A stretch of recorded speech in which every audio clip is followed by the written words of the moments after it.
Arsenal were in the mud. They had not won the league for over a decade, they weren't involved in cup finals or title challenges, and the supporters were angry. The last roll of the dice was Bertie Mee, and by 1971 he had accomplished something magical. The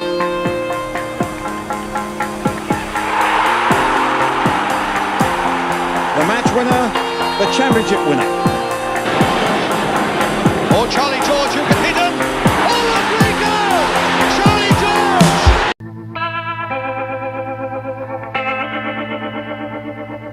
Bertie Mee arrived to a Highbury carnage. He was a middling player to be extremely charitable, and his experience was in physiotherapy. Arsenal therefore were deemed to be going nowhere fast. Then he promoted Don Howe to lead the coaching of the first team. Before Mee could even get comfortable in his new office, star players Joe Baker and George Eastham, who had been suspended by the previous management, had been sold. The previous manager, Billy Wright, had a philosophy tailored towards youth, which could be seen as the only positive in his time at Highbury. In the summer of '66, that finally revealed itself with the winning of the FA Youth Cup. In that class were the defenders of Sammy Nelson and Pat Rice, who had long and distinguished Arsenal careers ahead of them. But first, Bertie Mee had to sift through the 13 years of Highbury debris in what was his first managerial job, nearly 27 years after ending a short-lived playing career. First in the proverbial in-tray was to recruit his own staff. Dave Sexton, not on a contract with Fulham, was purchased quickly.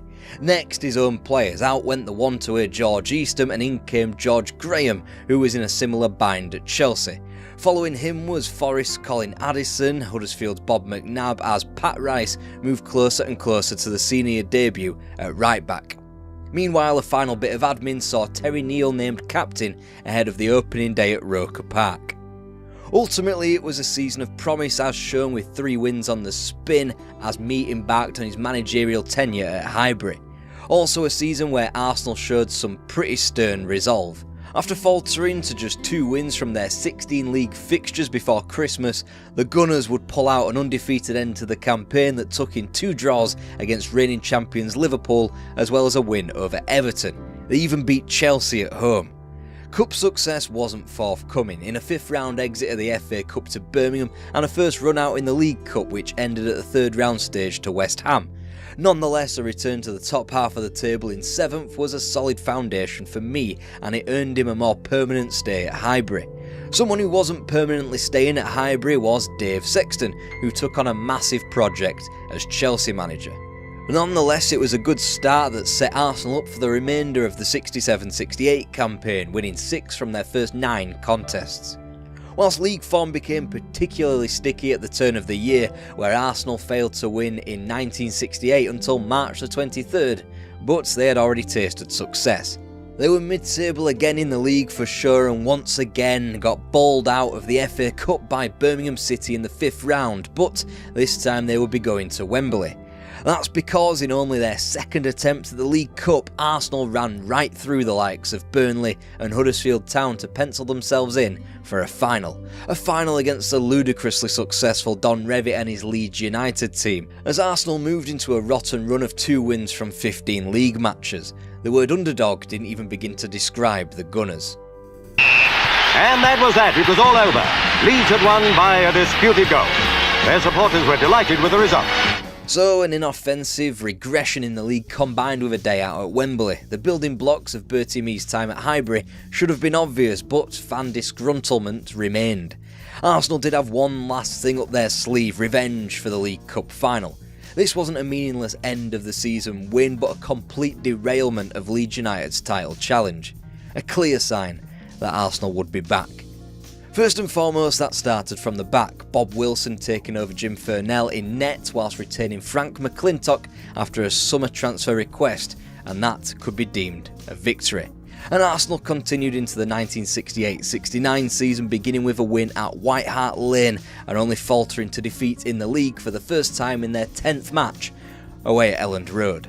Another barnstorming winning run of 6 on the spin either side of Christmas even had Arsenal dreaming of a title challenge, having led the league earlier in the campaign, the first time they'd done so since 1959.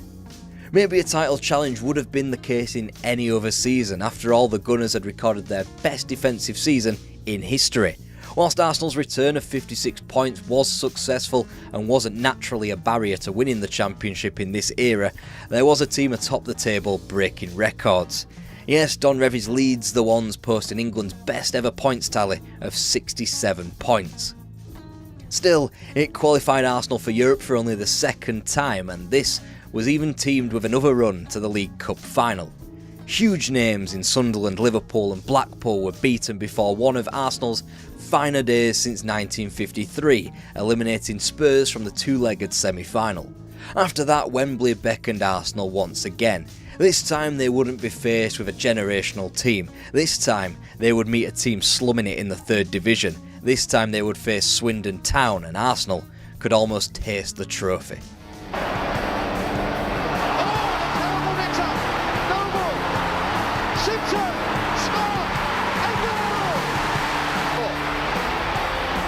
Can Gould get to it now? It's a goal! Michael! And it's a brave man who's put his money on a winner of this game. It's still so very even and so very, very close. Very nearly through. Rodgers! A goal by Rodgers! Rodgers is streaking ahead and he's onside. Beautiful play! And there is this incredible scoreline. Arsenal 1, Swindon Town 3, the final whistle. Swindon have won the Football League Cup. Alright, that didn't go wholly to plan. Under normal circumstances, perhaps Arsenal would have cruised to victory, but then there's a fact of a flu sweeping through the Arsenal camp, Frank McClintock not in full fitness, and the fact that a bunch of horses had ruined the Wembley turf. And then far too many drop points stopped them from being an outside voice in the title race. It was officially Bertie Mee's first roadblock at Highbury, but it was a whole other world when compared to what came before it. Arsenal were now synonymous not with success but with being on the wrong end of giant killings from lesser names, but success was right around the corner. To Kelly, made a little space for himself there, Kelly, and a bit more there as well. To Bob McNabb right up, and he turned it back. A good cross there from McNabb.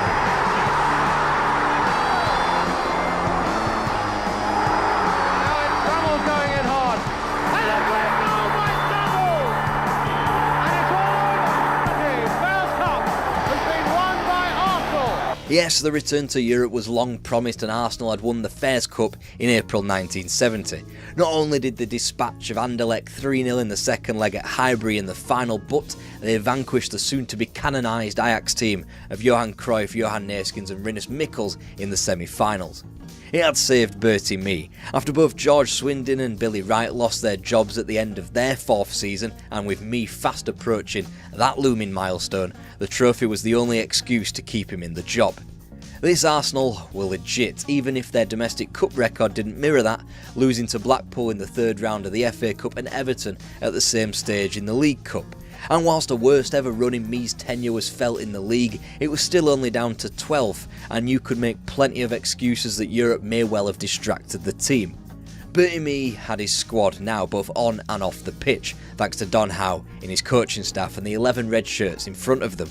In truth, he'd had it for a while, and as the 1970s really kicked into gear, they were about to blossom into one of the all-time great seasons, not just in Arsenal's history, but in English football history.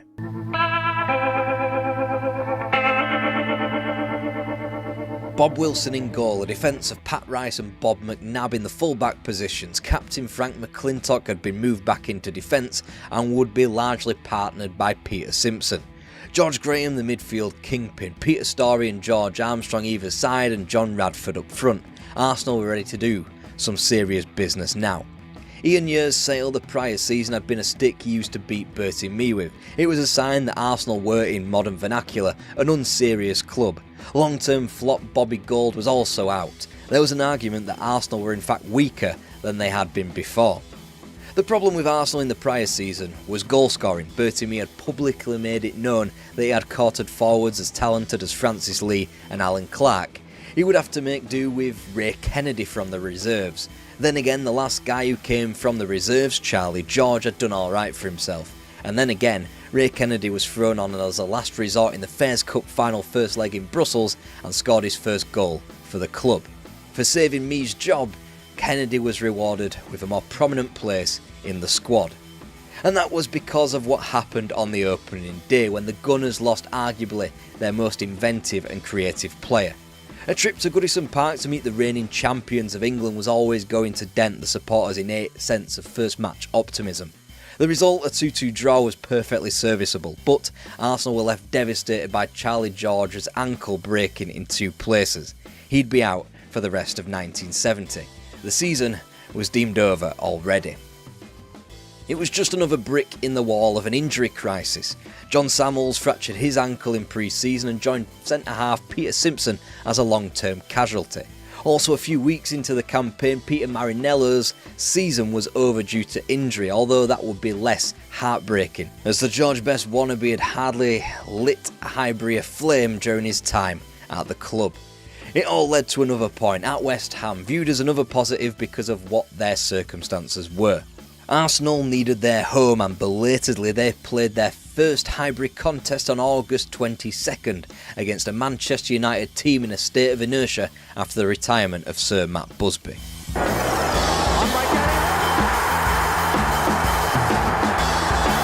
the middle. On his own. Kennedy going in. Graham going in. The fixture list wouldn't get any easier. Even Huddersfield gave the Gunners a game 3 days later at the same venue. Whilst Bob Wilson's goalkeeping dug Arsenal out of a hole there, he wasn't able to lead them to both points against Chelsea at Stamford Bridge and then, upon their return to Highbury, against Don Revie's Leeds either. Still, the fixture list did not relent. Hardly helping matters was Eddie Kelly's sending off against Leeds. Next were Tottenham Hotspur in the home North London derby. If ever a statement win was needed to reignite the season, it was against them.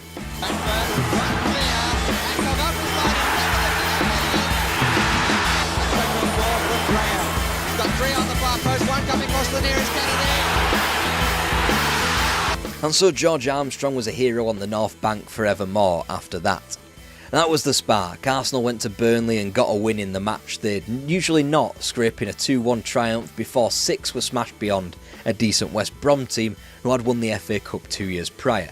A gruelling first round in Europe took the Gunners to Rome to meet a belligerent Lazio team who exhausted Arsenal both on and off the pitch. An all-out street brawl between the two sets of players followed a 2-2 first leg draw at the Olimpico before revenge was sworn and achieved back at Highbury a week later. It was a Fairs Cup that Arsenal only knew they were in a couple of weeks before the tie due to a UEFA rule allowing them to participate as reigning champions. Now Arsenal were cooking with gas, and a trip to the Victoria Ground to meet Stoke City were next. Gordon Banks in net. Stoke were no mugs, they'd just beaten Leeds after all, but it was a match Arsenal were favourites for, until... One man and another, now Richie with a chance, Richie with a shot, and what a great goal by God Richie! Good 1-2, and a good shot, and what a goal! What a goal! That's a good ball, that's a Greenhoff, and the bounce of the ball is there, Greenhoff with the shot, it's a dip, and it's in the net! That's one save, there's another goal! That would not be allowed to happen again. Once Bob Wilson got a bollocking for analysing all 5 goals on BBC in an innovative segment that would infer football analysis forever, a team meeting galvanised the squad. And how? Ray Kennedy grabbed his first senior hat-trick at home to Nottingham Forest. He was still seen as a deputy to Charlie George, but the hours he put on the training pitch alongside strike partner John Radford were bearing fruit. Arsenal wouldn't lose again in the league for the rest of the year.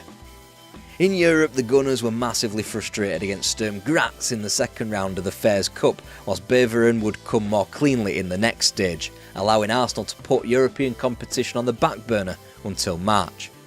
A 4th round replay defeat to Crystal Palace in the League Cup was the first time the Gunners had lost at Highbury since a 3-0 January defeat to Chelsea. Meanwhile, Arsenal dropped points against only Newcastle and that same pesky Palace again in the league. Kennedy grabbed himself a brace in a huge confidence builder known as a 4-0 home win against champions Everton. Then Coventry, Derby, Blackpool and Ipswich all fell in advance of an enormous festive double-header against Liverpool and Man City. 4 points back on an injury-stricken Leeds with a game in hand traversed these tricky fixtures, and Arsenal were serious about contending for the Championship.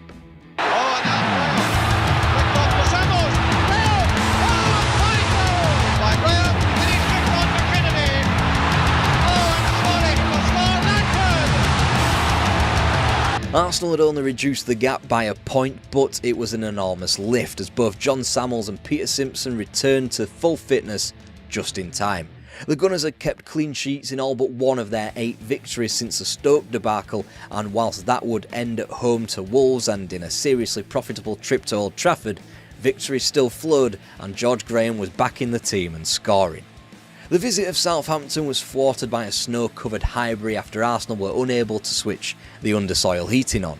Wearing unfamiliar red shorts, the Gunners toiled to a goalless draw, but thankfully the snow had done one for a third-round tie in the FA Cup at Giant Killing Yeovil. The subsequent home triumph in the league against West Ham was aided massively by the fact that Jimmy Greaves, Bobby Moore and Clyde Best were all suspended for breaking club curfew. Arsenal wouldn't be back at Highbury until February, and in the meantime they had toiled. Spurs of all teams had boosted their hopes with a surprise win over Leeds, then Arsenal didn't capitalise. They surrendered their 14-game unbeaten league run away to Huddersfield Town before a replay would be needed in the Cup down at Portsmouth after a late leveller, and Liverpool delivered a third blow in succession at Anfield to end January. The Gunners needed an opposition red card to get out of the 4th round of the Cup, which left a February double-header against Manchester City, who were in the midst of a golden age before the money. They'd won the league in '68 and followed that up with an FA Cup and Cup Winners' Cup in the successive years afterwards. They'd visit Highbury on the 6th before a return leg of sorts in the 5th round of the Cup at Main Road. It was another crucial double-header where 2 wins were necessary. Simpson going on. And going on again, a good looking throw! Oh, there it is! There it is! George, 1-0! Cross by halfway line, he's on his own! Gets the goalkeeper, 2-0! And that should have been the tidal wave to take the Gunners through to the business end of the season and the return of Europe. Then Brian Clough's Derby took both points off them at the baseball ground, the great cup team of Leicester City took them to an FA Cup replay, and Europe was rendered a foregone conclusion after FC Köln nipped Arsenal out thanks to away goals. Arsenal were now being officially written off. But in Charlie George, Arsenal had their creative force back, and because of Ray Kennedy's form, George slotted back in at right midfield. It didn't thwart him one bit. He'd scored his first goal back in a home win over Ipswich, he'd eliminate Leicester at Highbury in the Cup replay, and as Arsenal focused their minds in the league, the defence kicked in. Bob Wilson wouldn't ship a goal for nearly 6 weeks in the league. Wolves, Palace, Blackpool, Chelsea and Coventry all beaten without the concession of a goal. They'd gone from a 7-point, 2 games in hand deficit to just 4 points with the same games in hand, aka the Gunners' fate was in their hands for a great season. But with Stoke City in the FA Cup semi-final, Arsenal had the ability not only to get a slice of revenge, but the ability to turn a great season into a magical one. Low one against Smith getting in. Conroy there as well. And Story! Oh, and Deeds finishes in! Oh, Charlie George! This is the chance! Richie! And 2-0! Charlie George's back pass! And Arsenal disaster for him! Now Radford and Graham leaping at that far side. And Story to Hamid! And a goal! Corner for the Arsenal. Everybody up and heading off the line. Was it a penalty? It's a penalty! Wembley at stake, and he's done it! It's a good header, it's there, Graham!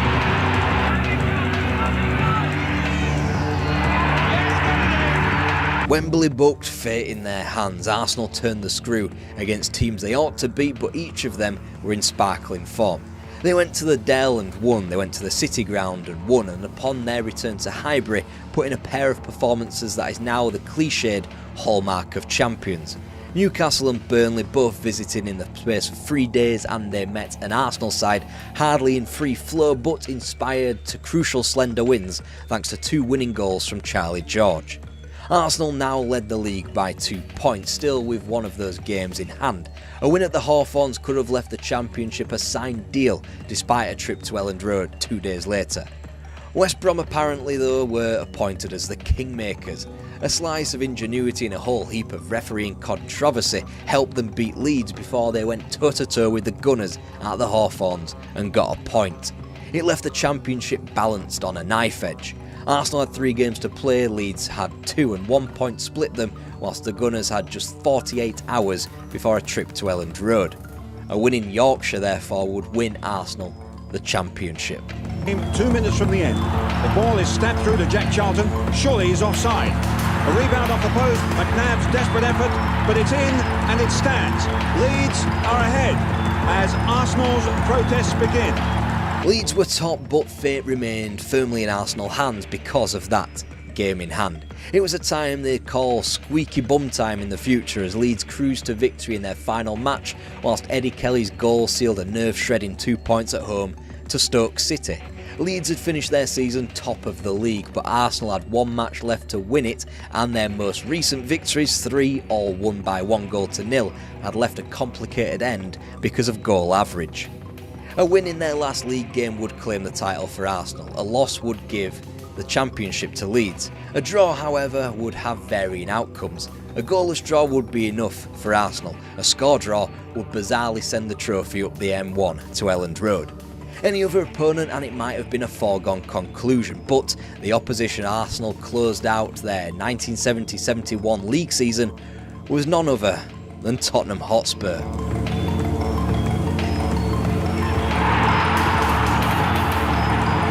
The match winner, the Championship winner. An incredible finale for Arsenal, their supporters, and particularly for young Kennedy. Arsenal are the champions, confirmed in the last 2 minutes of the last game of a 9-month season. After 18 long years, Arsenal had won the title, and even more deliciously, they'd won it in the backyard of their fiercest local rivals. But the season was not over yet. Liverpool awaited in the FA Cup final. Arsenal lost the toss, so they were forced to wear their yellow shirts, and with their blue collar and trim, it was a kit that the Gunners hadn't played in since the infamous 5-0 defeat up at Stoke. Captain and recently awarded Footballer of the Year Frank McClintock had lost his previous 4 Wembley finals, 2 at Leicester, 2 at Arsenal. Was it going to be 5th time lucky against Liverpool? Still highway, dangerous indeed! Oh, goal! Back over his head, Kelly is right in there, playing much more as a striker in this extra time, and it's there! George Graham! It's George Graham who got the touch and makes it 1-1! Oh, Charlie George who can hit him! Oh, a great goal! Charlie George! And Arsenal have won, and they've done the double! And there it was, Arsenal had won the English domestic double of First Division and FA Cup, something that hadn't been achieved in the 20th century yet, unless you count that other club from North London that did it 10 years prior.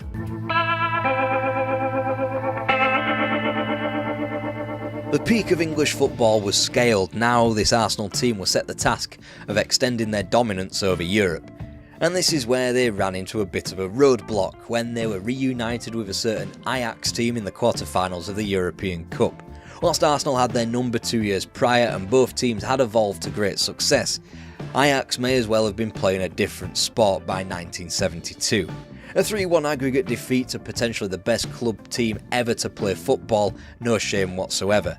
The bigger shame was that Arsenal wouldn't be back to this stage until 1991, which meant one thing: there wasn't another league triumph for quite some time. Arsenal hadn't gotten bad overnight, but one decision in the summer of 1971 could be said to have costed them greatly. The resignation of chief trainer Don Howe, who moved north to take on the manager's job at West Brom. Without a huge unsung hero in their history, the club petered out. For the subsequent 4 years of Bertie Mee's remaining time at the club, they were on the outside of success, flimsily separated by fine margins. They'd returned to Wembley for the 1972 FA Cup final, keen to defend their crown, but lost to a Leeds United side again before being pipped to the league 12 months later in Bill Shankly's last championship reign. That dalliance with the title race of 73 would be the definitive end to Bertie Mee's peak at Arsenal. After suffering through 3 more years of mid-table squalor, he was replaced by his former player, Terry Neal. Whilst he could never quite hope to match his predecessor, Arsenal did have days in the sun, 3 successive Wembley FA Cup finals to varying degrees of success. First in defeat to Ipswich in 78 before a manic finale to the 1979 final dispatched of Manchester United. The following year, Arsenal found new and inventive ways to pass up gold. First, they slumped to a shocking cup final defeat to a 2nd Division West Ham before missing out on more European honour with a penalty shootout defeat to Valencia in the Cup Winners' Cup. From then on, Arsenal had turned into nearly men again until another one of Mee's stars, George Graham, picked up the baton in the mid-80s. The achievement of the League and Cup double might well have been bastardised by the likes of Liverpool in the 80s, Manchester United in the 90s, Arsenal themselves either side of the millennium, and into a world of newer money, Chelsea and Manchester City in the 21st century. But this was an achievement with even greater magnitude because of the time in which it was completed. Arsenal had gone through so much vitriol and so much upheaval since they last won anything. Through the days of Jack Crayston and George Swindon as manager, the tumultuous time experienced by Billy Wright at Highbury before Bertie Mee finally stabilised the club with Don Howe. Arsenal won the League and Cup, becoming only the 4th English team to do so and only the 2nd 20th century team to achieve that feat.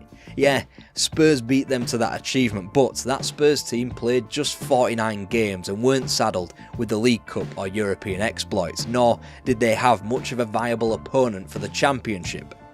Arsenal alternatively played 15 more matches, had one of the greatest English league teams as opponents for the title.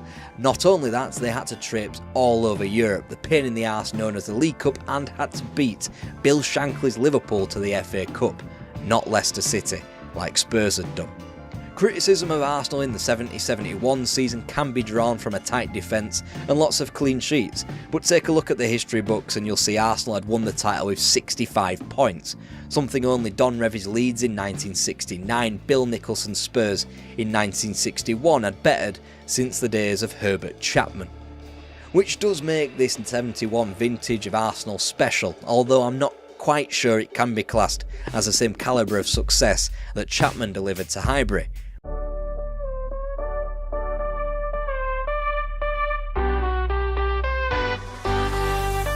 Johnson from Iceland is the man taking it. And he saved it! Spurs have won it! Tony Parks is the hero! Think of Spurs before the Premier League and you'll instantly be drawn to Bill Nicholson, but peel that back and there's so much more to the club. It's Hoddle, it's Villa's goal at Wembley, it's winning in Europe again.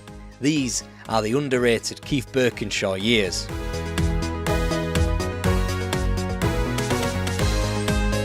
Bill Nicholson had long been burned out, his decision making long since erratic as the manager of the White Hart Lane club.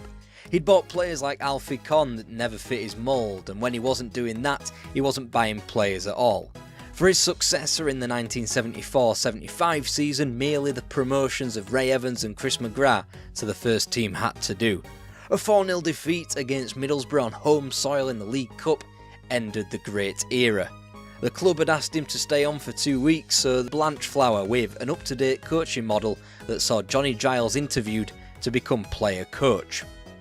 In the end, Spurs spaffed all those ideas up a wall when they hired a former Arsenal player in Terry Neal.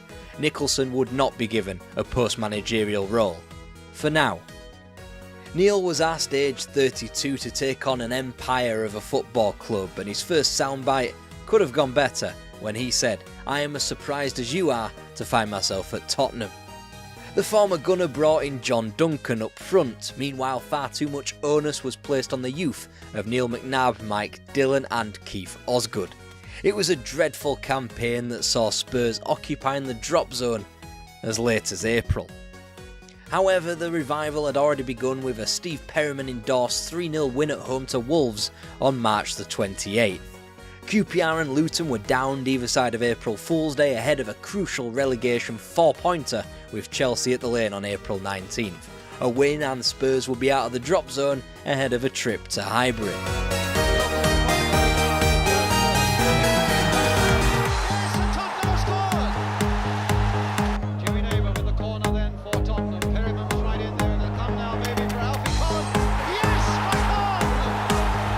Naturally, Arsenal dispatched the Lily Whites, which left a tense final day at home to Leeds.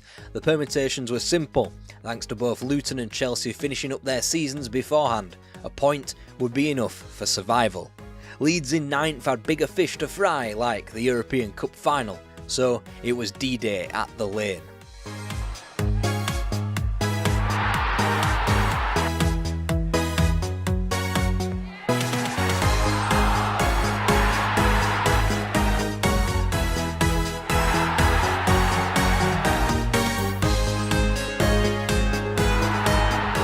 A win on the pitch, but by no means a victory or triumph. Spurs were breaking up fast. Martin Peters had his run-ins with a new manager and was quickly dispatched to Norwich. Joe Kinnear would soon join him. Phil Beale had departed for Brighton, and Terry Neal even employed a clairvoyant. There was one sliver of light though in the summer of 1975. Glenn Hoddle had graduated to the first team. That and a first half of the season run to the final four of the League Cup in time for the new year. A new year that also pitted Spurs against handicap team Stoke City in the third round of the FA Cup, who took them to a replay. As we entered 1976, it was destined to be another case of Spurs looking over their shoulder as they sat in 16th. So they reached for an old familiar, lean back and rely on the cup competitions. Allen races onto a ball, rounds Pat Jennings and side-foots it into the net. Glenn Keely jumps high and heads Newcastle into the lead for the first time on aggregate, so he slots the ball through superbly to Noti, who's plenty of time. Duncan has got round. Perriman now. Blinding goal by Steve Perriman. Up towards the near post. And Jennings had lost it, turned in by Moores. So often the onus on him, and on him with a vengeance now. Salmons to take. And Stoke. In the space of 3 days, Spurs were stripped of their purpose for the 1975-76 campaign, and it was only in mid-March and 5 league wins on the spin that they pulled clear of the drop zone. Despite the 9th place in the league, the writing had long been on the wall for Terry Neal. Bertie Mee's resignation at Arsenal simply gave him a push back to where his true calling was, in North London. But let's rewind back to the summer of 1975. I said there was one sliver of light for Spurs, but it wasn't Hoddle I was on about, it was Keith Birkinshaw. The hiring of the Barnsley-born coach was single-handedly the best thing Terry Neal ever did for Spurs. Either way, Birkinshaw was promoted as coach, a massive relief after upping his entire life from the north and bringing it down to London just 12 months prior. Thankfully, the hierarchy had seen through the dynamic that he and Neal had had. Birkinshaw the workhorse, Neal the public figure. The new manager, however, was starting from the bottom. Cyril Knowles had retired, Martin Chivers, Jimmy Neighbour, Alfie Conn and Ralph Coates had either left that summer or were due their departure.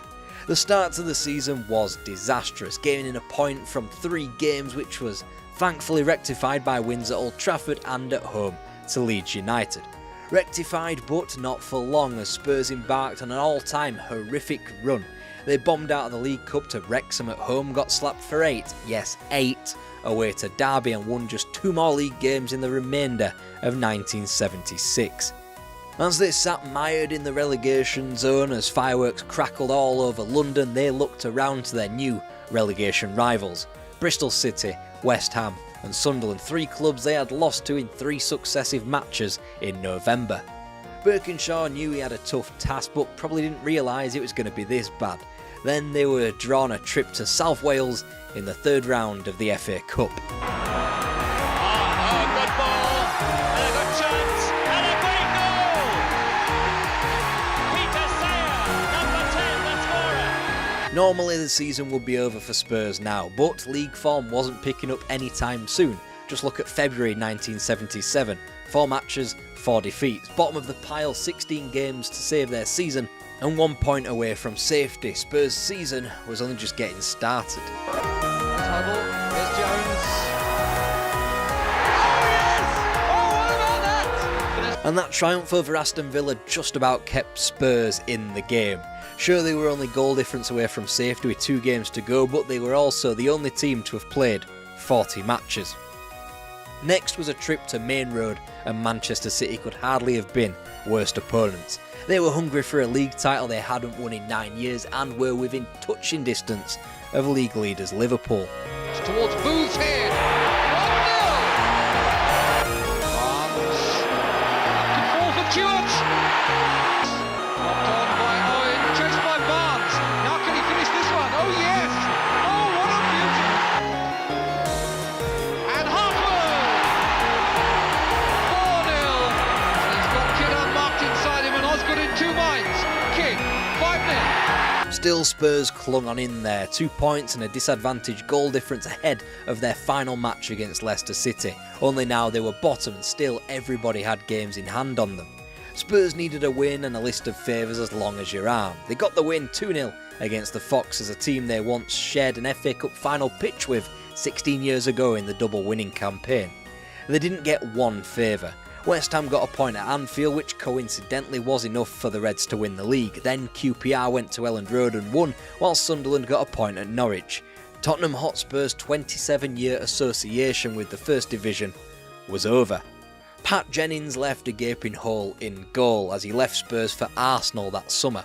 One man who wasn't leaving, Keith Birkinshaw, who was backed by the hierarchy to take the club back into the First Division.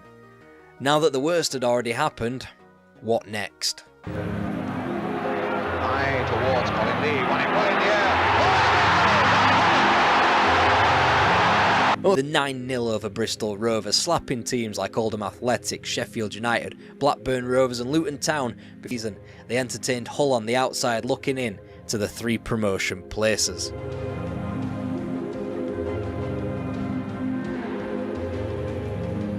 Brighton waiting for just one to slip up. Bolton were already promoted, Brighton host Thrills 0-0 draw and were proven right. Both went up, Brighton were left to seethe, and Spurs were back into the big time and out of the doldrums.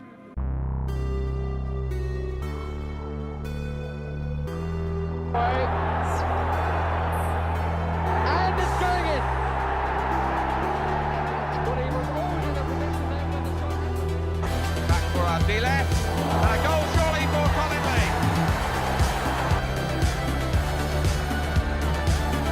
Back now to Platt. Oh, it's a goal! That counts. And if anything, it did the club the world of good. Glenn Hoddle had got some vital experience and was already becoming the man at Spurs. Bill Nicholson had been brought back as a scout by Birkinshaw, and the club were about to make an enormous splash upon their return to the First Division. Not on the pitch, 11th for nowhere in the Cups wasn't setting anybody's world ablaze. Nope. Through the £750,000 splurge on 2 geniuses from Argentina, Osvaldo Ardiles and Ricardo Villa. Just like that, the club was changed. Naturally, the headlines drifted towards the Argentines, the manager and the homegrown star boy Glenn Hoddle. Under the surface, Bill Nicholson was still making the club tick, acquiring talent whilst players like Chris Hughton, Mickey Hazard, Tony Galvin trickled through the door at the behest of youth coach Peter Shreve.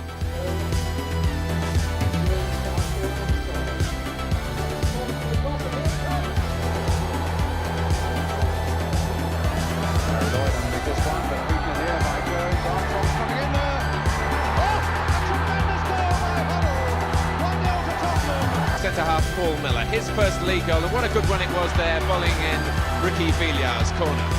The second season back was another of stability, closer to the European spots than of relegation in the league, and a half-hearted attempt in the FA Cup. Only now it seemed like there was an organisation and a belief about the club. In the summer of 1980, Spurs went as big in the transfer market as they had ever gone, to price Steve Archibald from Aberdeen for over £1 million and pairing him off with Stoke's Garth Crooks, valued at over half that. From the very first match against the reigning European champions, they both showed their worth instantly. His first of the season. Crooks is away. Oh, that's beautiful. Oh, that's brilliant. Then a win over the self-proclaimed team of the 80s, Crystal Palace, followed, and whilst Arsenal were eliminated in a decent League Cup run and beaten again in league competition in the new year, it was quickly apparent in the early weeks of 1981 that this season was boiling down to one thing again. This was met by Crooks. 1-2 with Crooks, and top-class finishing that puts his side 2-0 ahead. Of the season so far, laid on the goal for Glenn Hoddle and gives Spurs a fourth-round tie against Hull.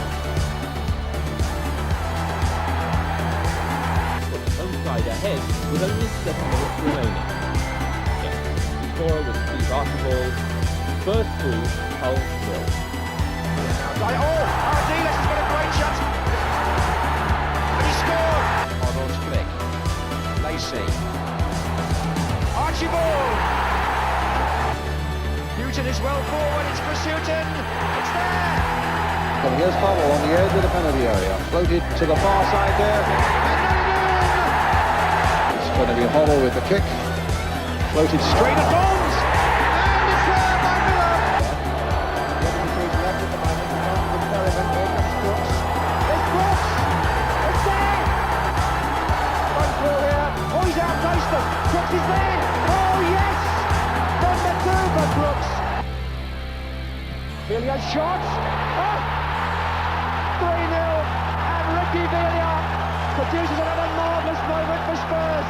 10th in the league as Crooks and Villa combined for the goals in Highbury's semi-final. All eyes were pointed to Wembley on May the 9th for Spurs' first proper visit to Wembley since the League Cup final of 1973. Knight with an early ball, played in there. And a goal by Hutchison! Beating a wall. And this probably is the first real opportunity he's had. He's about 20 yards out, he's well to the right of goal. Hoddle turning it, but oh goal by Hutchison! It is Archibald who's got a chance! Good save, Ricky Villa! Ranson with the kick. Miller, Reeves underneath it. And now Hutchison to McKenzie! Oh, tremendous goal! Here comes Reeves, and it's there! Auto chance here for Archibald! Crooks! Villa. And still Ricky Villa! What a fantastic run! He scored! Amazing goal! Spurs were officially back as a force in English football. Silverware had been won. They were busy whipping Ajax on their return to European competition, and Pat Jennings had finally been replaced as Ray Clements entered through the doors.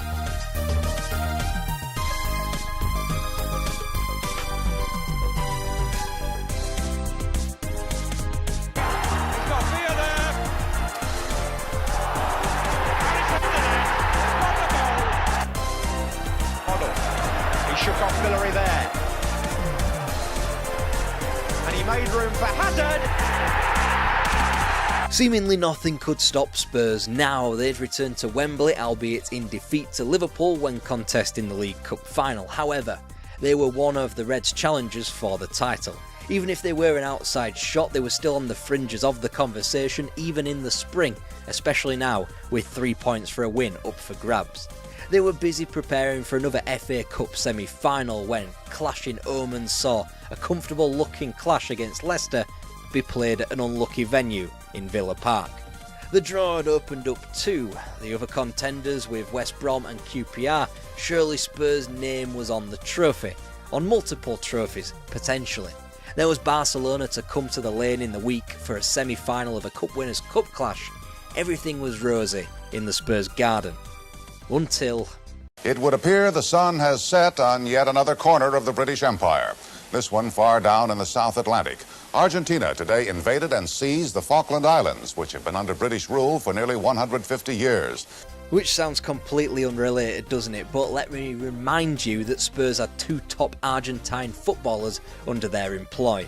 With society already at fever pitch under the rule of Margaret Thatcher, a war chucked onto the smouldering embers of the country had potential to needlessly torch the good work being done innocently at White Hart Lane. The news of conflict in the Falklands reached British shores on the morning of the club's semi-final against Leicester. Birkinshaw now had something huge in his in tray that morning, and he decided to start both Villa and Ardiles. Spain for Ardiles. Coming into Crooks! Brilliantly executed well. Crossed in once more towards Hazard and Crooks.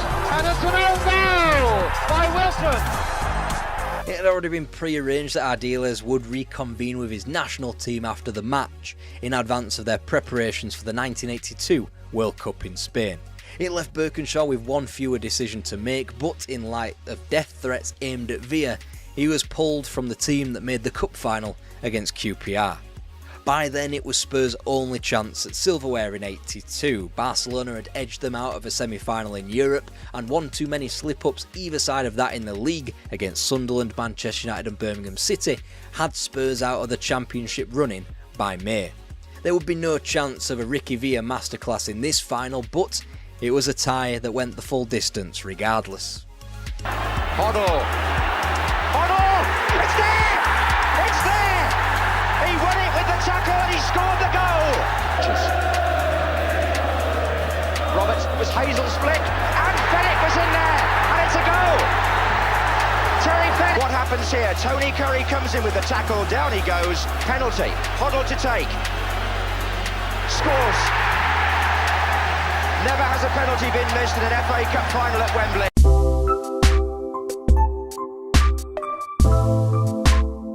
After such a wonderful Munich in the earlier rounds of the Cup Winners' Cup, Spurs' season effectively ended in the first few weeks of 1983.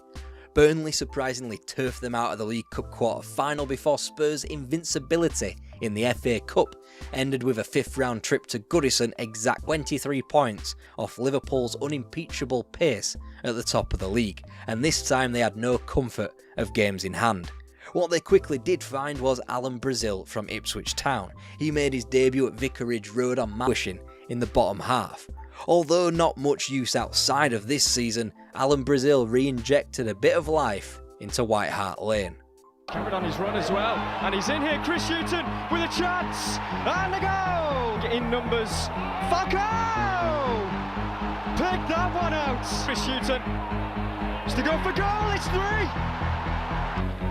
With the free kick, decides to come in, does he get there? And Falco gets another! As Brazil is in here, is this to be his moment to get on the score sheet to make it 5? Peppering over the cracks to finish 4th, combined with nothing from cup competitions, the subsequent 1983-84 campaign had no right to be as fondly remembered as it would become. Sure, Steve Archibald struck up a run of form that had Barcelona swimming around like starving piranhas, but they were losing their Argentine magic. They wouldn't string together 2 league wins until October, and they bounced out of domestic cups early, to Arsenal in the League Cup and to Norwich in the FA Cup. However, what you're seeing right now was the beginning of something special, i.e. the reason Spurs fans look back on 1984 all misty-eyed with gooey hearts. Once the 14-0 aggregate triumph over Irish opposition was achieved, the competition suddenly got pretty spicy. He's having this rich vein of form, Steve Archibald, and he was on hand there. Will take this kick. Roberts at the far post, almost left. He got it, the header. Archibald got it! Graham has a take. Roberts won it, Hazard, nice control, and Archibald. And Hazard goes for goal. Oh yes! Spurs in front. From Hoddle outclassing Cruyff in Rotterdam and Steve Archibald sinking Bayern to Ardiles and Brazil's final flurries in a tempestuous Austria Wien and Mark Falco's away goal in Split, Spurs had reached the final. Across 2 legs they would meet Anderlecht. This wasn't the game's gone modern day 2020s Anderlecht with no chance of winning. This was an Anderlecht who were reigning UEFA Cup champions, who had 2 Cup Winners' Cups under their belt from the 70s and were the toughest proposition yet.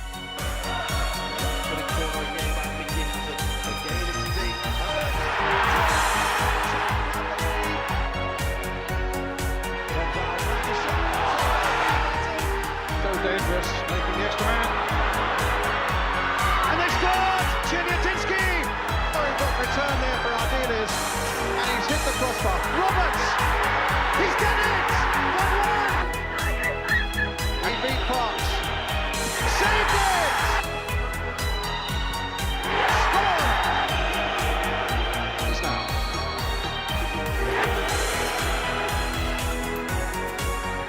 And he has it! And then the Parks can save. No! Is the man taking it? He saved it! Spurs have won it! Of the night, Aussie Ardiles said, "We won the UEFA Cup, but this team was finishing its life." That all but confirmed when Keith Birkinshaw resigned shortly afterwards. The club had already changed the moment they decided to renovate the West Stand at a cost of £3 million. In footing such an enormous bill, close to a year's turnover, the club found themselves leasing out executive boxes in the new stand, which drew the attention to local boy got rich Irving Scholar, a Spurs supporter. Long and dull story short, Scholar wanted to lease out a box, ended up in the thick of a spat between Chairman Sidney Whale and Arthur Richardson, and reached the point in 1983 where he got control of the club and was able to float it on the stock exchange.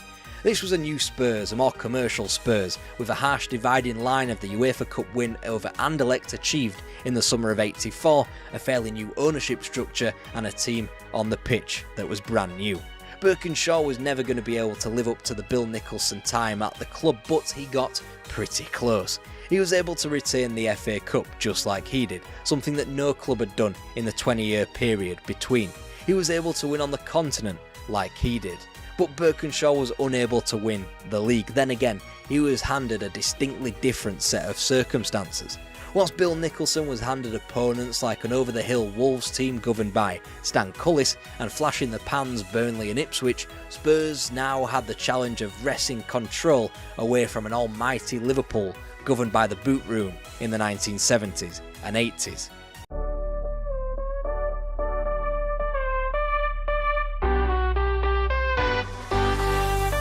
Chelsea were an irrelevance. They were on a level with QPR, Wimbledon, Crystal Palace in their own town. Then they got some ambition from Glenn Hoddle and Matthew Harding. They spruced the place up a bit and got the confidence to go out into Europe for names like Ruud Gullit and Gianluca Vialli, and it made them winners again. Oh, and a good run up front by Hughes, and Di Matteo shoots! Oh, what about this? Steps in and maybe clinches victory for Chelsea. Why is it Zola through? Oh, that is a goal worthy of winning any cup final in the world. The FA Cup is back in Chelsea hands.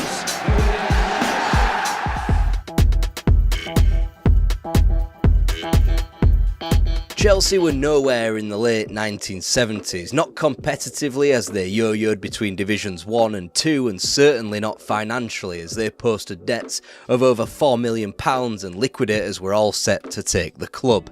In 1982, Chelsea was bought for £1 by Ken Bates, and so began a long war waged with SB Properties over the lease of Stamford Bridge that is perhaps just too mind-numbingly dull to speak about, but long story short, in 1992, Bates won and devised the Chelsea Pitch Owners Scheme, which ensured no long-running battles with the stadium to be fought ever again. Right. Not that things were getting much better on the pitch, Chelsea still wavered between the top two divisions, with the club more so a vehicle for hooliganism to latch onto. Not that Bates had the brightest idea in the world in 1985 when he unveiled electrified pens to combat hooligans, and so the vicious cycle continued. Thankfully on the pitch they had booked their ideas up with Bobby Campbell, and immediately they returned to the First Division in 1989 before acquiring talent like Dave Besant, Dennis Wise and Andy Townsend to stay in the top division. That gave Chelsea a false sense of prestige and reputation though. Finishing 5th in their first season back was their best finish since the days of Dave Sexton and winning the cup a full 20 years ago. So when Chelsea levelled themselves out into 11th, Campbell was sacked and the club lurched to Ian Porterfield to help keep the club mid-table and sign players like Vinnie Jones and Mick Harford. It was supposed to be the Premier League, a new cosmopolitan way of playing football. Chelsea, though, was slumming it with teams like Manchester City, Wimbledon and Southampton, whilst going out of cup competitions to lower league opposition like Tranmere Rovers. They had to change tact, and that meant going back to the well of history and digging out the lost art of the player-manager. So they signed Glenn Hoddle. He had to turn around a massive ship at the Harlington training base, where players once used to shoot off from training and dive into mucky scran and muckier pints. Now they were governed by a manager who restricted the consumption of both food and alcohol. Their style on the pitch was as traditional as they come as well, 4-4-2, and Hoddle knew that football had moved on. He flitted from the 3-5-2 that was in vogue and was winning countries World Cups and clubs the European Cup before he settled on diamond formation. All rosy in the garden then? Not exactly. Chelsea were on a run of not winning a single game of Premier League football that stretched back 10 games, and then they went and got thumped 3-1 at the Dell by perennial strugglers Southampton. Chelsea now occupied the relegation zone after 20 matches, only a point and a place ahead of the club that Glenn Hoddle had left them for, Swindon Town. As it often is in these cases, the players dug themselves out, Dennis Wise holding a clear-the-air meeting, and then everything clicked into place. The very next day, Mark Stein got the only goal of a win at home to Newcastle. Suddenly a player who had come in from Stoke had scored just one goal for the club, and then went on a bit of a tear. He got one more in a win at Swindon, two that helped win the day at home to Everton before crucial goals in 1-1 draws to title hopefuls Norwich City and Aston Villa. It was enough of a momentum to drag Chelsea into a more inconsistent mid-table vibe. As the clocks went forward and Chelsea's 14th place in the season was a big sigh of relief. Solace could be found though in the cup runners. Gavin Peacock came into his own in the latter rounds, netting goals that dumped out each of Sheffield Wednesday Wolves and Luton Town. Suddenly, after a tumultuous season, Chelsea had their first cup final in 22 years. And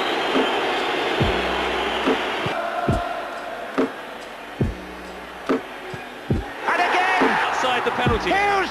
Yes! Ince! Oh, and Silva's Brian Leclerc!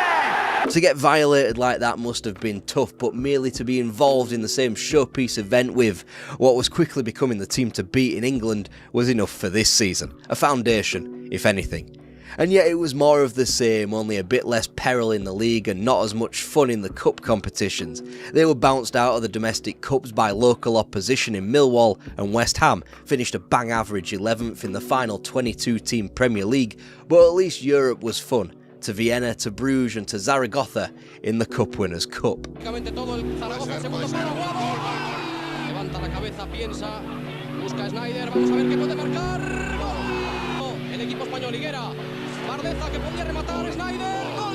Alright, it was a prototype run. Chelsea suffered on the continent just as their Premier League pals were, as English football attempted to creep out from under the shadow of the Hazel ban.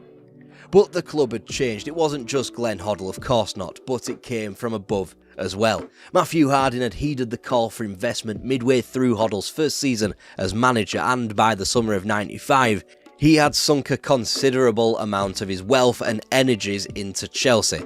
In currency terms, it was under £13 million, which could only buy you the knees of a Moises Caicedo nowadays. But the transformative effect Harding had on the club was miraculous.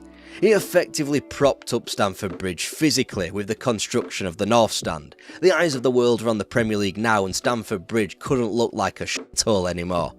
That ambition was matched in the market, and on May 21st, 1995, Chelsea met a certain Ruud Gullit. The plan was a flight to Italy, meet Paul Gascoigne and Ruud Gullit and bring them back to London. The first one didn't go to plan as Gazza moved up north to Rangers, but Gullit was in. The Dutchman was playing his football at Sampdoria at the time, and given the calibre of Serie A, the move to Chelsea would be a significant step down. Then again, Gullit was on the back nine of his career and he had already conquered all of football for teams like Milan and for his country. The Dutchman wouldn't be the only big name appearing though. Dan Petrescu moved from Sheffield Wednesday and Mark Hughes was acquired from Manchester United. Talk about making a statement.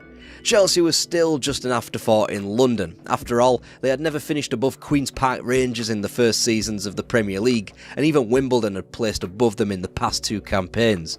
The Blues were nothing, so there needed to be the great minds of Hoddle and Hullett, there needed to be the ambition and the deep pocket of Harding, some might even say there needed to be the experience and crushing sensibilities of Ken Bates as well.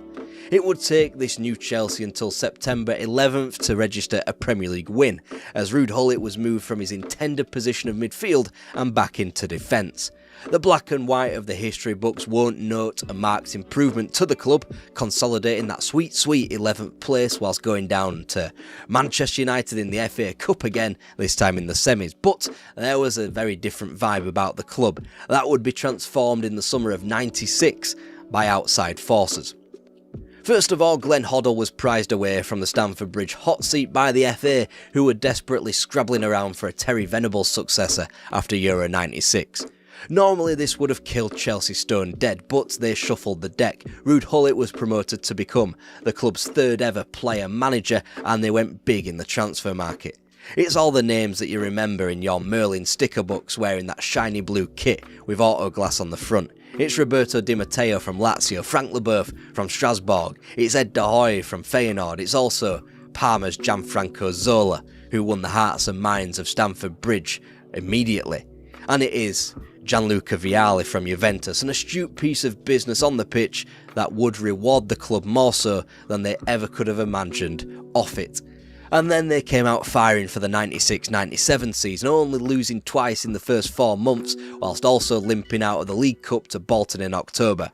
Normally that wouldn't be so bad, but for the events that followed, truly harrowing for Chelsea. It had the air of a memorial service rather than a football match, as the Chelsea faithful paid their tributes for many hours before the kick-off against Tottenham. Seldom, if ever, can a club director have been mourned so deeply and so genuinely. But Matthew Harding had always identified more readily with those on the terraces than those in the boardroom. The outpouring of grief for a man that was only at the club for 3 years was deafening. It goes to show just how much ambition and life he had injected into Chelsea in such a short space of time.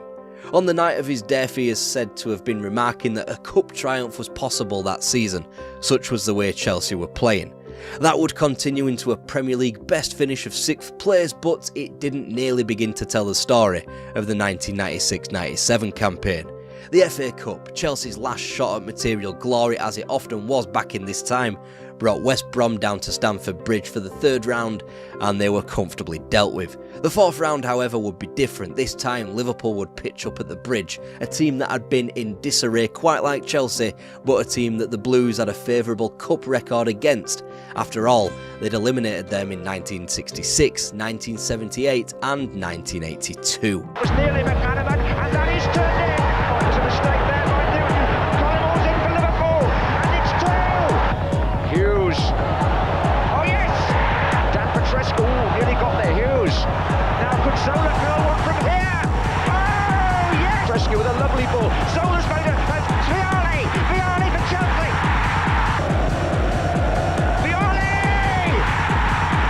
So Chelsea were into the 5th round as the big fish of the Premier League were caught. Double champions Manchester United had been eliminated by Wimbledon, Arsenal seen off by Leeds, whilst both Blackburn and Newcastle fell to home defeats. All of a sudden, Chelsea were in a dwindling pool of top names, made even smaller by Leeds' shock home loss to Portsmouth in the next round. Frank Leboeuf's calm penalty in a replay against Leicester City, a fine cup team themselves, was the turning point. In a field with names like Chesterfield, Wrexham and Portsmouth, Chelsea were lucky to pull out the latter as the goals of Mark Hughes, Gianfranco Zola and Dennis Wise showed far too much quality for their Football League opponents. And as Middlesbrough toiled with Chesterfield and Sean Dyche up at Old Trafford, Chelsea had already started making plans for Wembley after they had dispatched of Wimbledon by 3 at Highbury. It could no longer be denied that Chelsea were favourites. They'd learned the hard way, usually through defeats to Manchester United, and their opponents come May 17th, Middlesbrough, were far from that calibre. They had been relegated, but they had also shown themselves to have a knack for a cup run. Chelsea would be hoping that Borough's trip to Wembley ended in the same result of their League Cup defeat to Leicester earlier on in the year, and Chelsea couldn't have made a better start. Oh, and a good run up front by Hughes and Di Matteo shoot! Oh, what about this? What about this?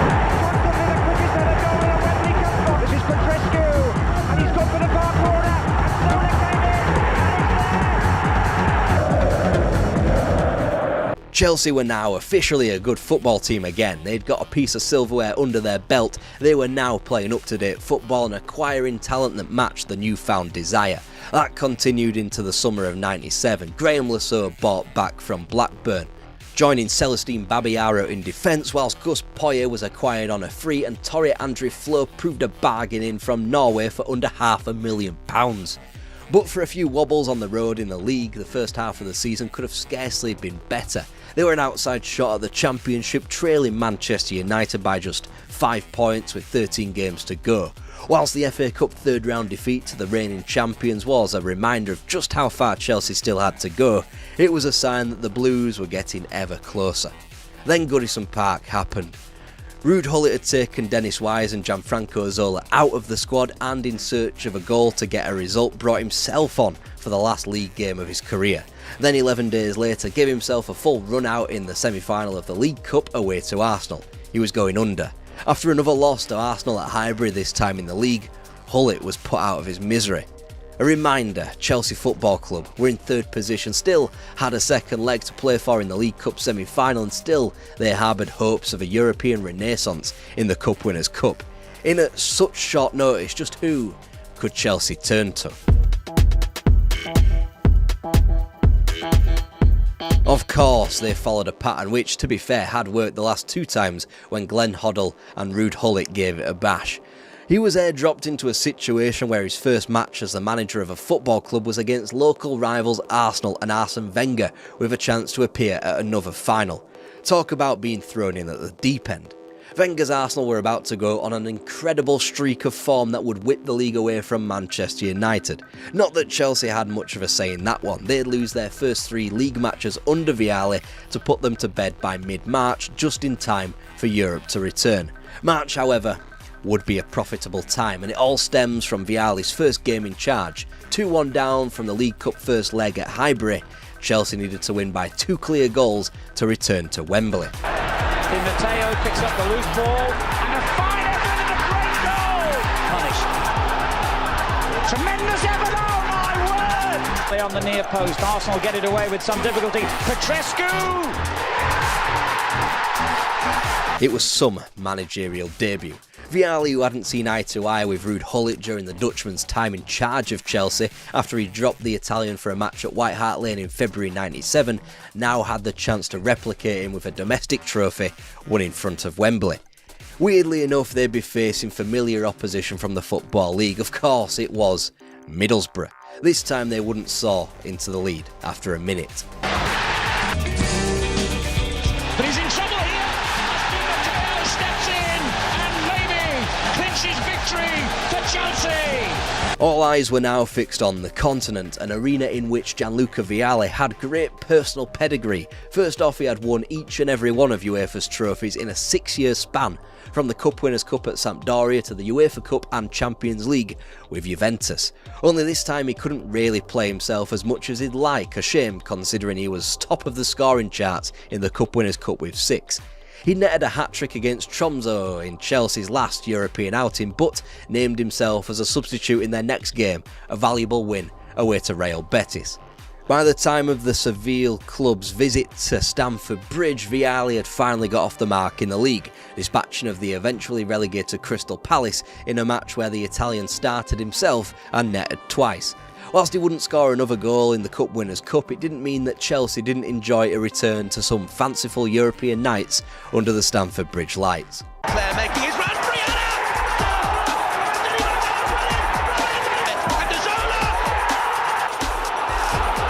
Chelsea have to score 3. Save. Oh, it's in there. So hard to get the goals in there. That's a fantastic cross and what a header.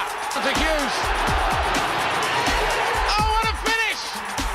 What a finish. Betis swept away, Vicenza gone. Chelsea were due in Stockholm to end what had been a wonderful, if a little bumpy, campaign.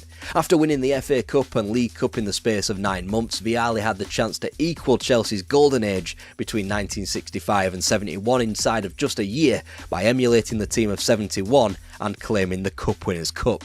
And thanks to a knock to Gianfranco Zola, Vialli decided to start himself. With 20 minutes to go, goalless, something had to change. There's the man, Gianfranco Zola. He's fought hard, he's battled well. What a player he's been. Hey, Zola's first touch. The deception. Why is it Zola's through? Oh, that is a goal worthy of winning any cup final in the world. The next logical step was to go for the Premier League. Even in a world where Arsene Wenger and Alex Ferguson were busy sweeping up doubles, there was a realistic chance that Chelsea could strong-arm their way into the conversation. They were even able to do so whilst juggling 4 competitions, bolstered even more by a Gus Poyet winner in the UEFA Super Cup against Real Madrid. They slapped Arsenal for 5 in the League Cup, went to Scandinavia 3 times to get through in the Cup Winners' Cup, and had taken Manchester United to a replay in the quarter-final of the FA Cup. Then, the season unravelled ever so slightly. A vital goal here, and has high into the roof of the net, and Wimbledon against the League Cup holders are 2-0 in front. Foe is there. Oh, and Kitson was there against the post. A goal. For the 4th time in 6 seasons, Manchester United have beaten Chelsea in the FA Cup. Still, Chelsea held a place in the Final Four in Europe, and they clutched onto a game in hand in the Premier League because, as April came around, it still meant that Chelsea were in it with a chance at topping up their trophy cabinet. Dusty for so long it had been filled to the brim over the past 2 years. And when Aston Villa, Charlton and Wimbledon all fell in the league, Chelsea had only 2 points to make up on Manchester United. When they got a draw at home to Mallorca in Europe, Chelsea were just 1 win away from Villa Park and the last ever Cup Winners' Cup final. Guppy on his right foot, brilliant goal by Steve Guppy! One of the comebacks of the season is complete. Stankovic, e quel cross di Stankovic, Biagini, colpo di testa e gol sul primo palo per Biagini. Mallorca in vantaggio al quarto d'ora del primo tempo. 9 days, 9 little days was all it took to squash the European dream and to derail their Premier League title bid. The Blues fought back valiantly, Everton were beaten, Leeds were beaten, but even in a nerve-shredding rollercoaster of emotions and drop points, 4 points was just too much to make up in 2 matches. And of all places, it was White Hart Lane where Chelsea's championship ambition officially died, after only a point was gleaned from Spurs. Even more galling when Arsenal went and lost up at Ellen Road and Manchester United couldn't win at Ewood Park in the 2 days thereafter, and Chelsea really were that close to changing the course of football. A sticky autumn rendered those league ambitions dead on arrival in the 99-2000 season, whilst the League Cup was long forgotten about. A 3rd round tie thrown away at home to Huddersfield Town because, at last, and 45 years, way too late, Chelsea were in the Champions League. Yes, 3rd place was now enough to qualify for the biggest competition in European football, and it changed everything. Chelsea were now shopping in markets for players like Marcel Desailly, Didier Deschamps, Brian Laudrup and Pierluigi Casaraghi. They were going to places like Milan, Berlin, Istanbul, Rotterdam, Rome, Marseille and Barcelona to try and win the top prize that the sport has to offer. And they went toe-to-toe with some of the best teams on the continent. All alone, Gianfranco Zola must be 3-0 Chelsea. Hey, what a moment! Haydi attack Chelsea. Haydi Deniz. They have a 2-goal lead. They have a foot in the quarter-final. Attenzione, c'è Zola a destra, prova il tiro. E c'è gol si progetta. El lanzamiento de Holland. Ha recuperat Jens Freugel.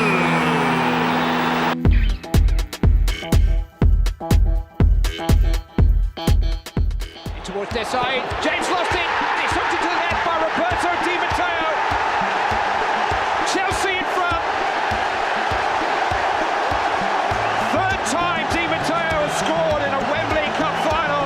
See, there was something good to come out of the first season of the millennium. The FA Cup won again, but somehow it was the end of an era. Across 4 seasons, the League Cup and Cup Winners' Cup were won once, and the FA Cup claimed twice, chucking a title challenge, a few other European tours, and even a Champions League campaign.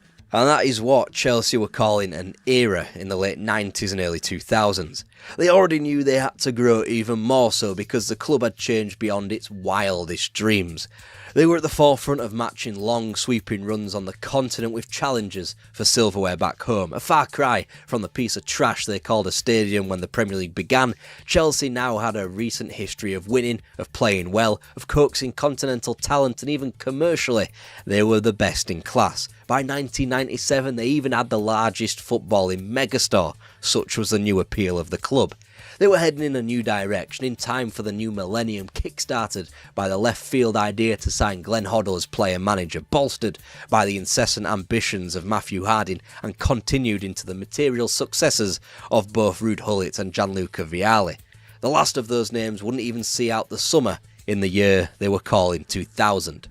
After winning the Charity Shield against Manchester United and picking up 6 points from the first 5 matches, which featured ties against Cup finalists Villa, Arsenal and Newcastle in quick succession, Ranieri was the next man to lead the club, a departure in that he wasn't a player manager or had affiliation with Chelsea before taking on the role, but with similar ideas to those that had come before him.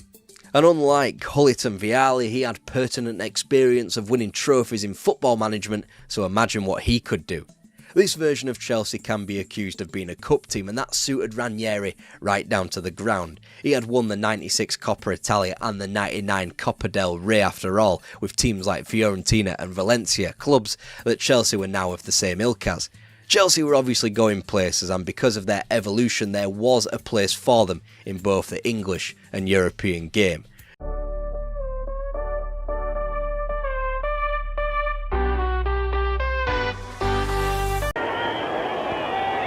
I'm sure they can hardly stand the tension. I know I can't.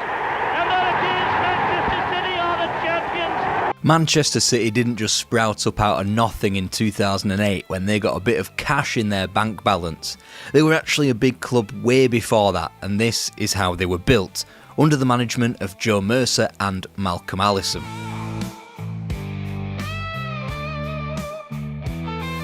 Alright, here's the 4-1-1, folks. Quick history of Manchester City, let's go. The club got their first shot in the arm not by a sheikh but by their latest captain, Billy Meredith, who almost led the Blues to the first League and Cup double of 20th century English football in 1904.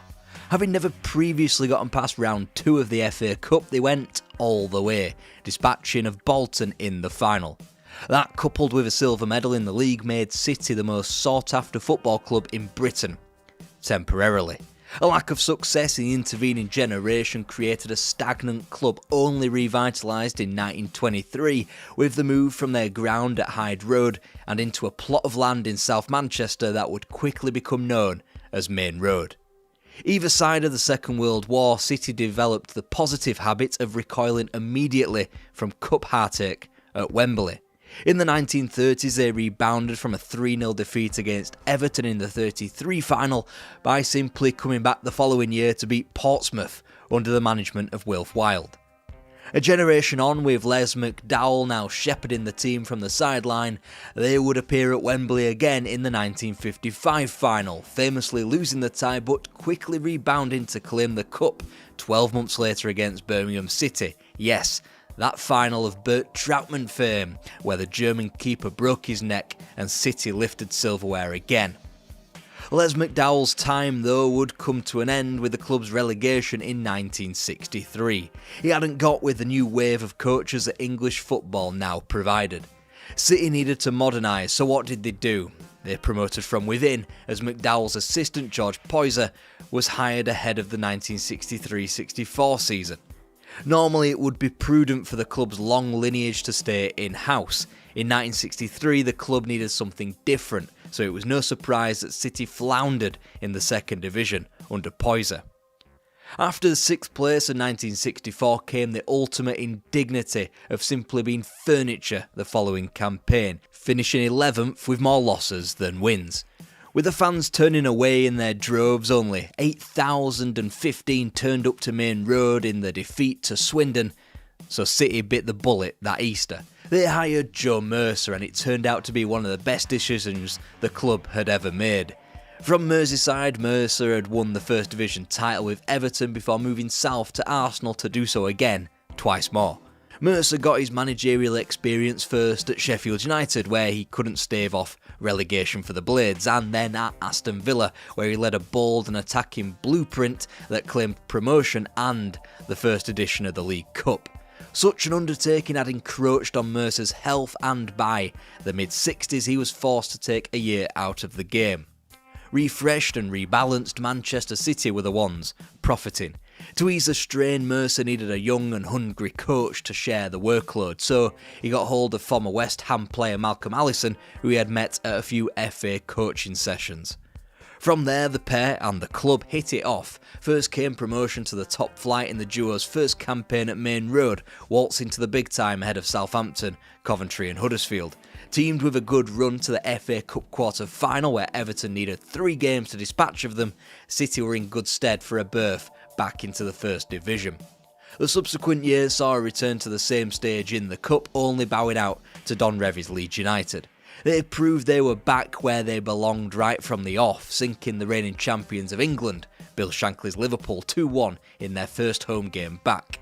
And whilst the form remained a touch inconsistent, City built a firm foundation for themselves. And 4.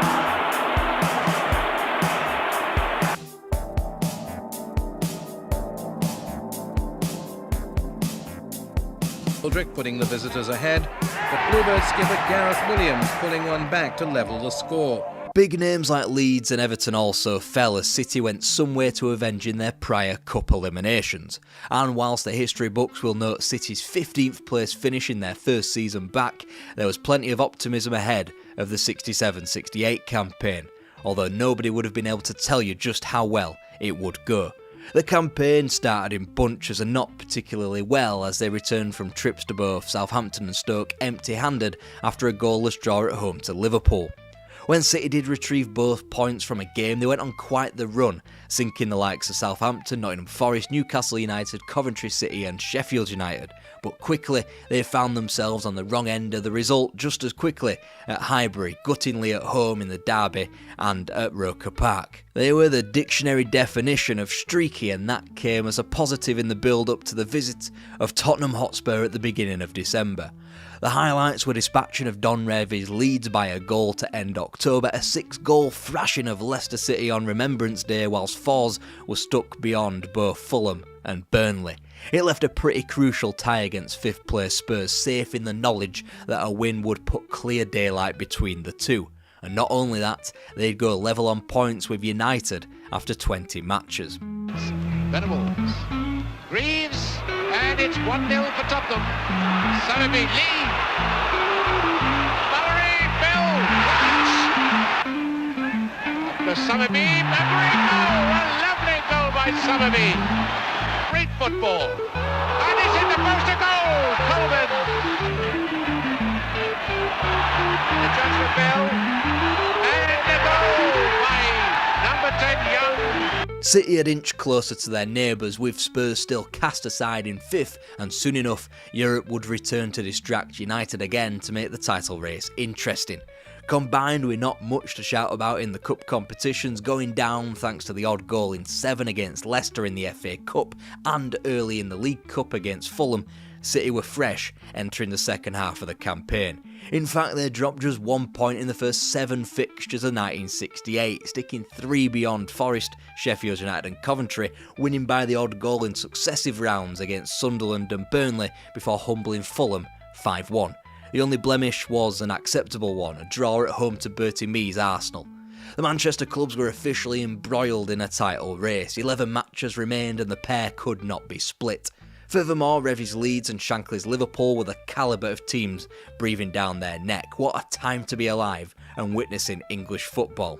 Also, what a time to be travelling across to the Pennines to meet Leeds with a potential chance of eliminating a title rival.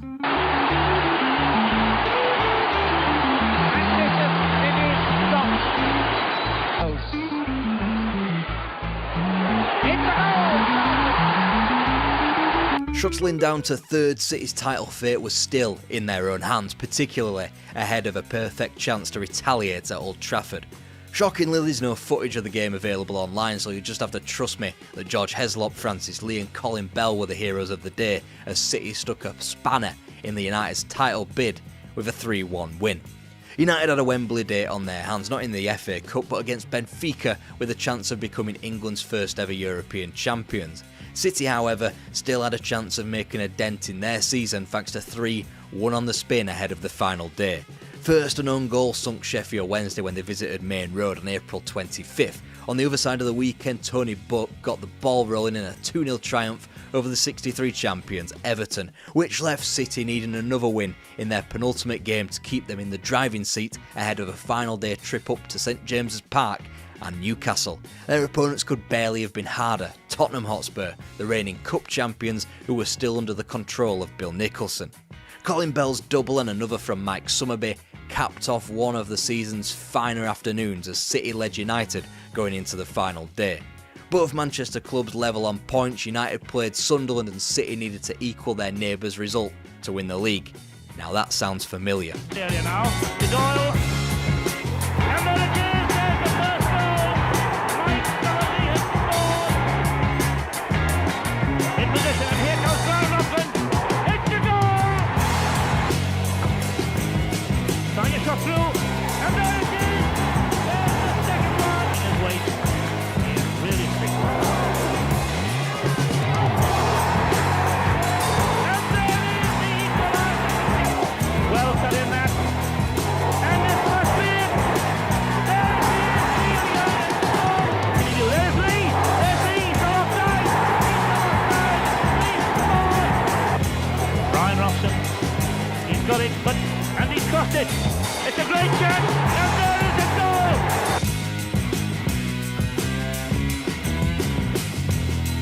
By Garling, and a real chance for United. And then Mr. Open goal. George Bent hangs his head, and he could have scored within the first half minute. Keane is up there as well. It goes to Keane. It goes to Bridges. A goal! A goal!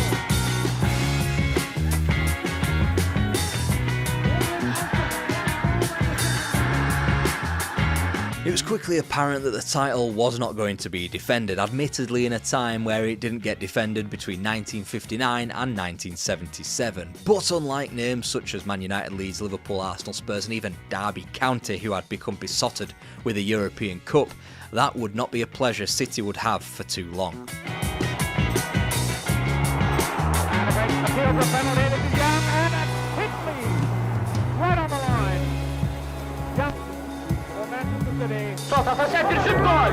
O gün vurdu bunu Paris'i ve Koymun'un da işte çok kötü bir dakika bu. Olmak üzere oldu. Evet 46. dakikada Abdullah beraberliği kaydetti. Sağ taraftan yapılan ortaya Abdullah tam ceza çizgisi üzerinde yakaladı. This goal inly after Malcolm Allison sent out the rallying cry that the club would terrify all of Europe. Apparently this news hadn't reached as far as Istanbul and Fenerbahce.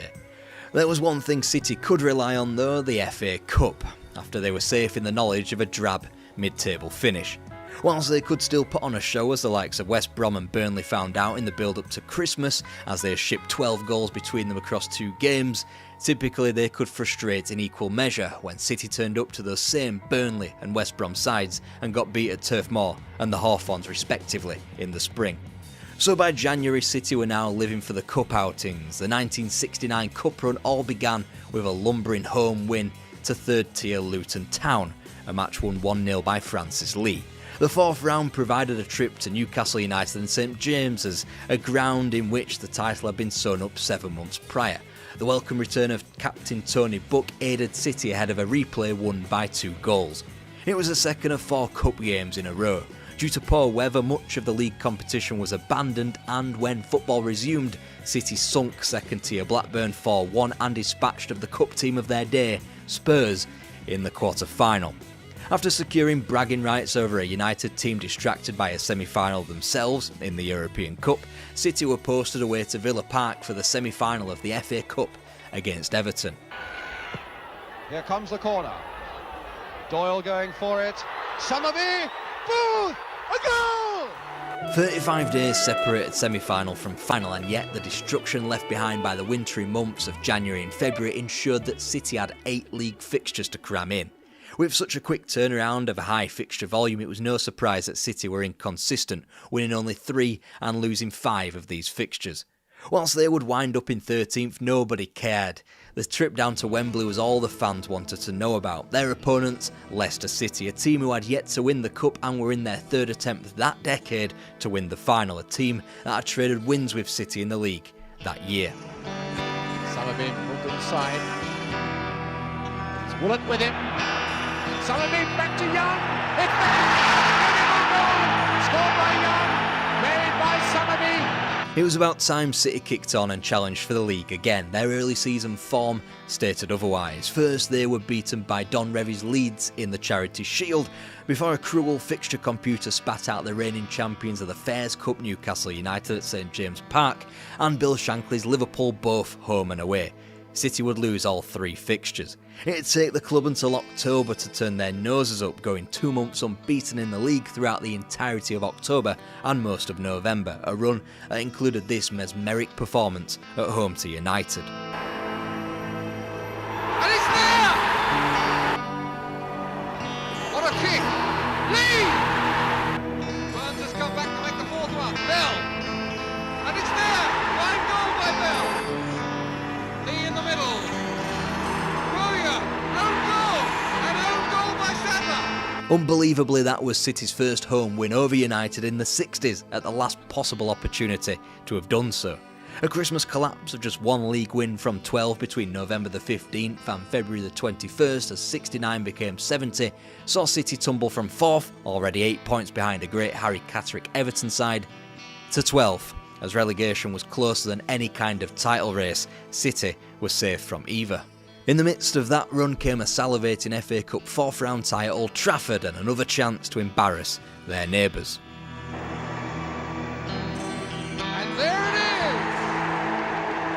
Booth, flag was up, Kidd! Gibber's got the come to cover, Oakes is in pursuit! It's in! City were dumped out comprehensively from the FA Cup, however their season was far from over. We need to rewind to the autumn and to the League Cup where City effectively won a heat of Masters football, remember that, beating others in the North-West. Considering that Southport is just about classed as Merseyside, the Blues eliminated not just the big 2 Merseyside giants but their northern minnows from the early rounds of the competition, and it left City 1 win away from a tantalising 2-legged tie with United. And it's there by Bell! At the moment, as you would expect, Bell going right through Bell! Number 2! Now this may come through to Francis Lee. Still Lee! And number 7, Summerby! With QPR out of the way, the real competition could begin, a Manchester derby to provide a League Cup finalist. This was a United team that were there for the taking. Sir Matt Busby was gone, the empire soon to decay, and City had the chance to take the first wrecking ball to it. Red shirts are bobbing around there. Bell! A goal! Colin Bell! Charlton coming up as well. And on the far side it's Aston. Straight into the path of Charlton! Serious lead to take to the second leg. He has 2-1. Wide is Stewart. Boyer. And the goal! Number 8, Ferreira. Forward for Ledward for back. He's in there! Boyer coming back with him. Best with his perfect balance. Oh no, he's not going to have a shot at goal. Oh, it's a goal by Summerby! So City were Wembley bound once again, but it was precisely the first half of the story of City's great 1970. And that's because of the Cup Winners' Cup, a competition City occupied because of this incredible cup prowess.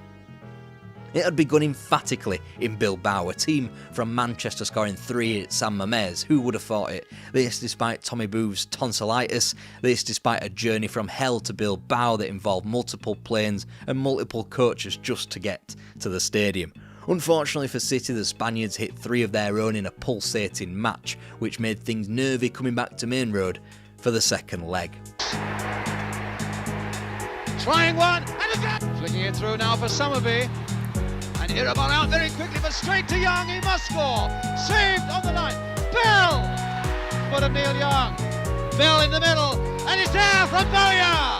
Belgian outfit LINKS were easier in the second round as City put 8 beyond them in a series of matches sadly not broadcast for television.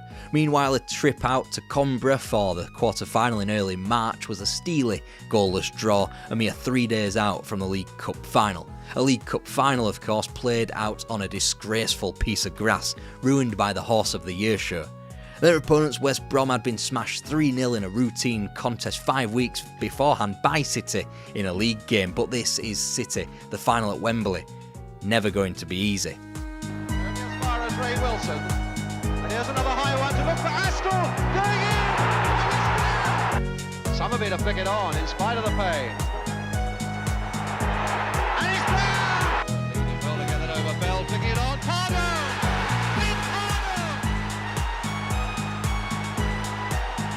For the first time the League Cup had come to the Northwest. It meant more silverware in the pocket for the third successive season. A cup double became more of a reality 11 days later with a win over Academica at Main Road, courtesy of a Tony Towers strike. Preparations for a semi-final in Gelsenkirchen hit a snag with 3 defeats from 4 in the league. The one victory they did have in the build-up was another sweet piece of business against United. Up against Walker. Lee, and he scored. Lee waiting on the far wing, but Doyle bursting through here. Good goal! Good goal! Aside from the goals scored by Mike Doyle and Francis Lee, City's form in front of goal had become rotten. They went down to Schalke 1-0, a score which would be replicated twice before the second leg. Even when they didn't lose, they still failed to score, being held at the Dell a week before Schalke were due to Main Road. With the club's first European final on the line, Manchester derby aside, City hadn't scored since they were hammered 5-1 at home to West Ham. And speaking of 5-1 at home, here's Schalke and a Cup Winners' Cup semi-final. Forward and out. Is it Young? Oh, left foot! This is Doyle, Lee to his left. And Lee going straight in to Young. Bell! And the flick was just enough to go. Van Haren coming in. Paul Schmidt there. Earlhoff, in comes the Buda. If Academica in the quarter-final was a surprising slog that was settled late in the day, City's fears that a similar tussle in the subsequent round after a defeat in West Germany were quickly put to one side in the second leg 2 weeks later. They had avoided Roma and Górnik Zabrze in the semi-final, and they would only be retrieved the latter Polish side for the final in Vienna after 3 draws and a coin toss. Criminally, as nearly 30 million people sat down all over Britain to watch a cup final between Chelsea and Leeds, played in Manchester no less, City supporters would only be able to see the game live if they were watching in the flesh. He's trying to tee himself up. Good save by Koska. Young! Neil Young takes the penalty. With a good fast bowler's run up. The rain absolutely teeming down. Was a bit lucky, the power took it through the legs. Godashik to take it. Levansky, nice play by him. Osislo! 2-1. Manchester City had done it, not only becoming one of an exclusive band of British clubs to have won a European trophy, but they had become only the second English team to have won European and domestic silverware in the same campaign.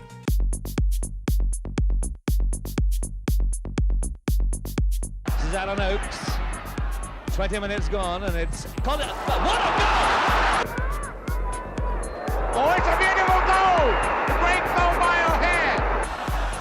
Man did very well there. Lee! His hat-trick! He can only push it away. Doyle! A beautiful goal! Manchester City were embroiled in a civil war. Malcolm Allison was pushing for a takeover from double glazing merchant Joe Smith, and given he had made his fortune in windows, it was a pretty transparent attempt from Allison at a power grab. In the end, the football took a back seat. The League Cup was surrendered almost immediately away to Carlisle United in September. The Cup Winners' Cup a little later on in the day to the new winners to hail from England, Chelsea in the semi-finals, as City finished a pretty languid 11th place after all was said and done in the league. A few weeks into the subsequent 71-72 campaign, the power struggle was over and Malcolm Allison was announced as Manchester City's new manager. Before the turbulence of a managerial change altered City's season and perhaps their immediate future, the club had only faltered to defeat at home to Revy's Leeds and away to a decent Wolves outfit. While City struggled to early defeats in the Cup in such a competitive league, they were among the frontrunners through the autumn, the winter and indeed to the birth of spring. And now Lee. Hitting one across there, and it's there! Very, very lucky. Booth can't get there, but Lee might. Davis! Lee in the middle, and that's an own goal! Francis Lee was banging in the goals, joined in that respect by Wyn Davies whilst Colin Bell was back from injury. It was a rise timed to absolute perfection, with Malcolm Allison being all but deified as the club entered spring.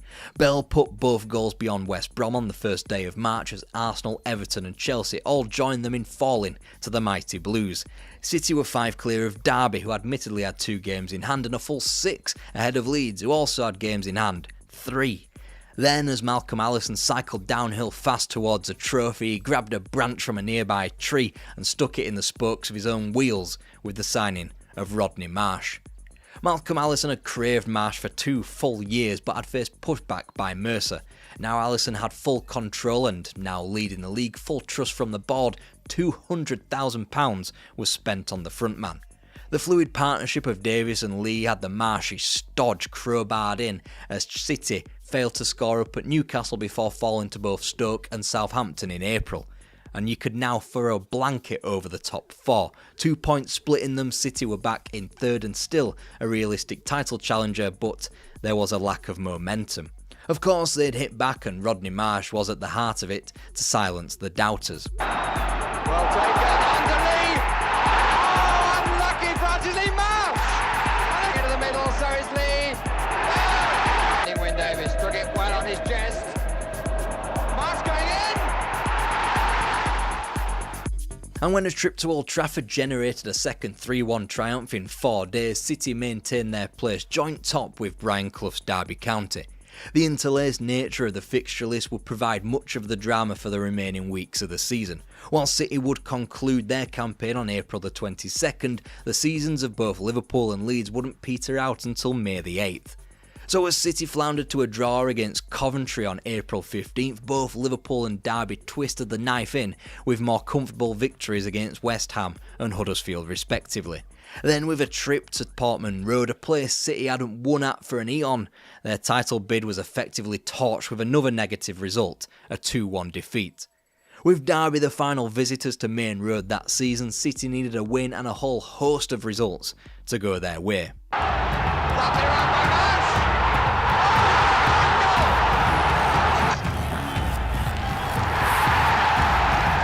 In the end, the win was entirely worthless because of Liverpool's own triumph against Ipswich Town, something City had failed to do 4 days prior. City had finished their 42-game season top of the league, a point ahead of both Liverpool and Derby, but knew they couldn't win the championship. Derby's win over Liverpool in their final game saw to that, and whilst May the 8th saw both Liverpool and Leeds botch their attempts at overtaking Clough's side, Manchester City's players were already on their holidays, completely powerless to it all and on the outside. 1972-73 meant Manchester City without Joe Mercer at the club, not even from the boardroom level after he departed as general manager. Malcolm Allison now had what he had desired all along, total and complete control of Main Road. If Joe Mercer was a steadying handbrake, Allison was cutting the brakes with a grin dripping with charisma that told you not to worry. Not that the new chairman Peter Swales wasn't worried in the first place, he got Allison in place for what was supposed to be a fresh start in a new technicolor age. But it still meant a Manchester City playing in black and white. The club might have ludicrously qualified for and won the Charity Shield against the even more ludicrously qualified 3rd Division champions Aston Villa, but league form was utterly shocking. Of their first 6 matches, City chalked up just 2 points, thrashing Norwich from the comfort of their own home, and whilst the fixture list did throw up a stinker of Liverpool, Everton, Derby and Chelsea, City did slump to an away defeat against Crystal Palace. That was the defeat that left the club rooted to the bottom of the 1st Division, hardly a good look when the might of Valencia were creeping up on the horizon in the UEFA Cup first round. Obviously City would bow out to the Spaniards after a 2-1 defeat at the Mestalla second leg. By which point City's league form hadn't been corrected. Okay, there were home wins over Leicester and Spurs, but there was also the small matter of getting pumped 5-1 by Stoke 4 days before their European exit, or 4-1 at Birmingham in early September. A defeat to Coventry continued City's turgid form on the road. Yes, that's their 7th successive away reverse of the campaign. they wouldn't win on their travels until Remembrance Day, by which point the club form had picked up. Down well and turned well, and it's in off the hands of the goalkeeper. Good shot. Still Donachie. Chance for him to shoot. And Lee leaving it for Marsh. Good save by Jennings. Marsh on again, England. The club felt fun and free and fresh again. Losses evaporated in exchange for the present of victory at Christmas time and continued through to the FA Cup elimination of Liverpool in a 4th round replay. The problem was that it was all a bit temporary. Soon enough the form would dry up, Sunderland would eject them from the next stage of the Cup and go on to win it, and once their season was categorised as over, they laid down for Wolves at Molineux, shipping 5 goals before unforgivably losing 3 on the spin at Main Road. That was the end of Malcolm Allison and Manchester City, for now. But the fun times and crucially silverware weren't over just yet for Manchester City, but that's a story for another day.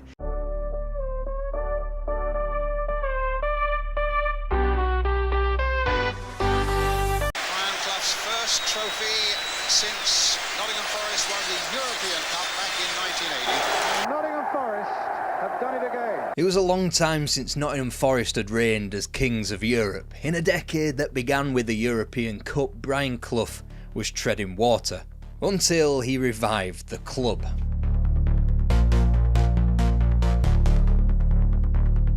Now then, where were we? Oh yes, Nottingham Forest had one hand tied behind their back because of new financial rules, English clubs being barred from European competition, and Brian Clough's powers waning underneath the crippling weight of modern football.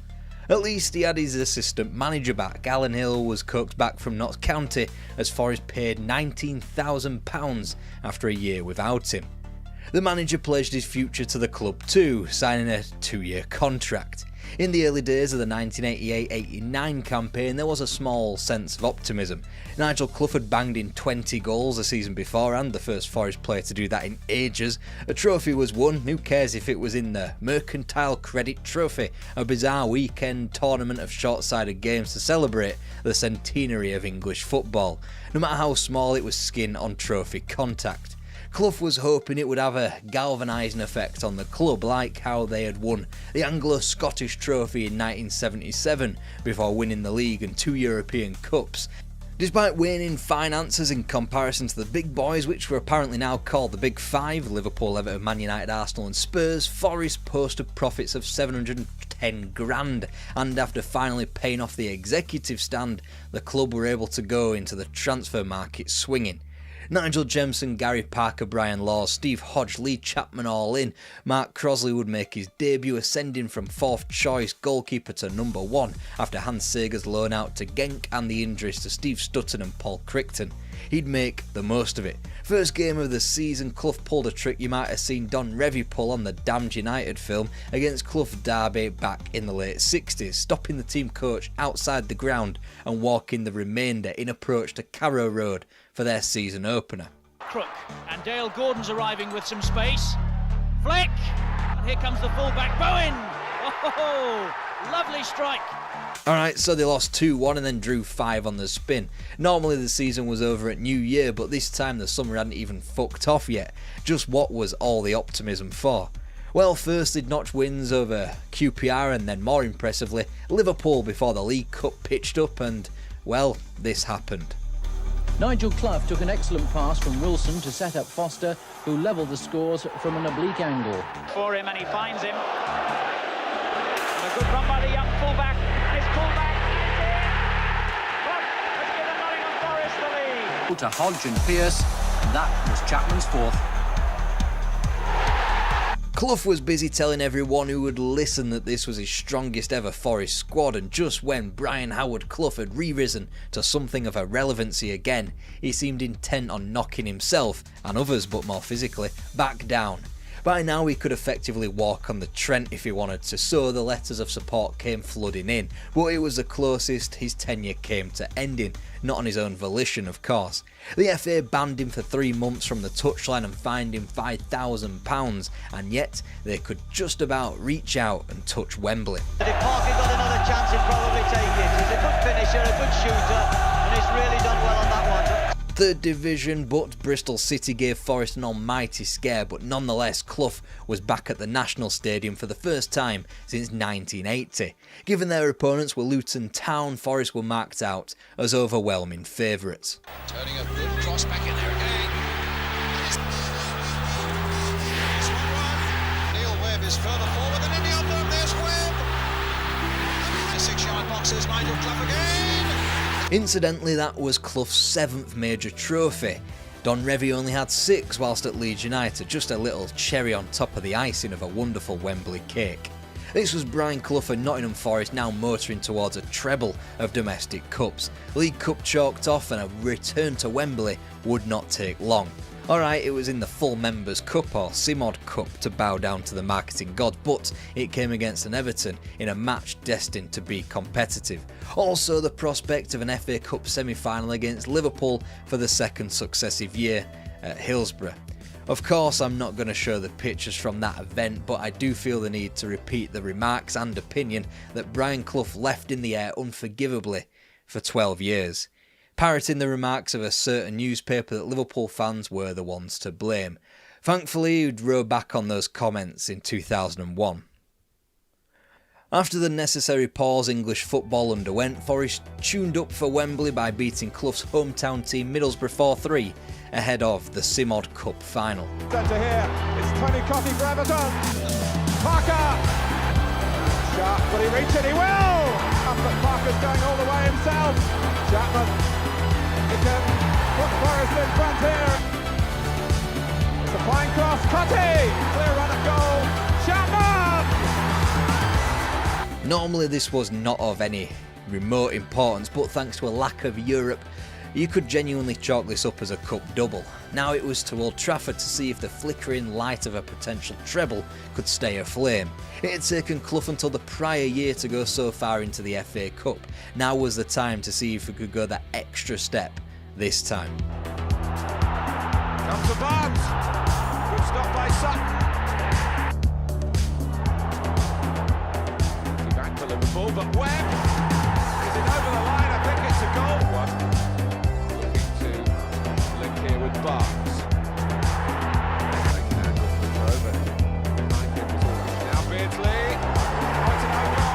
It was a game that Clough remarked, "I'd rather not be doing this, I'd rather be sitting at home." Such was the sentiment of the entire footballing world, that Liverpool probably should be allowed to walk to the trophy for all the loss and tragedy they had incurred. A trio of trophies for Forest, just a step too far, but this was a team now firmly with smoke blown up their arse, with real trophies to speak of. In fact, every part of Nottingham Forest was successful. The reserve side won the league, the under-18s won the Midland Youth Cup. Leeds' John Sheridan replaced Neil Webb at a sizeable turnover, and season ticket money had ticked over the £1 million barrier for the very first time. It ought to have been a superb start. And of course, Forest won only one of their first 7 matches. It's Jimmy Carter who finishes well. It's a good start for Millwall. The cross is completely misjudged by Steve Sutton. More mercy punishing the error. Naturally, soon enough they would rack up enough wins to ease any half-arsed relegation fears, but this was clearly not a Forest side for the league, but for the Cups, as the return of the Old Faithful League Cup proved. Here, and he's meant to aim us in the middle as well. This could kill them off. It's 4. Thomas played it in. Owen Hodge has collected it. My word, you have to hand it to Nottingham Forest. Forest were on the precipice of Wembley for the 3rd time in less than a year, and yet the cup match, which had the biggest historical weight attached in this time, was yet another 3rd round exit from the FA Cup, this time against Manchester United, which arguably saved Alex Ferguson's job and prompted their run to the trophy 5 months later. At the turn of the year, Neil Webb's replacement was gone, Lee Chapman, at a £250k loss to Leeds, as Clough exclaimed, "What have I signed him for? He can't tackle, he can't head, he can't run. What the fuck have I signed him for?" Chapman would go on to be a crucial cog in the Leeds title-winning machine 2 years later. David Curry was through the door for 700 grand, but he would play only 8 matches before being flogged. The manager was clearly losing his touch, the critics said. Clough didn't care about any of that. The club was bound for Wembley once again.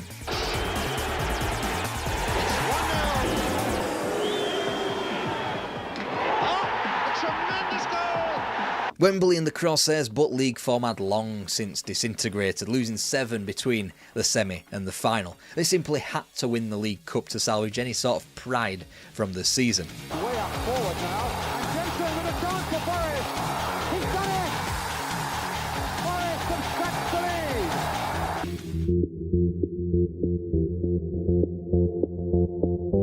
The only time Nottingham Forest had ever won trophies in 3 consecutive seasons was in Clough's heyday between 78 and 80 with the winning of the league and 2 European Cups. He was said to have lost his magic by his critics, he'd certainly lost his sidekick Peter Taylor, but still, he was on course to repeat that treble come 1991. Also, you can scrap what I said earlier about Clough's eye for a transfer, because Roy Keane had come in from Cove Ramblers for just 10 grand. He'd prove a bargain, but at the time the biggest piece of business was persuading Des Walker to stay for another year despite all of the Italian overtures sent in his direction. Forest were relatively moneyed but had failed to scoop up a big signing, probably because Clough had been burned so prolifically the campaign prior. His one signing was chucked in at the deep end, and it would be Roy Keane who wound up being Neil Webb's long-awaited, inexpensive replacement. Meanwhile, Nigel Jemson shot to form in the early stages of the 1991 campaign. Rush, perfectly timed break, and Rush, Peter Beardsley, yes! Not that Forest were in any kind of good form. They had only managed to win when Southampton turned up at the City Ground in the 4th match of the season, and they wouldn't claim another victory until the end of September. The club was still lodged in that league malaise, a funk if you will, but still Clough penned himself another 3 years at the club. Surely they couldn't keep riding the crest of the League Cup wave forever in order to keep themselves relevant.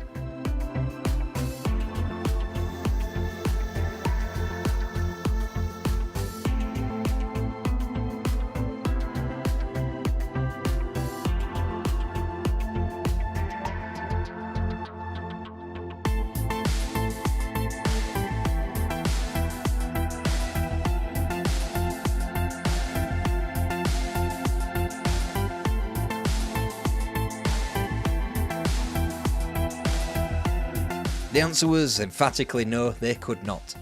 That October, news of Peter Taylor's death reached Clough. They hadn't spoken for the last 7 years of his life. Clough, already withdrawn from the modern game, became increasingly removed from his players and the training ground as the drink took over more and more. And yet he was still able to rule over Nottingham Forest, the club that he helped make. By the time Palace were overcome after 3 games of an FA Cup 3rd round tie, it was Clough and Forest's last chance at silverware because Barnsley had put them out of the Zenith Data Systems Cup, just the latest name people were calling the full Members' Cup. Their inconsistencies in the league only came to the fore with cup distraction as 1990 became 91.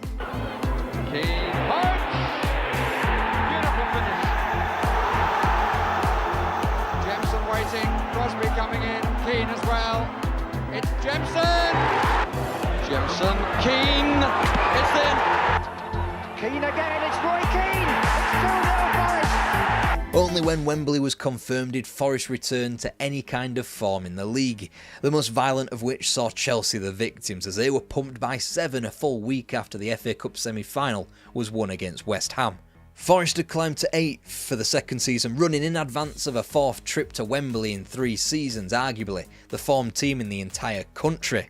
In the capital, they would meet Tottenham Hotspur for an instant classic. Oh, it's in! And Crosby has saved it! Not with a chance for Spurs. And the equaliser option to put the ball in his own net to give Tottenham the lead. From the Gascoigne tackle to the Pierce free kick and the Lineker penalty miss, ultimately it would be the faithful Des Walker spooning a header into his own net that settled an FA Cup final. Gone was the perfect chance for Clough to ride off into the sunset, having completed the set of English footballing trophies. Now he had to go again, but by now it was obvious his powers were gone. He handed a pay rise to Steve Hodge in advance of the final that was so insignificant that he moved heaven and earth to leave Forest that summer. The manager remained on the front foot, however, going in for Dean Saunders, but the Welshman was so put off by the manager's drunkenness at a transfer meeting, he rejected him. Gary McAllister snubbed Clough too. In the end, Forest signed Kingsley Black from Luton Town, before finally settling on a frontman of decent renown in Millwall's Teddy Sheringham. The sale of Des Walker was becoming more tempting by the year, but Clough had managed to rebuff a massive £5 million bid from Sampdoria. Another success, even if it did mean he would leave for £1.5 million 12 months later. And whilst Alan Mahood came and went without playing a game owing to injury, Ian Woan was purchased and ultimately lasted a decade. Despite all the upheaval to the squad in the off-season, Clough was adamant that a title chase was possible thanks to the trident of his own son, Sheringham, and Jemson up front. By September, after more defeat than victory, that little experiment was over. Jemson sold to Sheffield Wednesday, joining Gary Parker on the scrap heap, who departed for Villa. In truth, the league season was going as you'd expect from this time. Horribly, as Forest skirted relegation as late as November. Clough's big money signing Sheringham wasn't even hitting the target either, going 11 without scoring, but it was about that time of the year again. The League Cup was sent for and it was obedient as usual. Second, in strength and skill, finishing it off. The 2-0 win sealed by Scott Gemmell.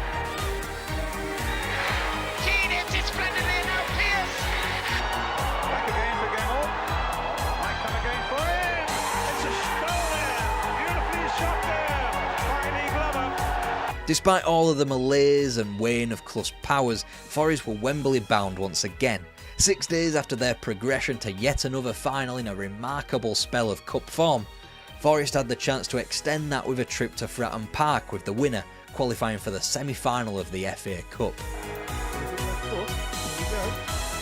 Easy one for... Oh my word!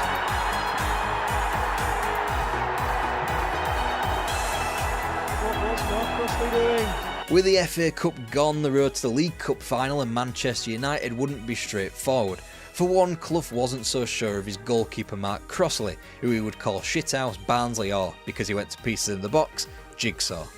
His potential criminal charges for a fracas in his hometown of Barnsley hardly helped, and Clough dropped him for the final despite selling Steve Sutton to Derby in advance of the big occasion. Therefore, Forest went into the game fielding third choice Welshman Andy Marriott. Little ball is made there for McClare again!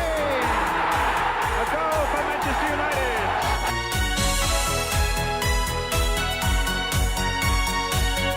The sky was falling in. Brian Clough had missed yet another opportunity to ride off into the sunset without a blot on his copybook and with another winner's medal in his back pocket.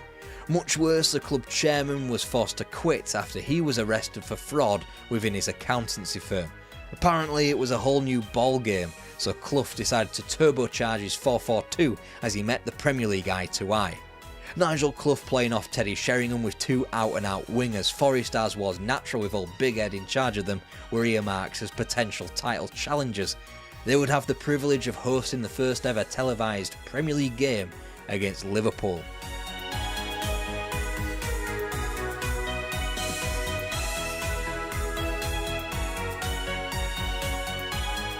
And the goal scorer Teddy Sheringham would wind up with the first ever Premier League Golden Boot. Such a big shame then that Clough had binned him off to Spurs and he scored the rest of his 21 goals for Tottenham Hotspur. Meanwhile, Forest's best league's marksman was Nigel Clough with a comparatively dour 10. Joining Sheringham in departing the City ground was a long-awaited sale of Des Walker to Sampdoria. They might have just survived too had his defensive partner Darren Wassall not followed him out of the door. If Forest had looked like a team capable of challenging the best of the best on the opening weekend, then they were distinctly ordinary for the remainder, beginning with Oldham's humiliating 5-goal haul. Pierce gets in the tackle, breaks to Bernard, and a beautiful chip there with his left foot into the top right-hand corner of Crossley's net. So was Shearer's response, 6 goals in 6 games. The loss at newly promoted Blackburn Rovers had Forest officially rooted to the bottom of the division. Nonetheless, Crossley was back in goal, but he had had the ignominious honour of scoring the Premier League's first ever own goal. Nottingham Forest could not be stopped in their demotion, and this time there would be no distractions, at least not on the field, courtesy of those good old cup competitions running sour. For Campbell, for Wright, deflected, goal! Selly, that's a fine header over the top of Tyler for Wright!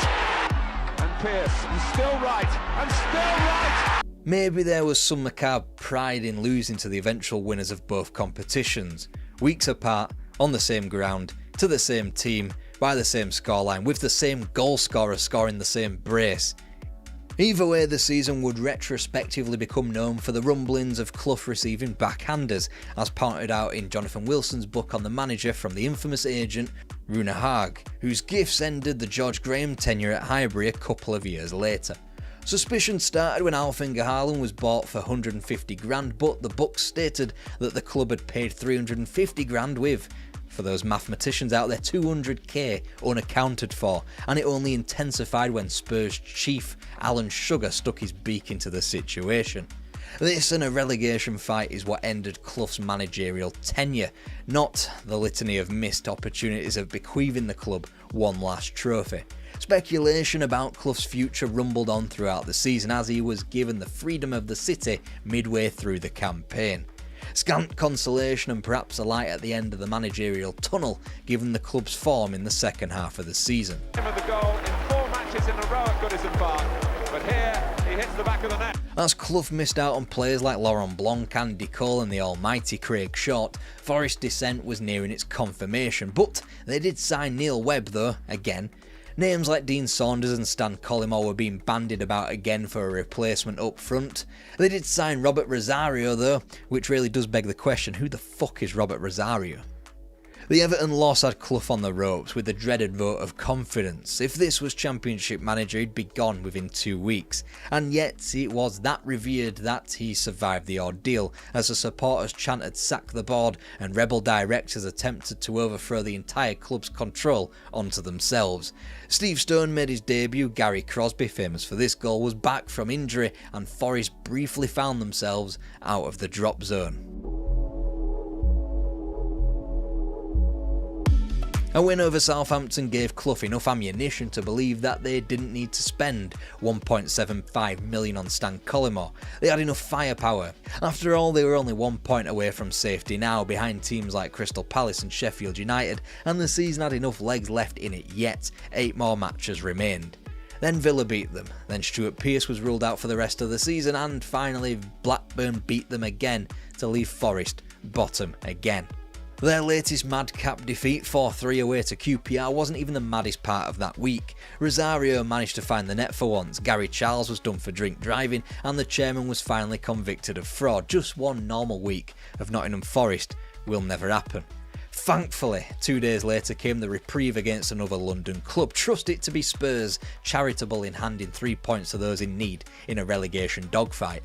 Unfortunately, their next 2 capital opponents wouldn't be so generous. First, Wimbledon pitched up and claimed a 1-0 win, which stretched the gap between Forest and safety to 3 points. Before a heroic, if a little unsatisfying, 1-1 draw against sudden foes, Arsenal left Forest needing a miracle with 2 games to play.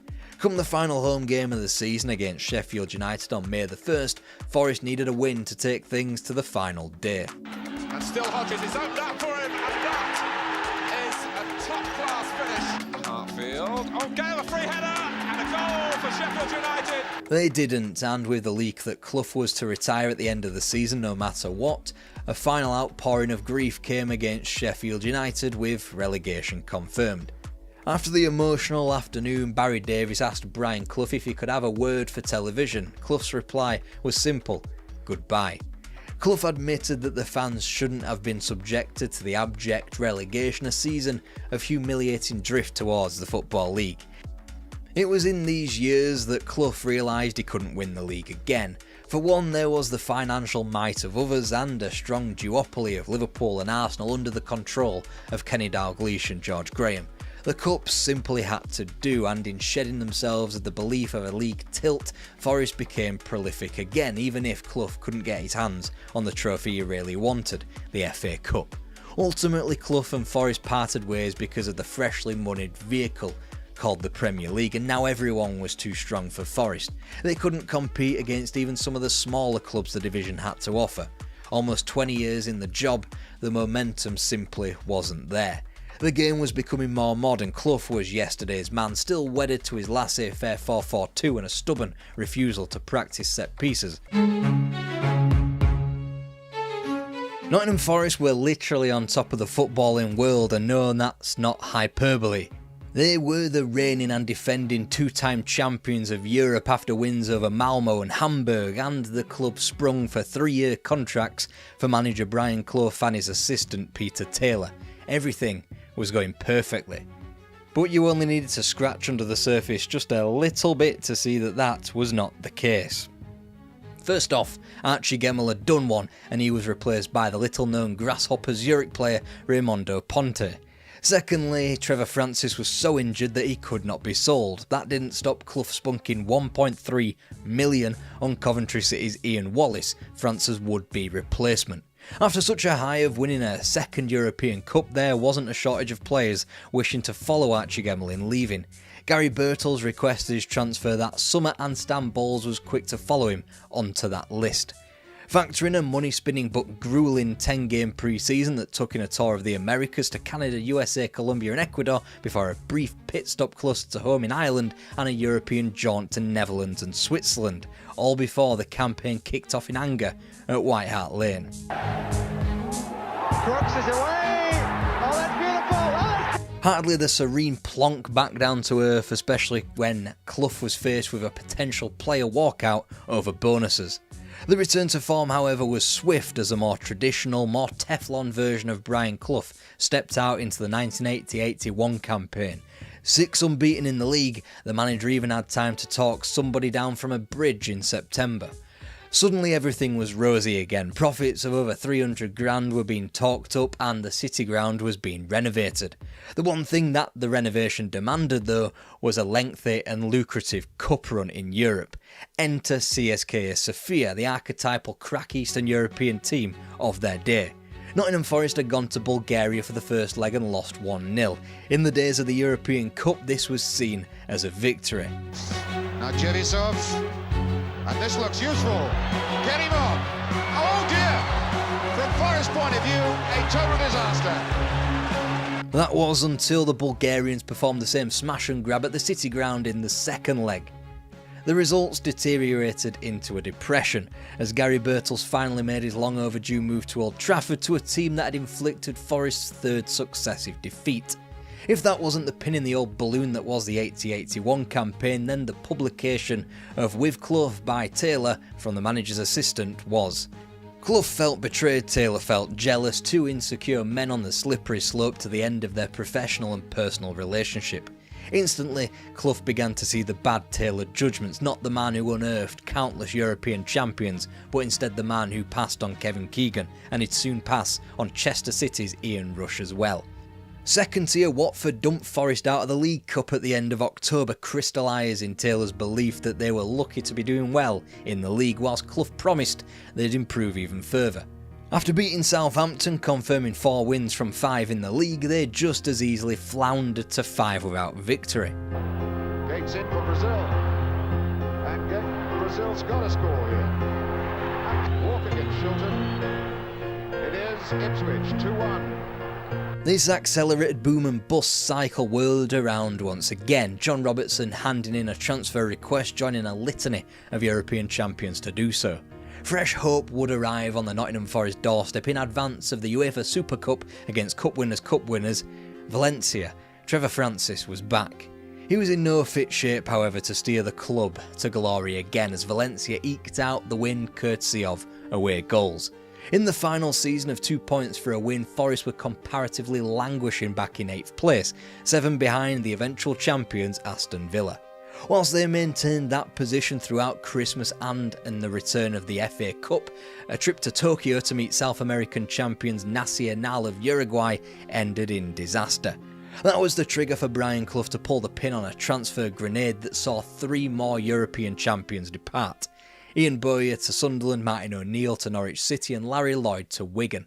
Worse was to follow as Peter Shilton outlined his intentions to leave the club the following summer. Then the replacements came, Bayern's Jan Einar Ass, who played 21 league fixtures for the club before breaking his leg. And yet there remained one shred of hope, and it was called the FA Cup. Dangerous run from Mariner here. And here's Buren. And of course that hope was spaffed up against the wall pretty quickly. They'd managed one win in a month thereafter, which sealed Forest to a position outside of the European places. It was a disaster, but it wasn't anything money couldn't solve. First, Mark Proctor came in from Borough for 425 grand before Justin Fashanu was the third player Clough splurged $1 million on. And although it would become clear that Fashanu and Clough mixed about as well as oil and water, there was fresh optimism ahead.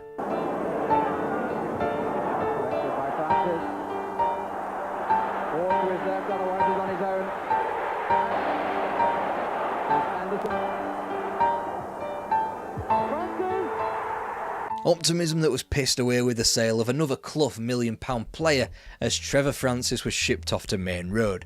That plus the 400k banked for Frank Gray, the only reason why the club continued to post a profit.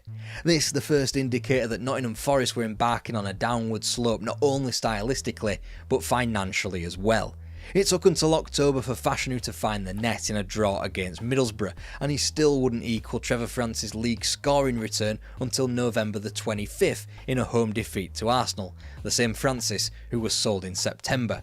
The problem? Not enough signings of course. Bayern Munich were tapped up again, this time for Jurgen Rober, another player who would barely scrape the 20 game mark for the club. Willie Young, an ancient replacement for Larry Lloyd, came in from Arsenal, and he didn't last too much longer. The strain of the club finally got to Brian Clough physiologically, and he was ordered to take a break, leaving Forest to Peter Taylor, who promptly had the same effect before he had even come back. The spotlight at the City Ground had never glared so harshly.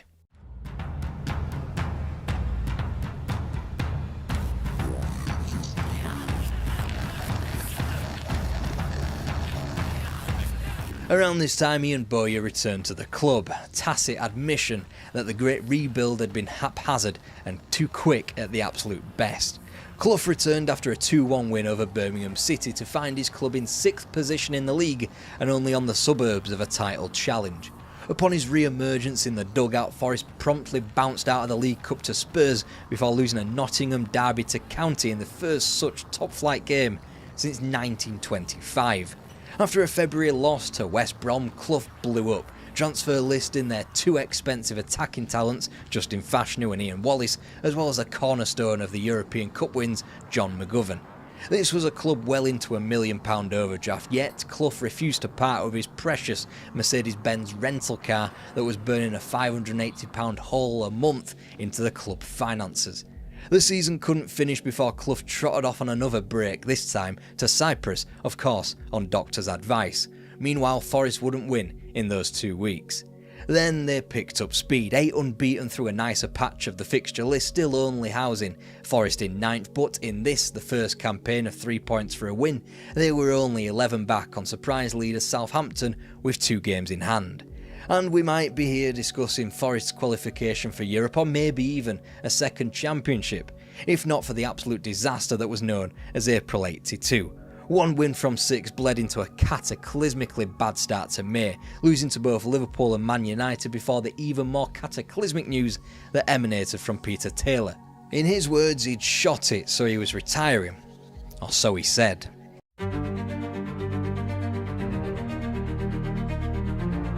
With Taylor, Nottingham Forest had scored only a goal a game, firmly in the worst quarter of attacking teams in the top flight of English football.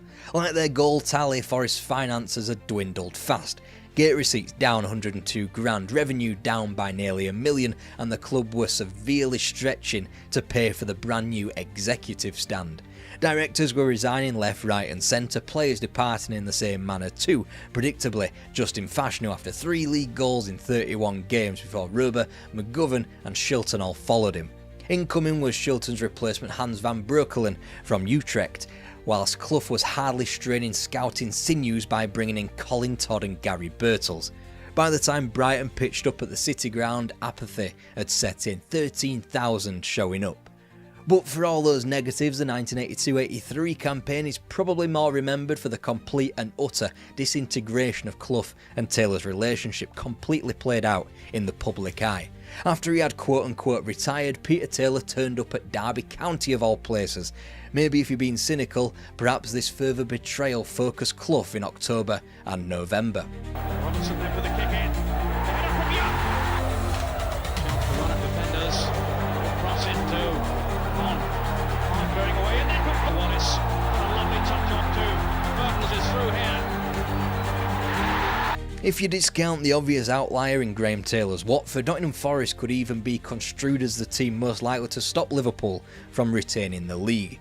Then the cup draws had a knack of derailing that fleeting optimism. Clough would be reunited with Taylor in the FA Cup.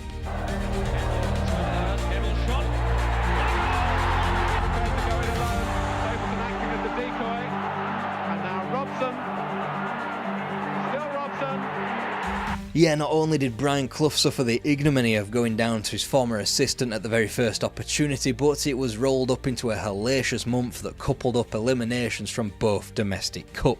If anything, it was the shockingly bad performance at Old Trafford that changed Forest's season. Alongside John Robertson's lengthy cartilage injury, Forest was shunted into a horrendous start to 1983. They'd been threatening to sink into the mid-table malaise for quite some time, and here they were again. Back off them. And whips away from top. What a goal from Pete. Almost free look, and Airpost to pick up a 2 points. Osman there as well. Up they both go. Balls in for Wallace. After that discouraging defeat at home to Southampton, Forest weren't far off the 12th position they were stuck in when the music stopped on the prior campaign. Then they dug deep. They beat Everton and Coventry before a valuable point at home to Spurs. Then Watford, Notts County and Man City fell to end April. The champions Liverpool were dispatched, and a point at home to Norwich left Forest on the brink of Europe again. 8 unbeaten, another win on the final day's visit of the Vetch Field would prompt another European campaign for Brian Clough. Ian Wallace it was with a brace and Viv Anderson with the other in a comfortably drawing of the curtains on a tumultuous but successful season. Most importantly, Forest were back under the European lights, and this gave the club a little breathing room financially. Yet Clough was still faced with the shipping out of Mark Proctor, Stuart Gray and Hans van Broekelen before he could do business to get Paul Hart in from Leeds. All this completely paled into insignificance thanks to John Robertson's departure. To the clutches of Derby County and Peter Taylor of all people, the ultimate betrayal as Clough saw it as he publicly denounced Taylor as a rattlesnake. With stone-cold focus, Clough helped sway the tribunal hearing to squeeze every last penny out of Robertson's departure. Forest would bank 135 grand to the bottom line, far more than what Derby had bargained for. With one hand, Clough could declare victory. With another, Forest felt downtrodden thanks to a new controversial rule which abolished the sharing of gate receipts between clubs. Up until now, away teams used to take in 20% of the gate, handy for a traditionally smaller side like Forest when it came to attempting to tackle names like Liverpool, Man United and Arsenal. That safety net, gone. Nottingham Forest's rampant success was now to become a thing of the past as the smaller clubs got increasingly more marginalised. Not that Forest needed help in their own downfall. A League Cup loss to Wimbledon exposed Forest's soft underbelly, weak against direct football and with league form aggressively mid-table, something which had become the norm. The UEFA Cup took on incredible importance as early as November. Formazione costringono l'Eindhoven a tentare un... The young winger. Setting it up on Hodge. Sturm Graz were pencilled in with the return of Europe in March. They definitely needed the UEFA Cup now, since Southampton had put them out of the third round of the FA Cup. League form had improved, but this was Liverpool's 1984 team they were up against, and they were rampantly heading towards the title. Entrambi nella parte finale, qui addirittura siamo tempi supplementari, gol decisivi per il superamento. For all the first leg dominance, it was a slog only sealed after extra time in the second leg, which claimed the names of both Gary Birtles and Franz Tyson. The unlikely hero this time, the young Steve Hodge. Next, the semi-final visitors to the City Ground, a whole different kettle of fish, welcoming Anderlecht, the holders of the UEFA Cup, and a team who had begun their European ascent at a similar time to Forest, winning 2 Cup Winners' Cups in the late 70s. Steve Hodge, the hero once again, this time on the score sheet, striking twice late on in the day to take a sizable lead to Brussels. But a fortnight later came another semi-final that Clough felt was dubious, to say the very least, only this time he would come to be justified in his anger that he had been cheated. From long range. The referee right on the spot, had no hesitation in from the spot. So that, the ball from Van der Eycken taken on the chest of Vandenberg. Only 13 years after the event did Roger van den Stok reveal that his dad, Anderlecht president Constant van den Stok, paid off the referee to the tune of £18,000. The disallowing of Paul Hart's last-minute goal put pay to Nottingham Forest in the latter stages of European football for good. Well, maybe until Nuno Espirito Santos proves me wrong next season. But in the next season of this particular story, Nottingham Forest's entire financial future had to be reliant on the European endeavour. A respectable third place in 1984 ensured Forest would return to the UEFA Cup. Grazie del secondo tempo, grazie a questo gol realizzato da Wellens, il numero 9 della formazione del Bruges. Firstly, Europe was ended for the year by Club Bruges at the opening hurdle. More terminally came the Heysel disaster at the end of the season that ultimately barred English teams from European competition. Clough was able to persuade Peter Davenport to extend his stay for 12 months, but in turn they lost Ian Wallace and Viv Anderson. They'd add to the ranks, first in goal through Hans Segers, before Celtic's Jim McAnally, and via Real Madrid, Johnny Metgod. Despite all the turmoil in the squad's shake-up, Forest started life in the 1984-85 campaign pretty well, all completely worthless outside of glory via a title push, thanks of course to the eventual European disqualification.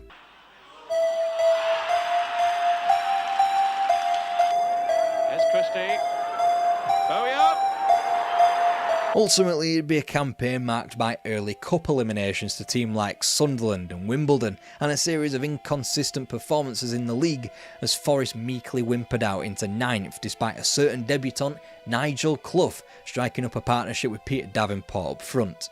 A continuous profit gave Clough the belief to go into the market as Neil Webb came in from Portsmouth and Stuart Pearce followed from Coventry. Probably for the first time since Peter Taylor fucked off, there was a spot of optimism floating about the City ground. So when Forest won one of their first 6 matches to begin the 85-86 season, the campaign was all but binned off there and then. The League Cup was sworn off with QPR on a plastic pitch, the FA Cup a non-starter away to Blackburn Rovers in a third round replay. And whilst league form did improve, it was only from a consistent bad to an inconsistent malaise that ended with an unbeaten 12. All it spoke to was a mid-table club in decline. Brian Clough would note that it was only the form of Des Walker at centre-half that saved the entire season. Of course, it prompted another summer of soul-searching as Peter Davenport departed for Man United at the back end of the season and names like Ian Bowyer left, again. But the biggest news of a potential out came from the horse's mouth himself, Clough publicly pointing out in the Evening Post on the eve of the season that his contract was up the following summer and he wasn't 100% on signing a new one. He was frustrated with moves in the transfer market, outbid by Spurs for Dundee United's Richard Gough, before being done on the opening day to Everton. Just when it appeared as though Forest were going to get into a groove, winning 6 of their next 7, that good old away form kicked in again. Here's Pickering.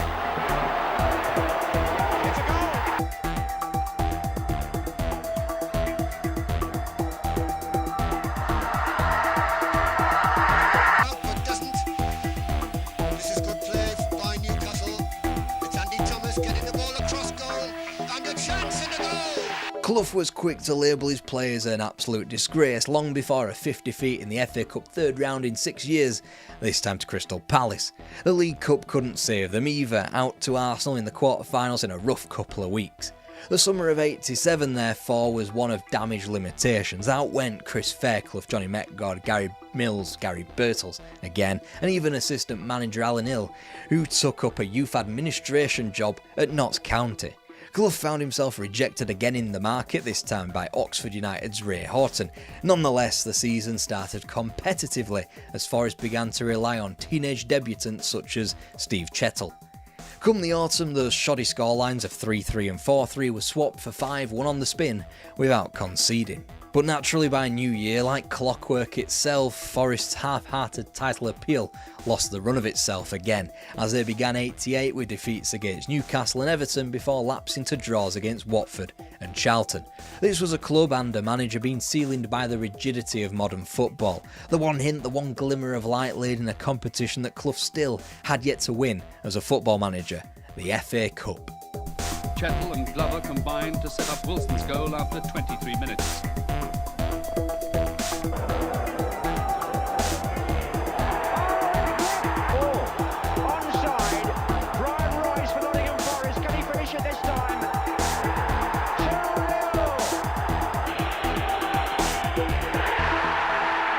And with that, another season had passed Clough by. There was more than a whiff of the man moving into the international game. First with a concrete flirtation of the Welsh job, and then come the summer of 1988, the recommendation of the England manager himself, Bobby Robson, for the FA to succeed him with Clough. It would all get better in the coming seasons, not that it looked that possible in 88. But why did Nottingham Forest fall off the proverbial cliff edge? For one, Peter Taylor's powers of recruitment waned at the same time they needed him the most, right at the point where the club needed refreshing in an intelligent manner, and also right at the stage in time where his relationship with Clough had soured. The pressure therefore was transplanted all onto Clough now, and so began a vicious cycle in his personal life within the clutches of alcohol which impaired his judgment, and only his reputation was keeping both he and the club afloat. Both Forest and Clough were virtually unrecognisable from those heady days at the start of the decade. They'd won nothing since then and not really come close, in truth.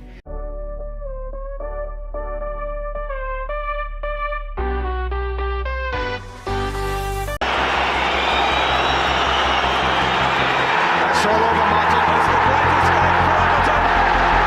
They stay up by the skin of their teeth. The 90s were a strange decade. It must have been even stranger to be an Everton fan. You've just won the title twice in 3 years, honours in Europe as well, some of the best players in the business and one of the best managers too, and now you find yourself struggling to stay in the top flight. This is Everton and their great escapes of the 90s.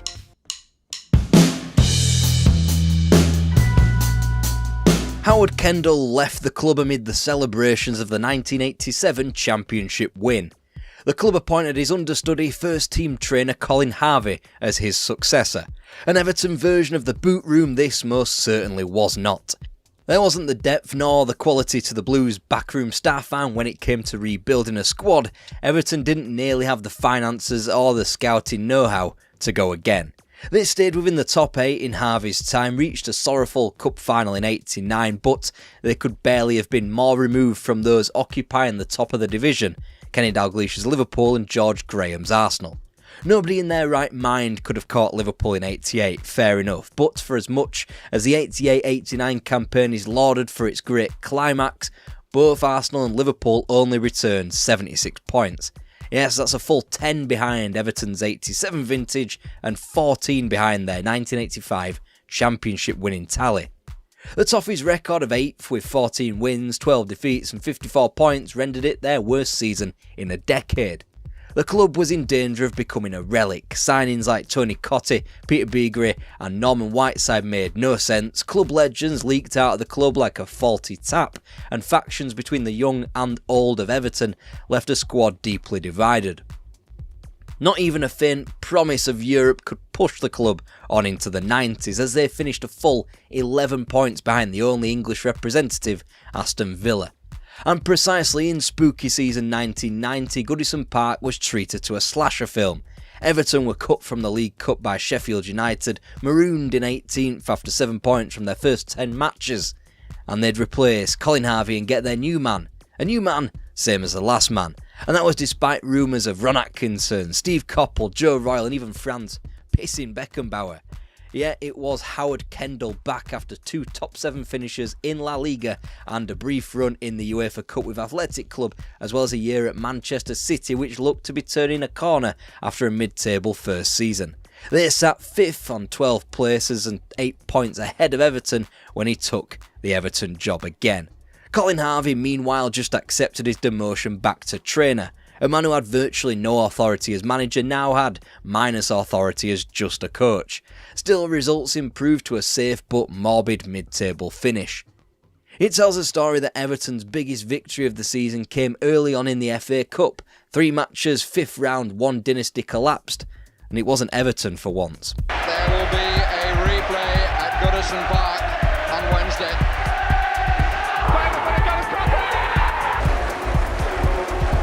First shot, then Watson.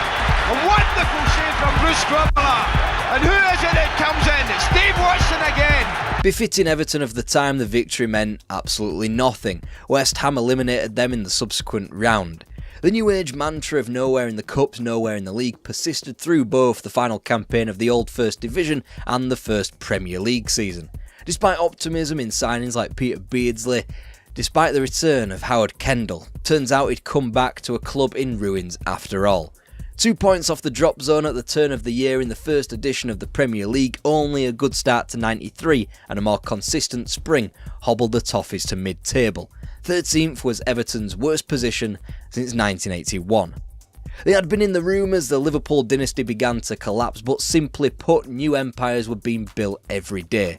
Blackburn were propelled by money, Newcastle propelled by the cult of Keegan, and more sustainably, there was a new club dominating in Manchester United. Everton typically had stood still for so long that they were effectively light years behind where they once were. Not that you'd have said so if you'd have seen the start they made to the 1993-94 Premier League season. 3 wins from 3, Everton top of the league, the club's best start for 15 years. Who cares if they had only played Southampton, Man City and Sheffield United? Well, Newcastle and Arsenal, as well as Aston Villa, cared, as they exacted Everton to 3 defeats, restricting them to 0 goals. The heady days of Tony Cottee grabbing a hat-trick at home to Sheffield United seemed so long ago. It had been 10 days. Evertonians were in for a long old season. Then a trip to Oldham Athletic served to pepper Everton out of their slumber a little before that team across Stanley Park marched across town. And this happened. Swerve, but McManaman only to mark. Whoa, it's in! And Grobbelaar feels that McManaman, look at this! Here, Tony Cottee still Cottee. The persistence pays off. Now the season was presumably back on its tracks, Everton could go through and begin their season properly. Mike Walker's Norwich City pitched up at Goodison Park for the next game. It wouldn't be the last time he'd show up at Goodison Park, and it's primarily to do with afternoons like this. Scoops it over at Cuckoo. 2-1. Ball Fox. Cuckoo to his left. Fox shoots. Cuckoo follows up and gets his hat-trick. Here comes Sutton. And there goes the 5th. One more win before December with cup failures sprinkled in and amongst. This was the new normal for Everton. Southampton copped a league double, but that was mere brief respite for the Toffees. After climbing from dizzying heights of 13 all the way to 11th, Howard Kendall decided to call it a day. He spent all season trying to sign a striker. Dion Dublin was just the latest cab off the rank, and it was the failure by the board to stretch just £300,000 Kendall's time at Goodison. The usual rumours abounded. Atkinson, Royal, former player Peter Reid before the stereotypical big gun got wheeled out by the Red Tops, Bobby Robson, yet again. Ultimately, Everton whittled a short list down to one man. Yep, Mike Walker. Only problem being that he was busy managing Norwich City. Mike Walker had challenged for the inaugural Premier League title unsuccessfully and paired it off by going toe-to-toe in Europe with names like Inter Milan and Bayern Munich. Flavour of the month, Everton would have to pay for his services.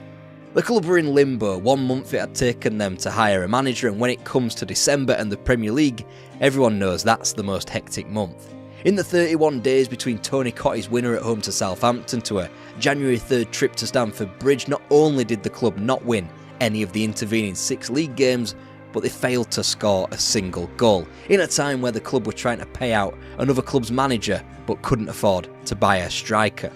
When Mike Walker finally got hold of Everton, the club had the worst points per game record outside of the bottom 5, 25 games, 25 points, 6 points separate the club from the drop. Even though Mike Walker was able to steer Everton to a first league win in a month, it was over Swindon Town after all. The Toffees quickly corrected that sliver of light at the end of the tunnel with a second successive FA Cup third round exit, this time to Bolton. They were in freefall, despite their cheaper reconstruction of Goodison Park to fit the Taylor report relative to the costs faced with clubs like Arsenal, Liverpool and Man United. They had kept the purse strings tight and bought very little with it.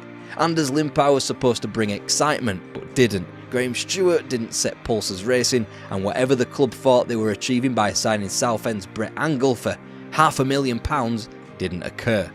It was a time where that $500,000 could buy you a live Marcus Gale or Phil Babb or even half an Eric Cantona. They were hardly helped with the club passing from one vessel to another in elongated fashion following the death of John Moores in September '93. A tug of war which would finally become a belated union wouldn't be settled until long after the season.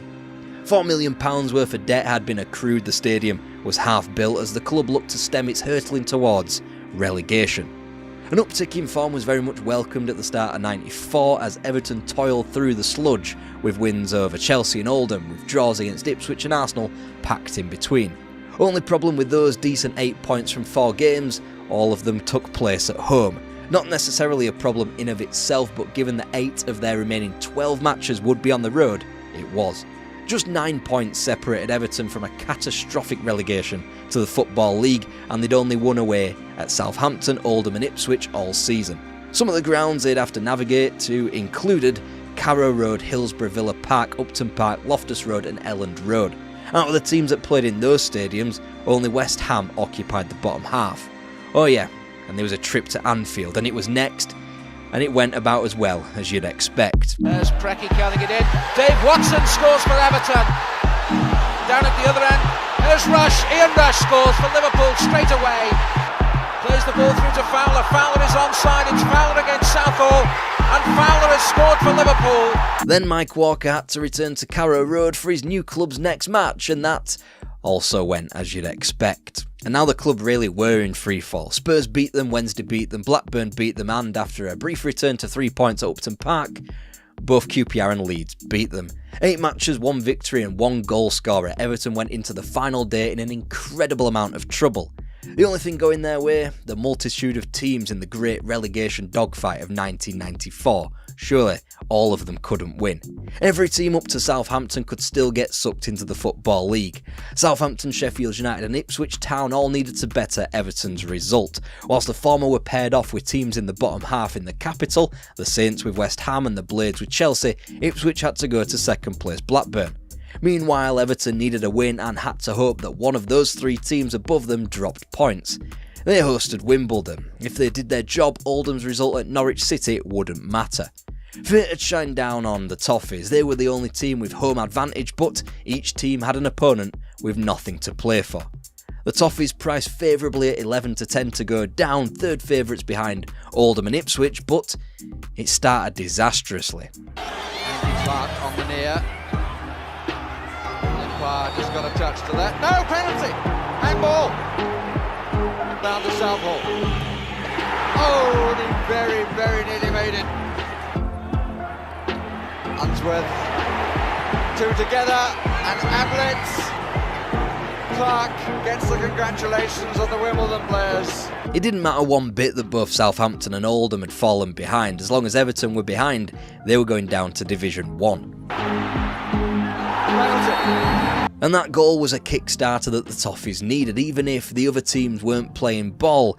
Sheffield United had gone ahead at Stamford Bridge, and Southampton had not only tied the Hammers up by half-time, but 7 minutes into the second half they were leading. They appeared safe, and even though Ipswich were holding off second place Blackburn to a goalless half-time scoreline, they were the ones poised to fall if Everton could summon another 2 goals.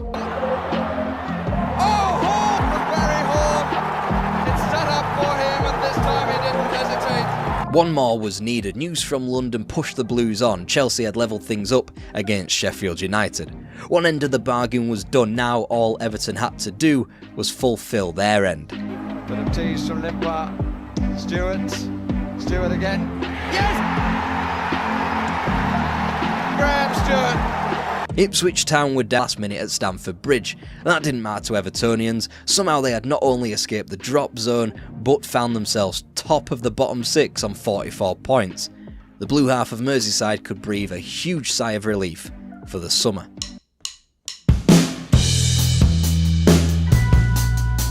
Everton had survived by the skin of their teeth, yet English football's reformatting demanded that they were to struggle once again. The Premier League was to be trimmed down from 22 to 20 teams, meaning that 4 outfits would go down from the top flight. Investment could be found both on and off the pitch. The Park End had been rebuilt for £4 million, whilst the summer saw Daniel Amokachi and Vinny Samways signed and Tony Cottee swapped for defender David Burrows. Only the biggest optimist could be excited for the new season. 4 points and no victories from their first 12 league games and a limp elimination from the League Cup by EFL's Portsmouth left Mike Walker on the chopping block. Belatedly, after a goalless draw at Carrow Road, the manager was sacked, quickly replaced by Joe Royle. Formerly a frontman at Goodison Park, Royle both understood the club and had experience in improving what was now an underdog. His managerial career began in 1982 at Boundary Park with an Oldham Athletic that hadn't graced the top flight since 1923. Not only did he return them to the top tier, he kept them there and took them to Wembley for the 1990 League Cup final, whilst getting to within 90 minutes of an FA Cup final not once but twice. Royle would grab hold of Everton, toughening them up, quickening them up both in and out of possession, and instilled a philosophy that would become known as the Dogs of War. They were named after the combative three-man midfield of Barry Horn, John Ebrell and Joe Parkinson, but could quite easily be stretched to new loan signing Duncan Ferguson, who had slowly but surely captured the imagination of the Gladys Street end. Andy Hinchcliffe was transformed into an English international, and as Limpar was finally showing his creative streak, and Paul Rideout enjoyed his greatest season for the Blues. Royals' first game had been the biggest of the season, the home Merseyside derby in the Premier League, one hell of an acid test. Hinchcliffe's corner to Ferguson has put Everton in front here. Ferguson goes up, there's a crazy deflection, it might fall for Rideout. He scored, that's 2. A solid foundation of 11 points from his first 5 matches before Christmas led Everton out of the drop zone in January. Despite the epitome of inconsistency in the league, it was enough to be safe well in advance of the final day. Plus, the season had been buoyed by a cup run bolstered by a sticky victory away at Bristol City in the 4th round. Norwich City were next, a team that handed Everton a few spankings in the past and a team who the Toffees had pinched their previous manager off. What happened next sparked the remainder of the season. Great angle ball, Stewart, good first touch, he must score, he does. And that completes the rout. Aims for the head of Ferguson, nods it down, Watson's in there, Hottiger in trouble, and Watson has scored! Cernicek couldn't keep it out. I don't think Limpar really saw him. He plays Amlatin on the left, Amokachi's in the middle, surely number 4, yes! Jackson into the area, he's unselfish, Stewart strikes the bar, Rideout scores! Took it brilliantly well. Everton were FA Cup champions. They went big in the transfer market to sign players like Craig Shaw, Andrei Kanchelskis and finished 6th whilst acquitting themselves decently enough in Europe. Joe Royle was doing what he had done to Oldham. Everton now a team transformed.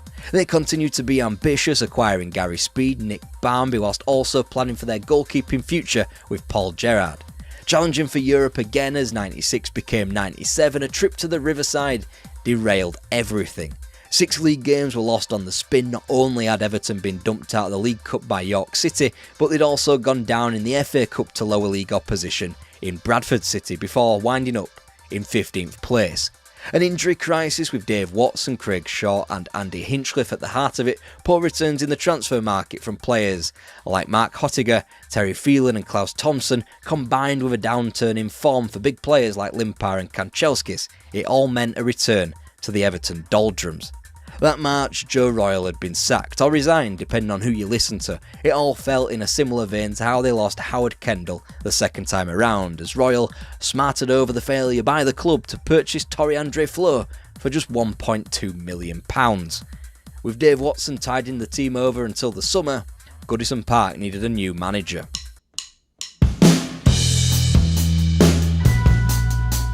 Everton were being left behind both on and off the pitch. Their stadium was very much of the 20th century, whilst footballing monuments to the following century sprouted up around the country in less renowned places like Middlesbrough, Bolton and Sunderland.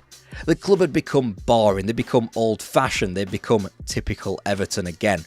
So when you're behaving typically at Goodison Park, you begin with the lofty ideals of bringing in a world-class manager like Bobby Robson, Arrigo Sacchi or John Toshak.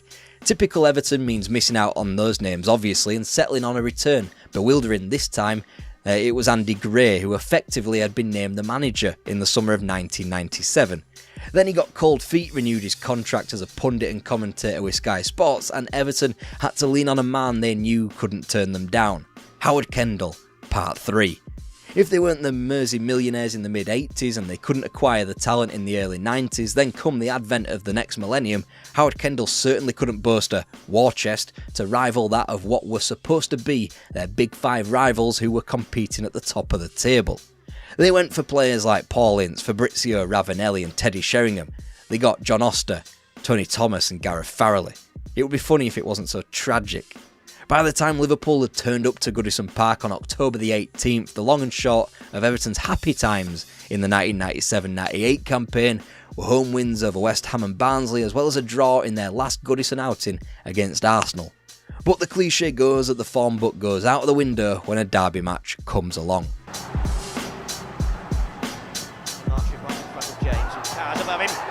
On goal from Roddick. Retreats through, he's turned inside, goes for the shot, scores! It's Everton 2, Liverpool 0. So after that, why was the mood around the club so dire? Why would the Toffees not win again until Christmas week? 4 days prior to that glory over Liverpool, the beginning of the end of Howard Kendall's third tenure played out in a League Cup elimination at Highfield Road. Not for the elimination itself or of the ludicrously bad performance and 4-1 defeat to Coventry City, a team far more stable than they in the Premier League, but for the old school nature of Howard Kendall's public dressing down of his players. Ashamed by the loss, the manager held court with his players digging them out on the Coventry turf post-match. For a sport that had moved on, Kendall's old school nature had rubbed plenty of players the wrong way, which included Gary Speed, who couldn't wait to depart for Newcastle afterwards. Either side of that departure, Andrew Hinchcliffe left for Sheffield Wednesday, and the distinguished Evertonian career of Neville Southall was ended ignominiously in March.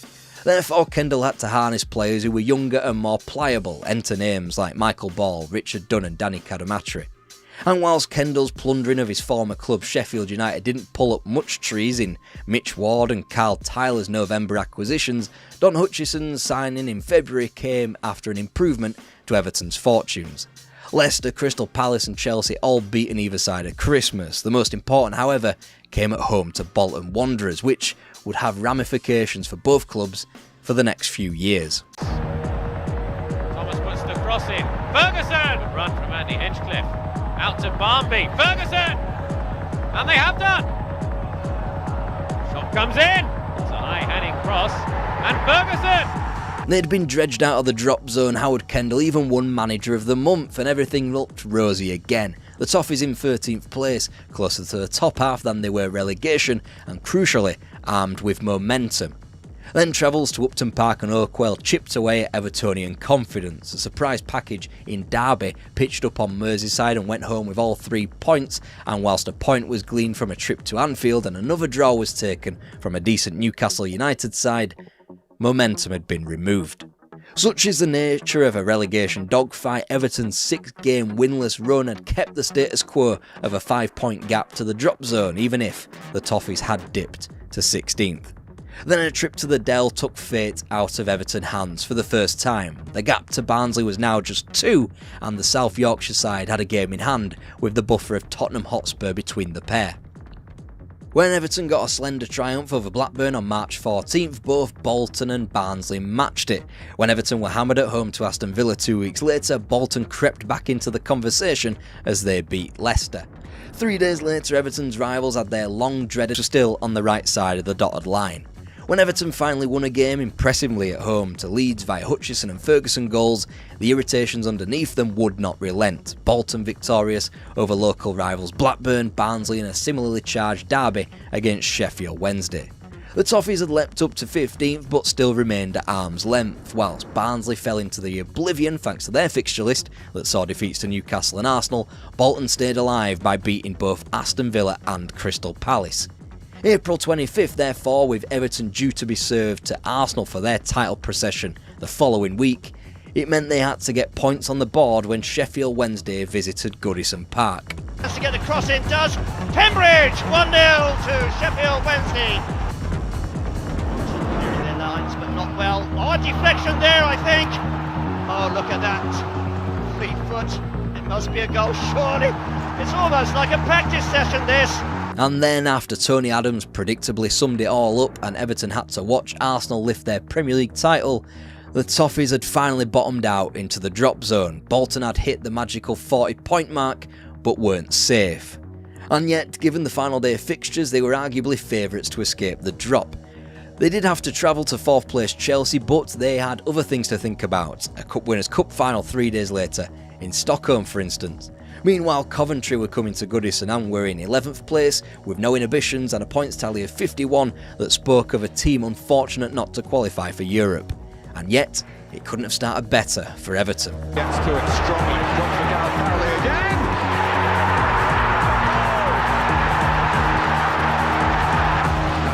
Barnby takes on the responsibility. Coventry feel that justice has been done.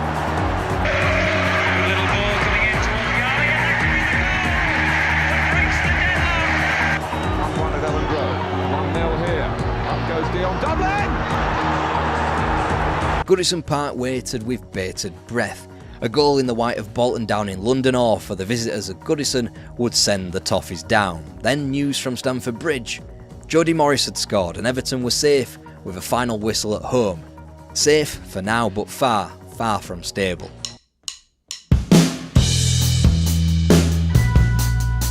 And Howard Kendall, yesterday's man, had to go, so Everton went down the normal route, going after people they couldn't get in Martin O'Neill, Ron Atkinson yet again, and Brian Kidd before settling on Walter Smith. A man who had lifted 7 Scottish League titles with Rangers and a litany of cups to boot. In a normal landscape he might have been sought after by the best of the absolute best clubs, but up north, Smith's Rangers ran almost unopposed against the Celtic side on a financial road to ruin, hence why Everton were able to capture him in the first place. What he delivered to Goodison was a sense of life, at first, when names like Marco Materazzi, Olivier Decourt and John Collins came to the club, and David Unsworth returned. Kevin Campbell was a difference maker, coming in late on in the 98-99 season, scoring 9 goals in the club's final 4 wins that sealed survival. But soon enough it'd be players like Duncan Ferguson departing, and it'd be old names cashing cheques as opposed to young, hungry players winning games. Whilst players like Thomas Gravison, Kevin Campbell and David Weir kept the club ticking over, people like David Ginola, Paul Gascoigne and Mark Hughes would be a hindrance more than anything. Whilst Francis Jeffers breathed life into the club, Ibrahima Bakayoko was a walking disaster and an expensive one at that. Ultimately, Smith wasn't able to get his project off the ground as the club never even reached the top half or embarked on a cup run. Nor, it has to be said, were they ever really embroiled in a relegation dogfight, certainly not to the same extent as 94 or 98. Football had changed, Everton's income no longer stood in the upper echelons of the English game. There they were playing 20th century football in the completely wrong millennium. They'd changed ownership late in the day in 99, but the same problems remained, and it'd take someone pretty special to take Everton back into the conversations they thought they should be in.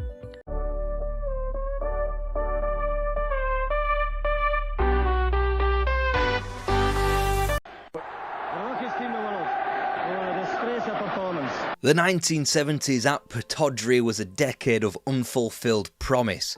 With a trophy won here and there, unfortunately they were destined to be a distant figure in an old firm governed league. Then Alex Ferguson turned up. This is his Aberdeen, maybe the best team Scotland had to offer in the 1980s.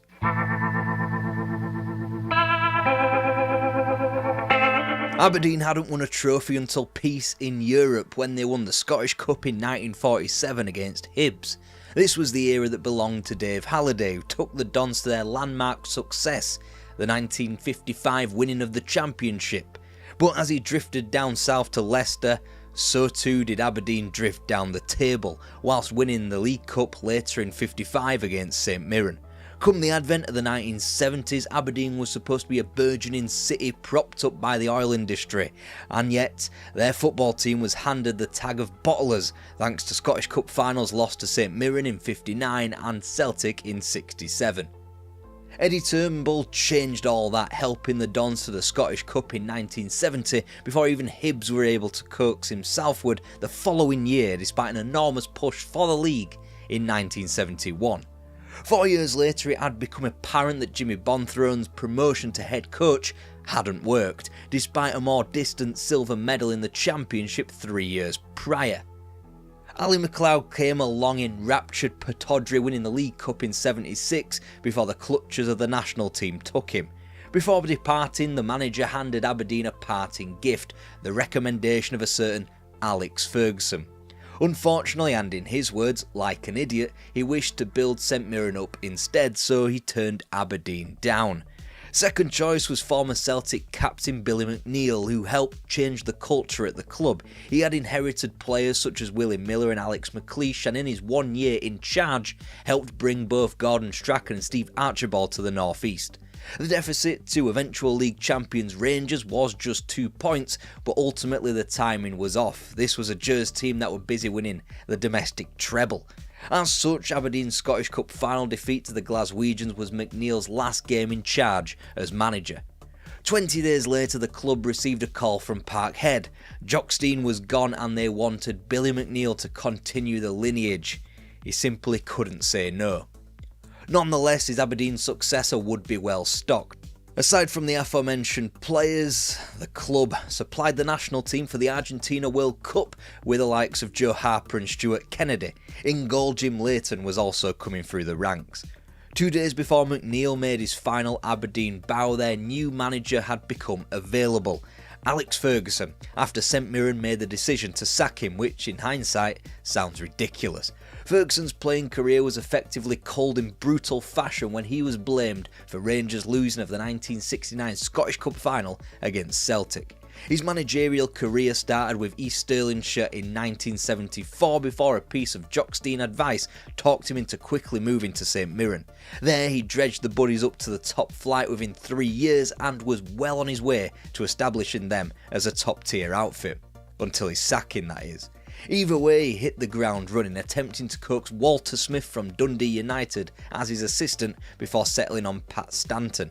Pre-season would further set the tone as friendlies against Spurs and Middlesbrough were both won before just 1 point was dropped from their first 4 league outings.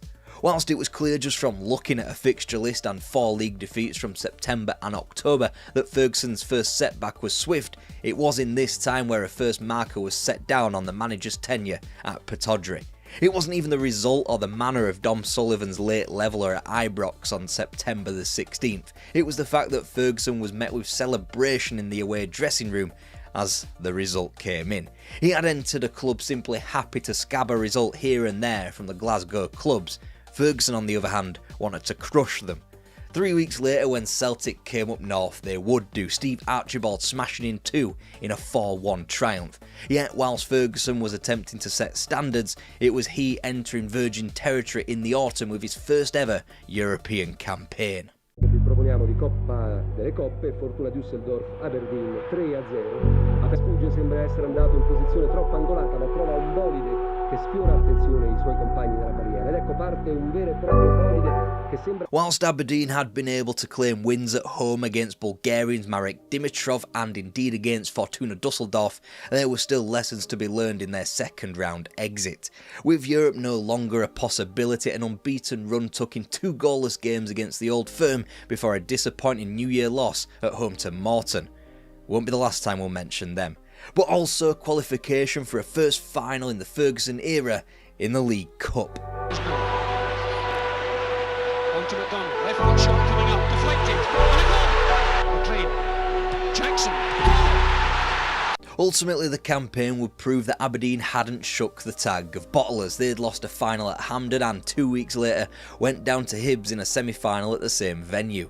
And whilst Ferguson got his beloved win over Rangers on April 25th in the league, they were traditionally placed somewhere back on the old firm in 4th.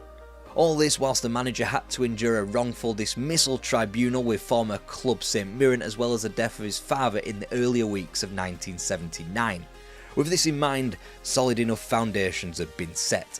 The 1979-80 season saw 3 new additions. First, a free transfer in the form of Doug Bell, second in the form of a new physio, Roland Arnott, before the pièce de résistance, Adidas were now manufacturing the kit. Virtually nothing suggested that Aberdeen were going to be any different than an also-ran, much like they had been for the majority of their history. Even more so when a controversial penalty decision handed both points to Partick Thistle on a silver platter on the opening day of the season. And yet after the halfway point it appeared to be same old Aberdeen. The right back.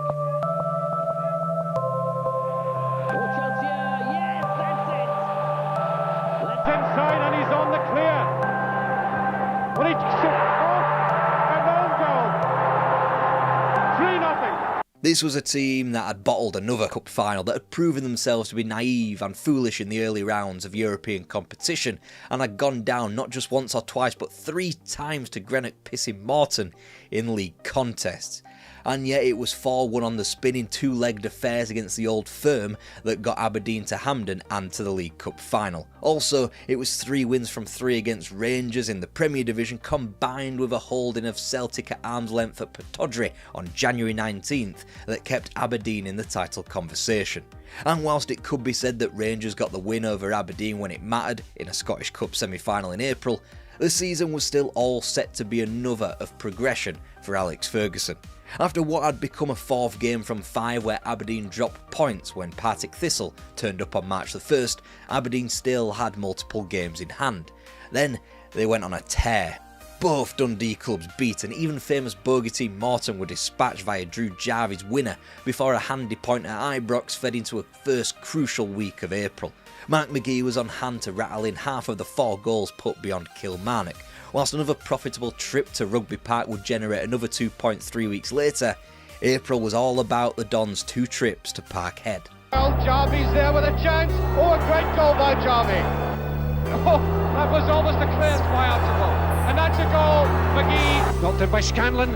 Archibald and a chance and it scores. Danger for Celtic, Kennedy across. What a chance for McGee. And a goal. Aim for Archibald. Nice for drops it. Stafford scores. Stafford makes it 3-1. The first win, Bobby Clark penalty save and all, put the league leaders on notice. The second win, perhaps Aberdeen's finest performance yet under Ferguson, took the Dons to the top of the table. 3 times Celtic lost at home in 1979-80 and all 3 were at the hands of Aberdeen, this in a season where they had Real Madrid visit them in a European Cup quarter-final. St Mirren were dispatched by 2 as Gordon Strachan was preemptively named as the Footballer of the Year. Aberdeen had 3 games left, Celtic 2, all matches played away from their respective homes, with the Dons handed the advantage via goal difference. So even though Tannadice proved a frustrating afternoon and Celtic managed a win over the road the following day at Dens Park, Aberdeen held all the cards going into May the 3rd despite a points deficit. They simply needed to better Celtic's result and not get record-breakingly walloped at Partick 4 days afterward.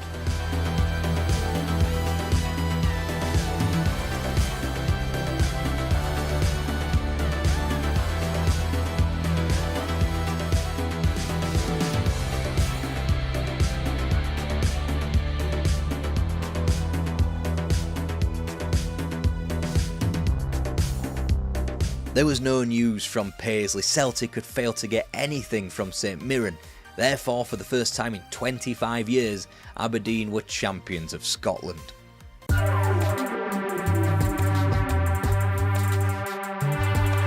Naturally, any lofty ideals that Aberdeen were the new force in Scottish football were sealed by the immediate fact of Steve Archibald's £1 million transfer to Spurs.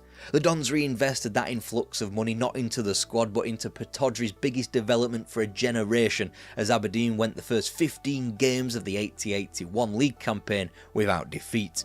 And guess who ended it on a blustery December afternoon? Obviously, it was Morton. And whilst that very same team had their number yet again in the Scottish Cup 4th round 2 months later and Dundee managed to squeeze them out of the League Cup in the quarter-final, that didn't tell half of the story of the Dons season.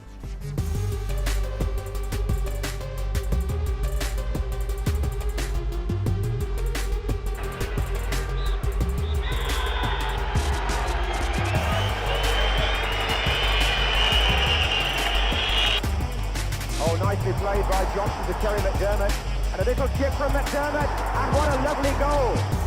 McDermott, Souness, Dalglish, Hansen is up there, this is McDermott and he's onside, and Hansen scores! The first round draw had pitted Aberdeen against Austria Vienna, which could have been harsher, especially when their coach had fled to Porto on the eve of the campaign. After the brilliant defensive display in Austria, Aberdeen's time on the continent ran out when they were handed the experience of eventual champions, Liverpool, who hadn't been beaten at Anfield for 75 matches.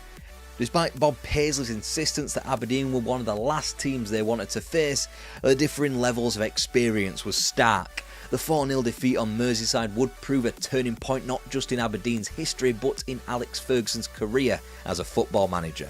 With all that said, Aberdeen were favourites to defend their championship back home. But after 31 league games without defeat, 5 short of a full season, the Dons imploded, losing 4 of their next 6. Combined with Celtic's march to yet another title and a 1-1 draw between the pair at Parkhead, the season had to be ruled a failure. There had to be a line in the sand. That came with a club record capture of Peter Weir from St Mirren. 330 grand with Ian Scanlon going the other way not only broke Aberdeen's record, but ultimately was the biggest transfer between 2 Scottish clubs.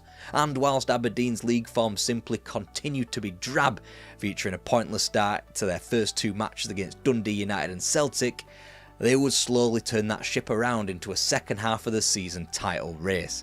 The autumn couldn't have offered different cup experiences if it tried. Whilst there was another League Cup humbling in the latter rounds to Dundee United, despite bringing back a 1-0 win from Tannadice in Europe, there was this. Ball perfectly there for Peter Weir, taking on Mick Mills. And a goal! McMaster on that excellent left foot, and the goalkeeper struggling. And Strachan gives Aberdeen the perfect start. Auch das kein Abseits. Und wieder kein Tor. Ewan! Presenta al terzino destro De Meyer a sostituire l'infortunato Calz e va proprio in gol con un traverso. And despite the fact that Aberdeen hadn't made it beyond Christmas, unlike Dundee United, unlike their East Coast rivals, the Dons weren't facing winter slag, but a Hamburg team who would win the European Cup in a year's time, as well as an Ipswich Town outfit who were trying to defend their UEFA Cup trophy. A rough winter back home came in the midst of this European elimination and a barren 1 win from 9 league fixtures. Whilst Aberdeen would drop just 2 points from their last 16, losing, of course, against fucking Morton obviously, it wouldn't be enough to usurp the lead that Celtic had already built up. But the 1981-82 campaign wasn't made for Aberdeen to win the league, it was made for them to do well in the Scottish Cup. It began in extraordinary fashion, John Hewitt scoring the competition's quickest goal after 9 seconds, still a record today, as Motherwell were beaten 1-0 at Fir Park. Then Celtic turned up to Pittodrie and Hewitt took a glacial 19 minutes to see them off before they teamed their almost impenetrable league form with cup exploits, knocking off both Kilmarnock and St Mirren before a landmark trip to Hampden to meet Rangers.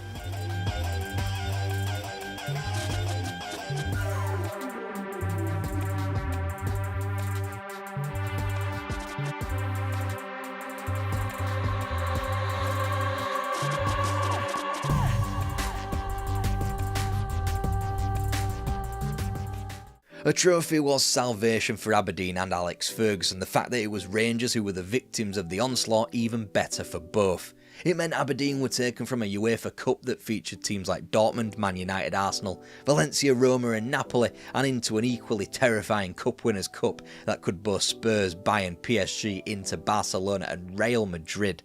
The luck of the draw meant Aberdeen were one of 4 teams plucked from the hat to play in the preliminary rounds. It meant 2 sweltering August ties against Swiss outfit Sion and 11 goals scored without much opposition. They wouldn't get it so easy again in Europe, as a squeaking through Dynamo Tirana had proven in the first round, and whilst they had managed to avoid all the big sharks who remained, they wouldn't be much closer to home in the last 16.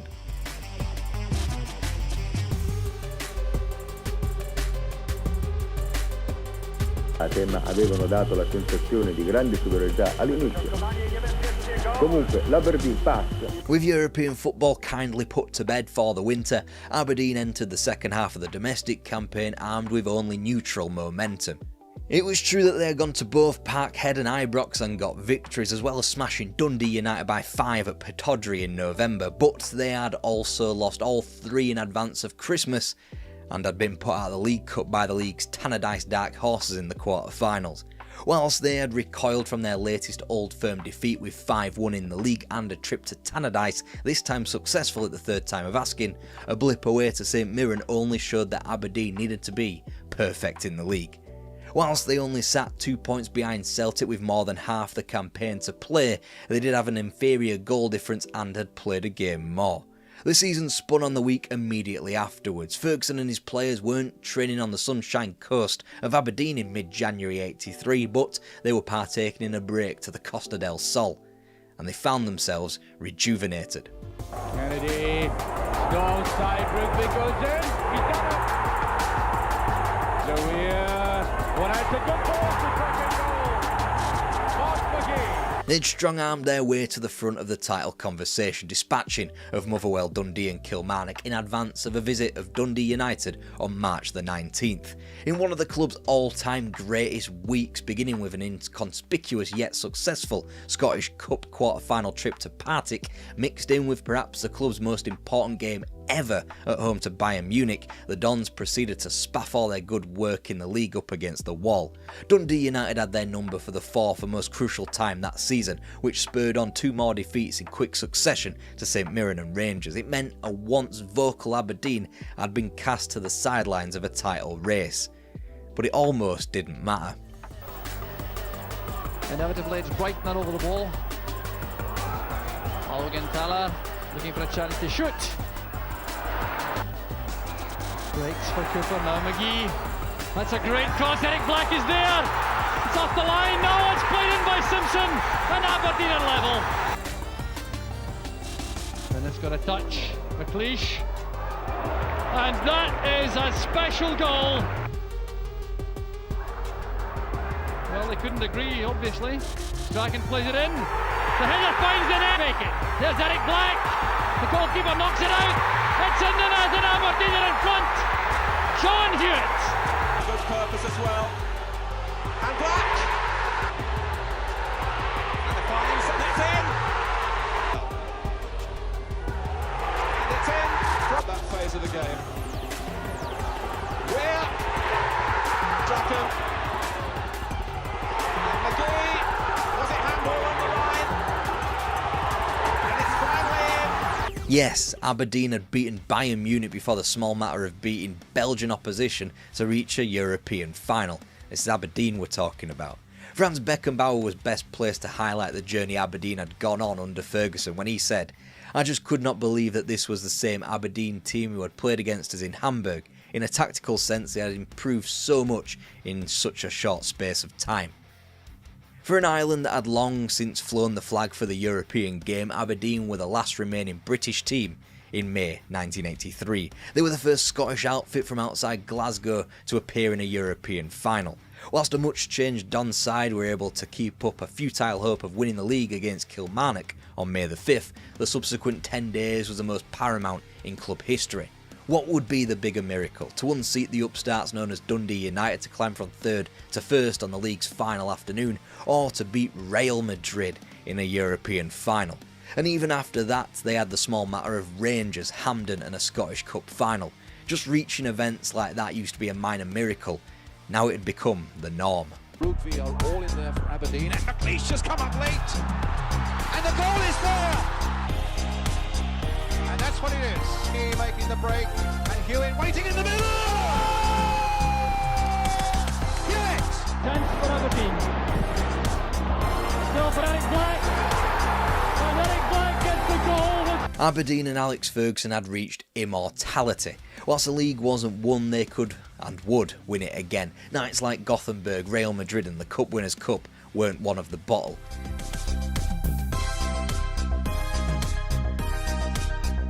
From the top of the mountain, Aberdeen now had to minimise the descent.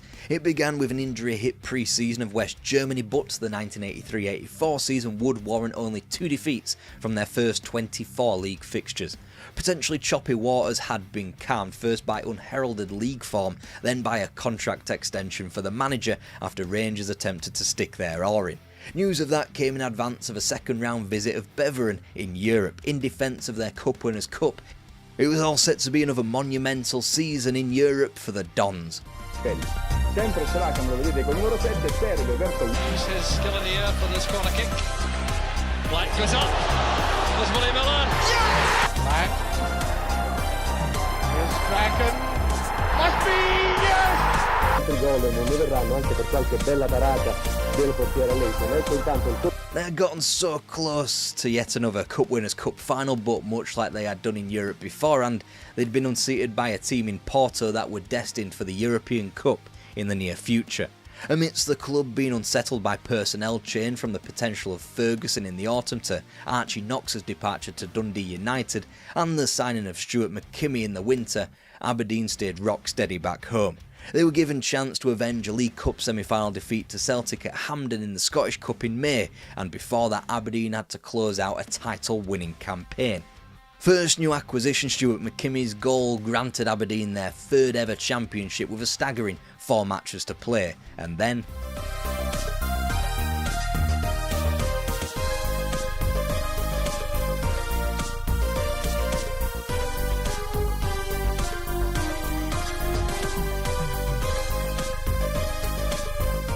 had the odd scoreline gone the other way, it isn't that far out of the realms of this planet for Aberdeen to have won a quadruple.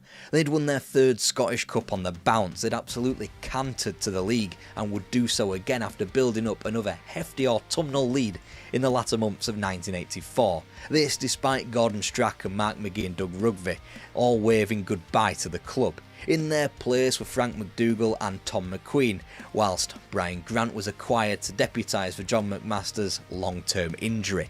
It should be a reminder that this is Aberdeen, a team with the odd good cup run and a sole championship to their name beforehand, that were almost winning the title now with a blasé confidence hitherto unseen outside of Glasgow. But come the end of the 1984-85 season, it was a trophy that Aberdeen had to clutch onto for dear comfort. And gets brilliantly. Superb goal. In these opening stages, United still on the attack. This ball Sturrock. The opening goal for Dundee United. Aberdeen fans should be grateful that I couldn't find any footage of their League Cup loss away to Airdrieonians.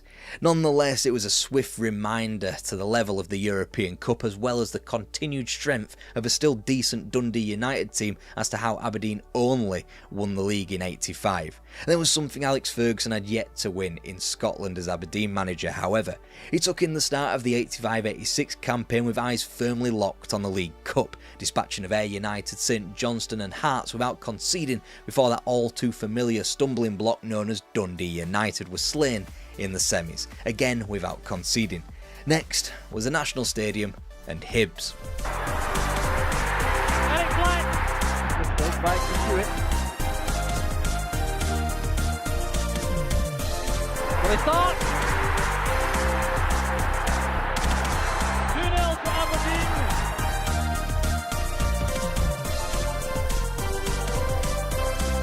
There's Simpson. Eric Black. Peerless in the League Cup, the heavier the pitch has got and the more tense the league campaign got, the more Aberdeen wilted in the league. It was clear as early as January that they would be taking a back seat, not to Celtic, not to Dundee United, and certainly not to a piss-poor Rangers, but to Hearts. And it should be stated completely and wholly understandably. On September the 10th, 1985, on what should have been a great day for Scottish football when they saw off Wales from World Cup qualifying, tragedy struck when Jockstein died from a heart attack. A mentor for Ferguson, he had taken on assistant duties for the national team, and now, with Mexico on the horizon, he found himself as a Scotland national team manager. Via Australia, he would coax his nation to another World Cup, which had become customary at this point. In the meantime, the bread and butter of Aberdeen's league competition had become lost. Not that it affected their trophy haul. Got on, he does, and he scored! Brilliantly! Walter Kidd. There's a dummy, there's a goal! 2-0 in the second half. Oh, there's a third one! Village start! 2 trophies won, and this would still be viewed as an Aberdeen season of turmoil and strife. How times had changed. And that's before we mention the European Cup, which, just as with the previous season, could be chucked into the category of what if. Familiar Icelandic opponents were sworn off comfortably from the first round, whilst a Servette second round was only won deep into the second leg via Frank McDougall. 5 months later, it was Gothenburg. Not the gimme like it perhaps might be today to some teams in Scotland, but probably the best Scandinavian club team ever assembled. They'd won the UEFA Cup in '82, they were busy wholly dominating Swedish football, and Scottish fans would continue to get to know them as the '80s wore on. It was they who stood in Aberdeen's way of a European Cup semi-final. 2-2. Stiamo seguendo l'azione con cui l'Aberdeen va in vantaggio per la prima volta, siamo al 16esimo, 42esimo e c'è questa bella conclusione di un grandissimo rilancio, siamo oltre la mezz'ora del secondo tempo, la palla è controllata direttamente da Jonjo, il lancio di Pettersson che pesca molto bene Ekstrom e Ekstrom aggira il portiere.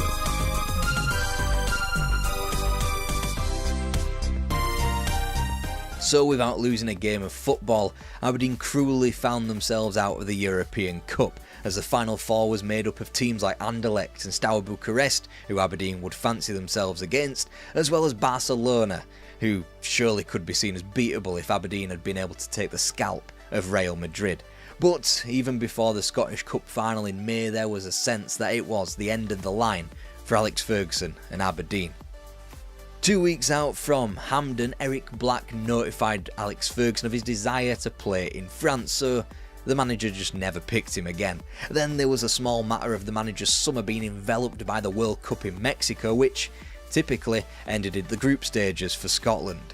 Whilst his head hadn't been turned by the likes of Wolves, Spurs, Arsenal, Rangers or Barcelona in the intervening years, there was more of a sense that Ferguson would have been willing to leave Pittodrie for the national job. Alas, the SFA didn't want Ferguson to have total control, so palmed the national job off on Andy Roxburgh. And whilst Ferguson would be reunited with Archie Knox that summer, when he returned to Pittodrie and the squad was replenished to the tune of Robert Connor and Davy Dodds, both Ferguson and Knox were gone by November. He would leave for Old Trafford, unbelievably for less money than what he was on at Aberdeen in 1986. Ferguson had transformed them from a mediocre club in a town that ought to have been supported better by enormous oil conglomerates that operated in the city, to one that, in spite of their disinterest, were winning big on both domestic and continental fronts. Even counting their most recent Scottish Cup trophy from May this year, Aberdeen have won only 9 major trophies when Alex Ferguson wasn't their manager, compared to 10 when he was.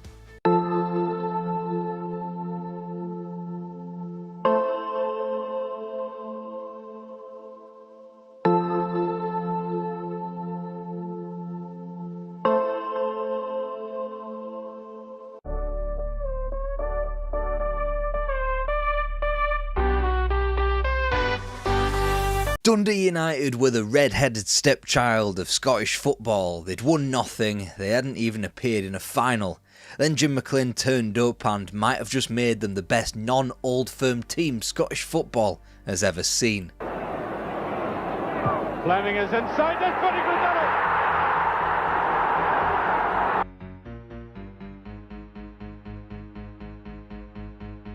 Dundee United, or Dundee Hibernian until 1923, first got into the top flight of Scottish football 3 years after their name change and entire restructuring. Once they acquired the land that would become Tannadice for £2,830, they'd bounced between Divisions 1 and 2 in and amongst all them world wars that were taking place. They'd survive insolvency in 1934 and became famed for the odd cup upset, most notably a 4-3 win over Celtic in 1949.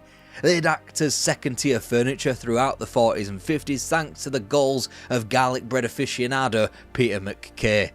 But when Jerry Kerr was appointed manager at Tannadice in June 1959, he got them back into the top flight at the very first time of asking. Unlike previous management, money had become available to Kerr thanks to Taypools, a charitable organisation that would fetch about 10 grand annually for the club. They'd be competitive, inflicting the Dens Park massacre of '65 on their neighbours before beating Barcelona home and away the following year in their first European outing in the Fairs Cup. More on them later. They were more successful than they had ever been, more than holding their own in the top flight for more than a decade, when they had only ever previously been able to cope with 1 or 2 top flight seasons at a time. And that's where Jim McLean comes in. He knew the area well enough, having played close to 100 league games for Dundee, and appeared all set to make the promotion from coach to manager upon his return to Dens Park. The club, though, had other ideas. Dundee had famously won the title in '62, even reaching the European Cup semis the following year. With a trio of domestic cups to boot, they were comfortably the most successful team in the city. Not hard, when Dundee United hadn't even come close to reaching a final. And with United only over the road, of course, moving Jerry Kerr into a general manager role in 1971, the wheels were set in motion for change, not just in Dundonian football but in the entire Scottish game. They hired McLean from across the road to virtually zero fanfare. How was he supposed to live up to the Jerry Kerr days? He got to work immediately, signing 8 new players within 6 months and a further 9 on school book forms.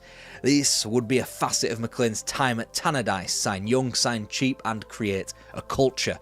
In '73 it started to bear fruit, Graham Payne, Andy Gray and David Neri all making their club debuts aged just 17. This after maintaining a mid-table position without troubling the domestic cups too much. In short, McLean was matching Jerry Kerr's team, and in 1974 he did so in the Scottish Cup as well. But where Kerr's side had fallen at the semi-final hurdle against Rangers in '63 and Aberdeen in '67, McLean could go one better. Unstoppable at home through Airdronians, Morton and Dunfermline, Hearts were dispatched at Hampden, Dundee United would be appearing in their first ever final. Their opponents, the almighty Celtic that belonged to Jock Stein. And Johnston. Kenny Dalglish, a great ball. Dixie Deans. Deans scores. Whilst the trip back to Glasgow ended in defeat, it was not only a huge milestone in club history, but it confirmed Dundee United's place in Europe for the 1974-75 season. Unfortunately, the Tangerines hadn't quite enough experience to carry out what was a relatively continental approach from McLean, as they bowed out in the last 16 of the Cup Winners' Cup to Turkish outfit Bursaspor. With the restructuring on the horizon for the Scottish game, United knew they had to finish in the top 10 to be a founding member of the Premier Division, which they did, eloping to not only their best ever finish of 4th, but to a UEFA Cup spot. Once again, after a kind first round draw, they'd be found out in the second round to loftier opponents, this time FC Porto. And yet they found themselves marooned into a completely different battle come the end of the 75-76 campaign. Neighbours Dundee had roped them into a relegation scrap with their 2-1 win at Dens Park on April 21st. It left both Dundee clubs as well as Ayr United on 29 points, all fighting not to be in 9th place when the music stopped. United's loss at home to Rangers dunked them into the drop zone before 3 miraculous points from 2 games. First a win at home to Hibs and then an invaluable point at Ibrox saw United survive on goal difference. Even sweeter was the fact that their neighbours were the ones going down. Jim McLean wouldn't have to suffer such a potential embarrassment in the Tannadice dugout ever again.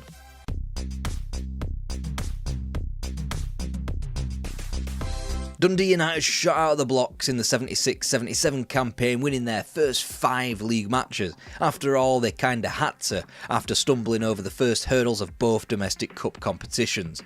Soon the season would naturally give way to no victories between November 27th and February 7th, thanks to a combination of poor performances and horrendous weather which postponed more games than it allowed.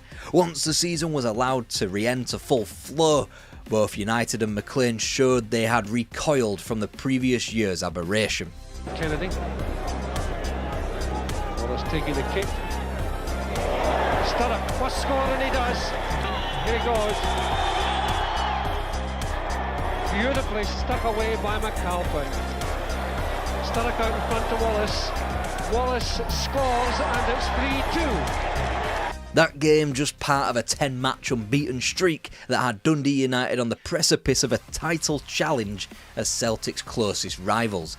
Ultimately, Celtic and Parkhead were next, and they would end the Arabs' undefeated run, spiralling the club into 4th place with just one win from their final 9 league games. Still, it meant Europe, in which McLean's side still had an almighty way to go, bouncing out against Copenhagen 3-1 on aggregate in the UEFA Cup first round. Still, they improved incrementally in every other way, reaching the latter stage of the both cup competitions back home, as well as recording a 3rd place finish in the league.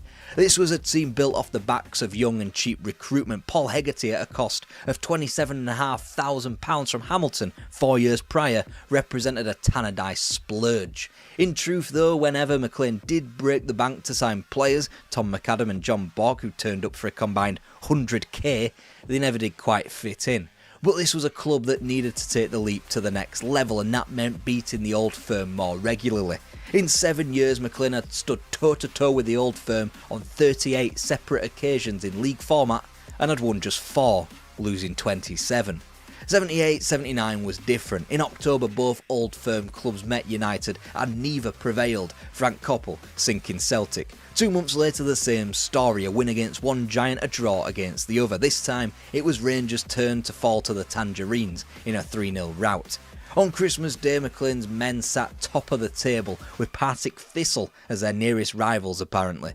Then, with winter setting in, United's momentum stalled, losing both league games that they'd be able to get on between Christmas and the start of March.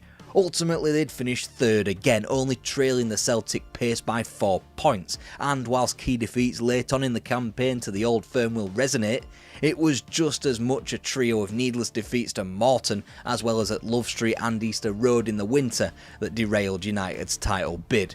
But it was clear that the title bid had done the Arabs the world of good. Duckwood is still down, but that's a good ball to Pettigrew. Still a chance. He scores.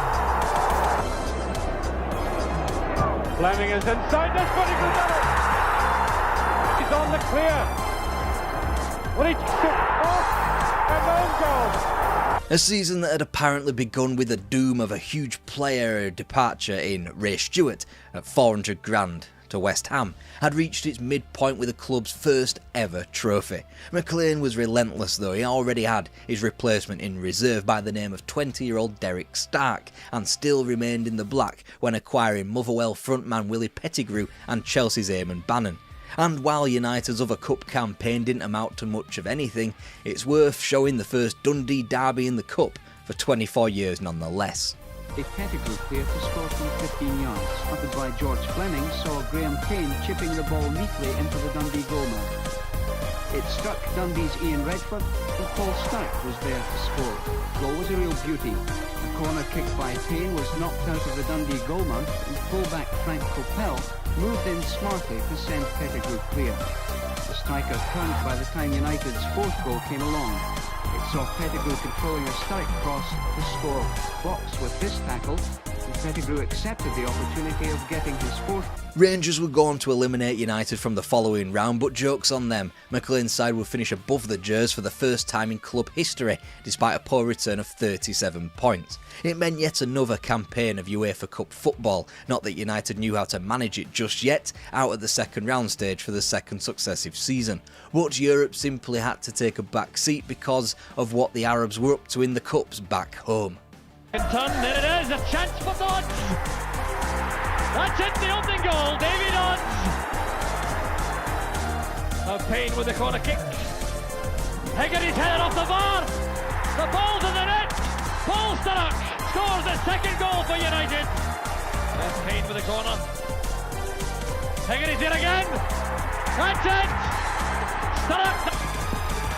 And he saved it. And gives Cooper with a chance. And is it going in? It's the goal. The League Cup represented a closing of the gap to the Dundonian neighbours, and whilst the Scottish Cup final was lost, United had taken Rangers to a replay, and in both competitions they had dispatched of Celtic at the semi-final stage to reach Hampden. Jim McLean's Dundee United had officially arrived. His stock had risen that much that he'd be enveloped into Jock Stein's national team employ ahead of the 1982 World Cup. Understandably, amid the hubbub of the Cup's successes, United flaked out to 5th place, but it still meant UEFA Cup football, and this time they didn't do that badly. People had a great night last night, and this time he puts it the other side 5-1. Again, to arguably the best performance in Dundee United's history. Cross towards Milne, and a perfect header to make it 4. And after dispatching of Monaco and Gladbach, as well as running up a 2-goal lead over Serbians Radnički in the quarter-finals, it should have been only the start of something special, only for that advantage to be snuffed out late in the day in the return leg. The fact that United had come such a long way was amplified by the fact that the season, with its 4th place finish in the league, felt like a disappointment. They even had time to cram in another trip to Hampden as well.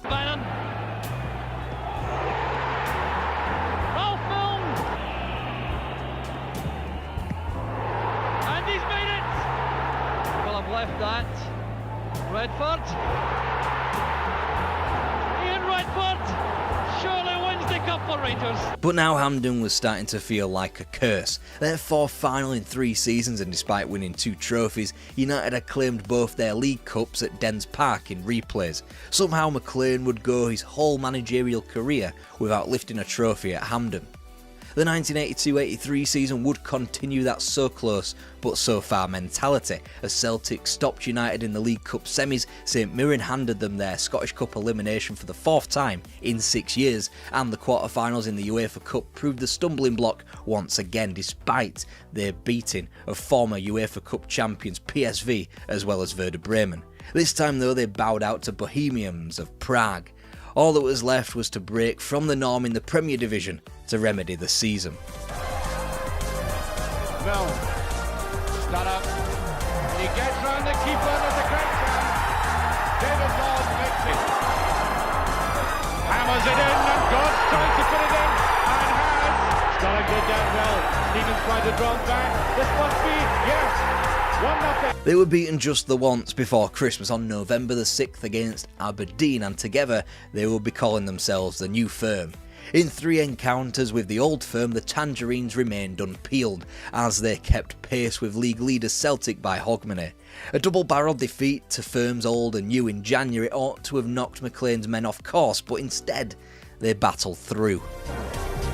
Played in by Bannon, the header again by Goff, and 2-1 for United. It's going a begging. That's the second one, Milne. Patterson, no good, surely.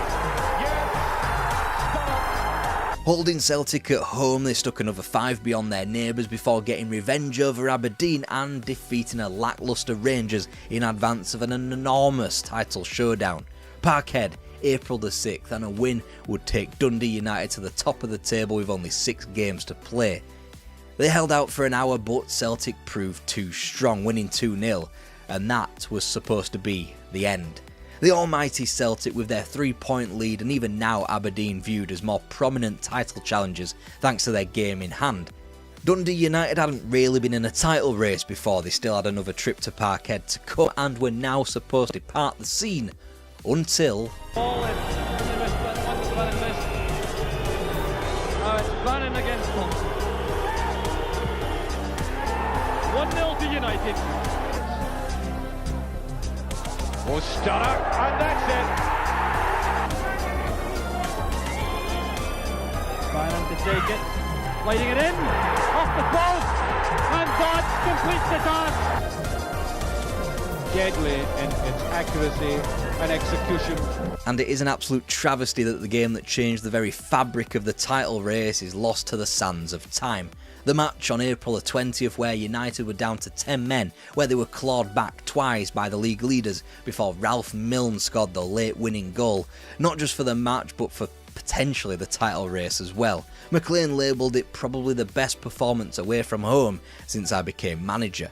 They went to within a point before 3 days later leapfrogging Celtic thanks to their disastrous defeat at Pittodrie. United simply had to keep winning, and they did, at Morton and at home to Motherwell as well as against Kilmarnock. It appeared the easiest thing in the world, 3-4-0s, no problem whatsoever. It left one match to go, enough finer place to seal their first ever championship. Dens Park on the final day against their neighbours, a win would make sure. Inside McKimmie. Gone to the left. Absolutely unbelievable. Taken. Here's Bannon. He's taken the first time. And Bannon makes it on the rebound.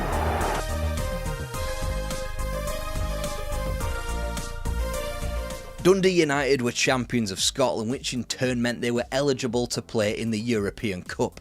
With hindsight attached and the fact that they would never be such an important cog in a title race machine again, it was to be their only chance at lifting the big-eared cup.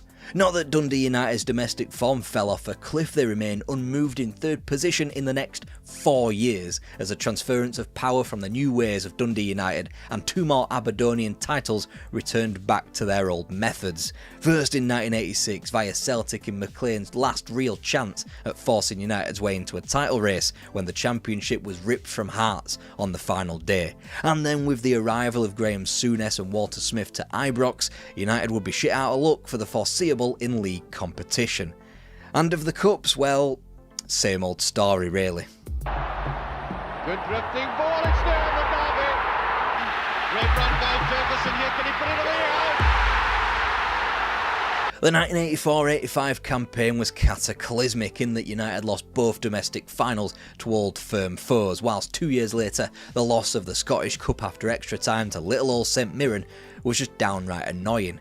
Predictable anguish would follow in the same competition the following year against Celtic before one of the all-time classic finals saw McLean lose an 8th Hampden final in 1991 against Motherwell.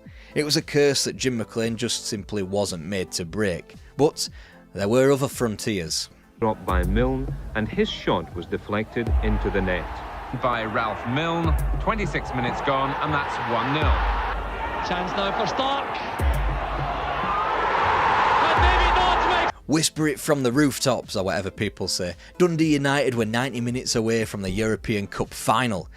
As only the 7th Scottish team to appear in the European Cup, they were as close as possible to following in the footsteps of Jock Stein's Celtic.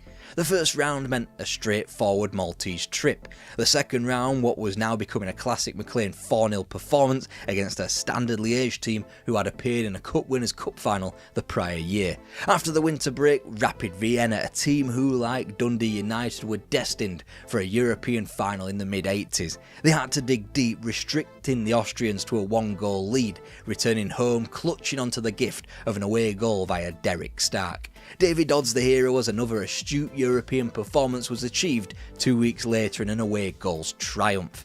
In a field that also contained Dynamo Bucharest and Liverpool, Dundee United received the middle of 3 evils in Roma. Roma, who had European honours in a very distant past, but not a great deal of experience outside of their 1960s Fairs Cup exploits. If anything, it was McLean's men who held more experience in Europe. Not that it would matter to names like Falcao, Bruno Conti and Tonino Cerezo, to name just a few, but they'd not been to Tannadice yet, had they? Goes back in. Oh, chance for Bannon. Still not in, it's there. Davy Dodds scores. They've looked by far the better side. Looking for a second goal. There it goes, it's a goal! Cerezo, that's a good ball, and that is given offside. Well, I wonder if our colleagues at Italian television will show us the replay of that on the flanks, and there is Conte. Oh, that's a goal! Beautifully put in. 1-0 by Maldera. And that's put away, 2-0, put inside. This could be the end.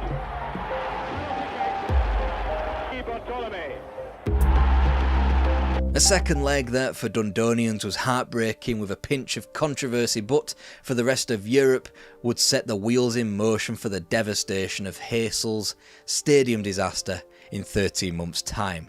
To put it lightly, Roma fans did not get on with those of a British persuasion, first as Dundee United could attest to, then as Liverpool found out when they won the final in Rome a month later.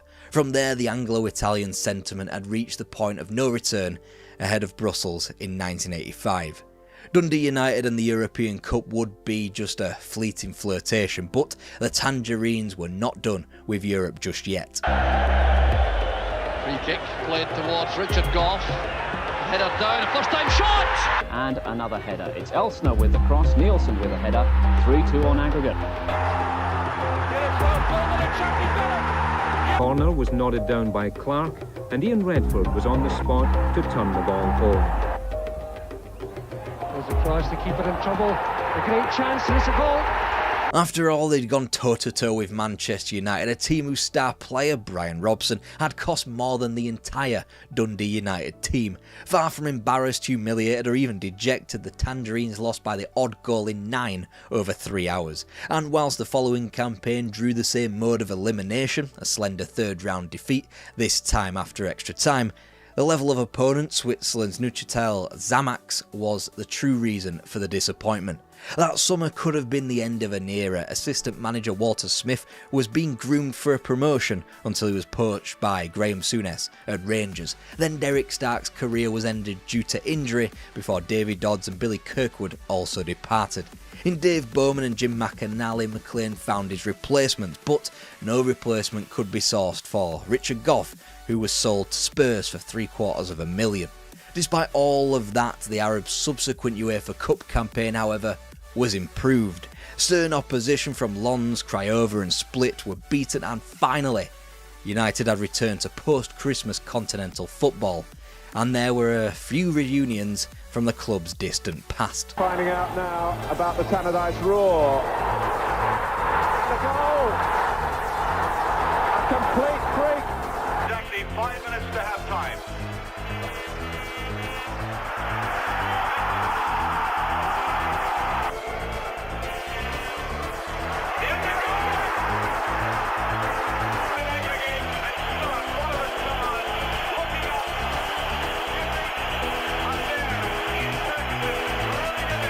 Kevin Gallagher it was with the goal in front of their own fans before Dundee United limped to 3 domestic draws against the best and brightest that Scottish football had to offer.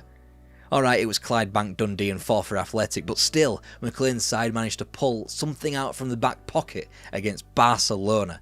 Dundee United remain the only team to have won both legs of a European tie multiple times against Barca. 4 times the pair have met competitively, and Dundee United have still got that hold over the Camp Nou club. Not that they've met since 1987. Next, another name from the Tangerines' history book in what was quickly becoming the ghost of European endeavours past. There's Bannon, the chance again, there's Ferguson! And Dundee United have scored! All by himself, here's Redford waiting in the middle. There's Gallagher, now Redford, a great chance for United second. There's Redford, yes! They weren't able to pummel the West Germans by 5 in front of their own fans this time, and with the second leg away from home, the borrowed time known as Dundee United's UEFA Cup campaign was supposed to be over.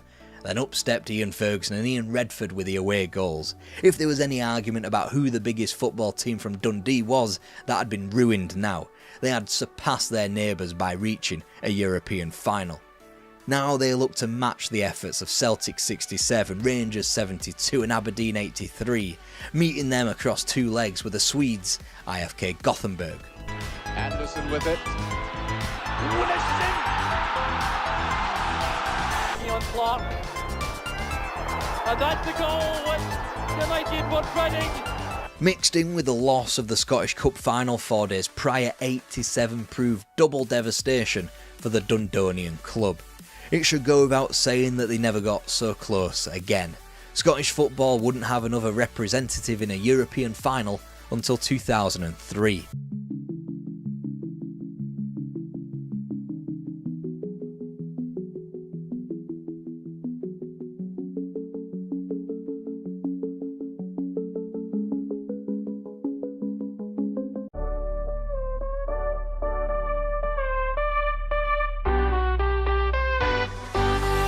Newcastle is a one-club city, therefore the whole place is absolutely ravenous about its football, but you already know that. And when it's not going well, sadly for Newcastle United, this can be quite frequent. They hang their hopes on the cult hero. The 1980s was bad for the town and for the club, but there were those that enabled them to feel again. This is that time.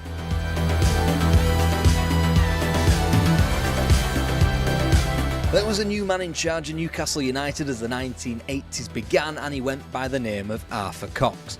Cox had spent time curating his team. After all, the club was in the midst of a harsh transition. After the hero of Malcolm McDonald had been sold to Arsenal in 1976, other St James stalwarts had followed him. David Craig, Tommy Cassidy and Ollie Burton recently departed. Alan Kennedy, Frank Clark and Alan Gowling long gone, whilst Terry Hibbett wouldn't make it beyond Cox's first season. For all the big money spent on John Trewick of West Brom for £200,000, Franz Kernan from NEC at £75,000 and Middlesbrough's £50,000 rated Peter Johnson, there's a reason why a certain £1,000 spent in the summer demands its own section in this video. Chris Waddle was here. Young, rough around the edges, carrying only a slight frame, he forced his way into the starting 11 and the local lad got himself into the hearts of St James Park supporters immediately. Making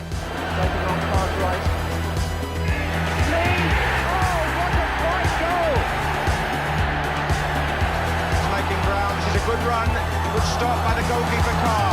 Can he get it in this time? Oh, I say he can. Brannigan looking for the opportunity to cross.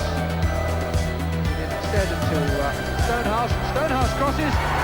Sadly, it'd be the one bright spot in what was almost a season of complete parody. 42 matches, 14 won, 14 drawn, 14 of course lost. Not much scored despite barely a goal a game conceded. Newcastle United were the definition of bang average. And despite the addition of Imre Varadi, who bagged 20 goals, assisted well by the continued great performances by Waddle, it wouldn't get much better into the 81-82 campaign. Jack! Truick in there again. Wharton coming on the blind side. Has it gone in? Yes, Kenny Wharton claims it. Exits to other teams in black and white, from the League Cup to Fulham in October and to Grimsby Town in the FA Cup that January, spurred on a great run of form that stopped just about short of Easter 1982. From losing only 2 of 15 league fixtures in 82 and being just a point and a place off promotion, the Toon pissed all that good work up against a wall when getting a point from the next 7 fixtures. In the end, what could have been promotion was merely an incremental improvement to 9th. They won more and scored more, but come the end of the campaign had crucially lost more and conceded more than they had done the prior season. Then Arthur Cox introduced a man that changed his tenure and, you could say, Newcastle United's entire history with just one stroke.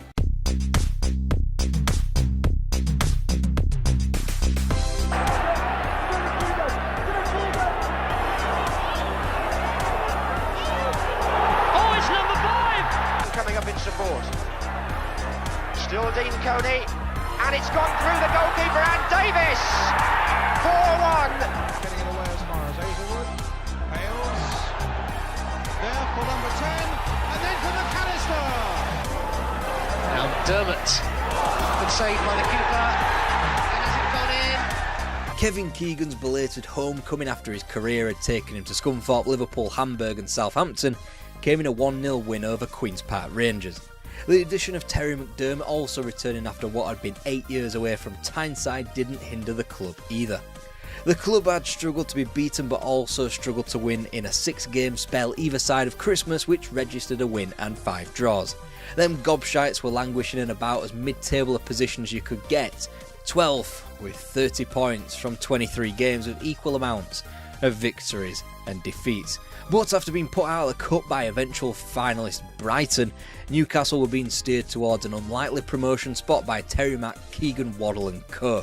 4 stuck beyond Shrewsbury, Grimsby, Rotherham and Charlton, 5 past Barnsley, and yet it was all just a little too late. That recent pasting handed out to Barnsley came in the 3rd from last match of the season. Newcastle had improved to 5th place and were 3 points back on Leicester, who were in the last remaining promotion spot, and yet It was something to build on for Arthur Cox and his team, so why did the supporters spend that summer disconsolate? Fans were scratching their heads at the sale of Imre Varadi to Sheffield Wednesday in the pre-season of 1983-84. Just how were Newcastle going to go up if they kept selling all their best players? Kevin Keegan wasn't going to last forever, you know. Then the reason became clear. All the way from Vancouver, Peter Beardsley. And Ryan got the ball in the flick on by Waddle, and there it is! And of course, it's Kevin Keegan! David Mills's fine crossfield pass sent Terry McDermott away down the right. McDermott found Peter Beardsley in the penalty area, Beardsley returned the compliment, and Mills was to meet the cross, which gave United a 2-1 victory. This season, as Newcastle United ran out 2-0 winners. Come their miserable FA Cup elimination at the hands of Liverpool in the first week of 1984, Newcastle were housed within the top 3, having won 14 of 23 matches. Between Keegan, Waddle and Beardsley, they'd be responsible for 66 goals in a marked improvement in front of goal. This incredible form didn't count for a great deal. The division was packed with heavy names such as Sheffield Wednesday, Chelsea and Manchester City, who also vied for the 3 available promotion spots. They always seemed capable of throwing in a bizarre loss. See the recent 3-1 defeats at Carlisle United or Crystal Palace for proof of that. Then Glenn Roeder entered through the door, steeled a defence that could concede goals quite freely. After a 1-0 defeat against Grimsby Town in February left them behind the Mariners into 5th, it proved a turning point, especially with a trip to Main Road next, where a win would put promotion back in the Magpies' hands. Defender Mick McCarthy to Chris Waddle's long through ball, and Peter Beardsley took full advantage. Terrible square pass from City striker Derek Parlane was picked up by Terry McDermott. Newcastle wouldn't be beaten again for 2 months. In that time frame, they sank Cardiff, Middlesbrough, Leeds, Swansea and Charlton, whilst holding fellow promotion hopefuls Chelsea at arm's length with a draw on March the 10th. 7 points was the difference between themselves and Grimsby Town with just 7 games to play. A win before a hectic Easter would be perfect for the Toon. That game, however, would see the league leaders come to St James Park. Mike Lyon looks to meet it. Might come for Megson. Might come here for Shelton. Gary Shelton. In another time, Newcastle might have sulked down the division. Now, though, they held firm, drawing at Ewood Park before slapping 5 beyond Carlisle United and 4 past Derby to enter May and, consequently, enter the First Division once again.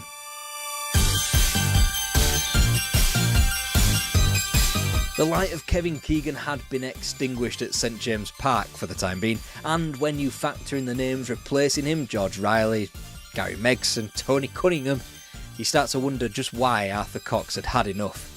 The new manager therefore was Jack Charlton, or Big Jack Charlton to give him his full name. He understood the area had a decent managerial career behind him and seemed like a decent replacement. He'd be entrusted with the next great hero of Newcastle United and another who made a roundabout way back home, Peter Beardsley, a player who'd been given a trial at the club before slipping through the cracks going to Manchester and Vancouver before smashing 20 goals in 37 appearances in his first full season. Yet it was he who Newcastle would pin their hopes on in the 1984-85 season. And it all started oh so well. Steve Carney was on hand to score his club's first Division 1 goal of the 80s. Tataki's shot into the bottom corner. An outrageous dummy before hammering in a fierce shot. The rebound fell nicely for Peter Beardsley. So well that they won their first 3 games, but by the time they played out a quite frankly batshit 5-5 draw with QPR at Loftus Road in late September, the season was already beginning to unravel.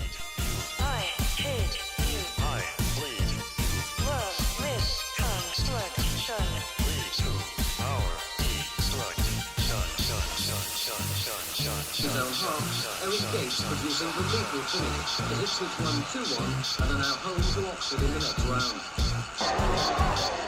And Nicol. Across the goal! The FA Cup was quickly skimped out on, losing at home to Forest in a third round replay 8 days into 85. However, the Toon had already seen their season's highlight on New Year's Day when Sunderland made the short trip to St James Park. Coolness, and that was provided by Peter Beardsley. Bennett's attempt lies on by Gary Megson, who gave Beardsley the chance to apply the killer touch with 10 minutes to go. 18th before proceedings, albeit with relegation only a slight possibility. Victories over the likes of Luton, Watford, West Brom, QPR, Southampton and Stoke in the second half of the season promoted them to the safety of 14th. The club's second season back in the big time would be sufficiently rocked by huge news emanating from the Gallowgate. Jack Charlton is due at the club tomorrow to clear his desk, and he's adamant that he won't reconsider his decision. Charlton walked out of St James's Park on Saturday evening after fans had chanted against him during a friendly match with Sheffield United. Shortly after his first England cap, Chris Waddle had been sold by Newcastle against his will down to Tottenham Hotspur, and his manager wasn't too keen on throwing money at the situation. Because of this, he was lambasted at a pre-season fixture, and Charlton simply chipped and waved goodbye to St James Park. In came Willie McFall on a temporary contract, but it soon became obvious he was the next man to lead the club. You'll just have to trust me on this one because of the infamous 1985-86 English football television blackout. There's only really footage that exposes three enormous lowlights in the club's history from that season.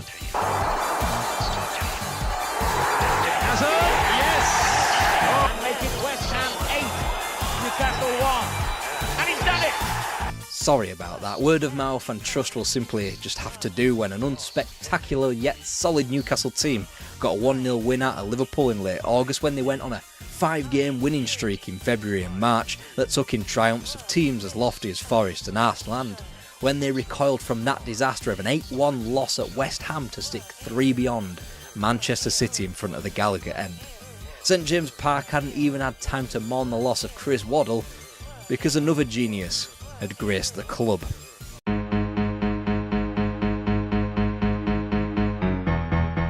And immediately it was obvious that Paul Gascoigne was a special talent.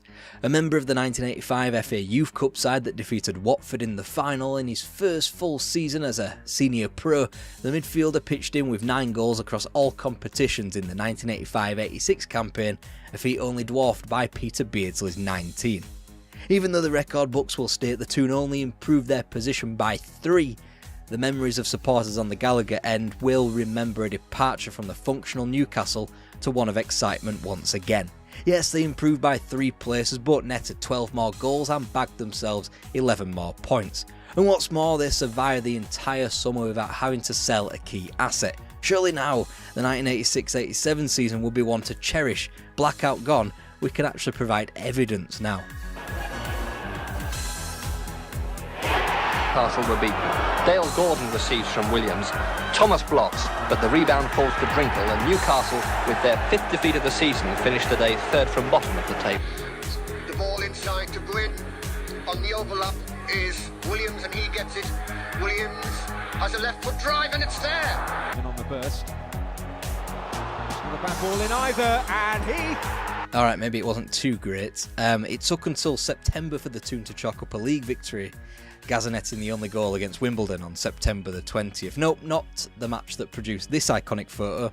That would be the following year. Either way, United wouldn't string together 2 victories in a row until capital delights against Chelsea and West Ham in late November. By that point, the state of things were an average of a point a game and merely goal difference, keeping United from relegation. The FA Cup was surrendered again, this time at the 5th round stage to eventual finalist Tottenham Hotspur, by which point Newcastle were rock bottom of the First Division. But then the club turned a corner, and I promise that these are actual highlights of the season.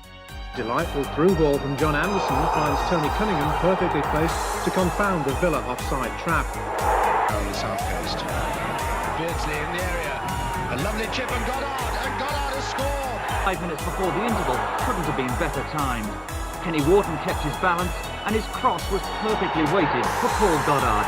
Usually takes him there, it's taken short. Beardsley to Gascoigne. Beardsley to the byline.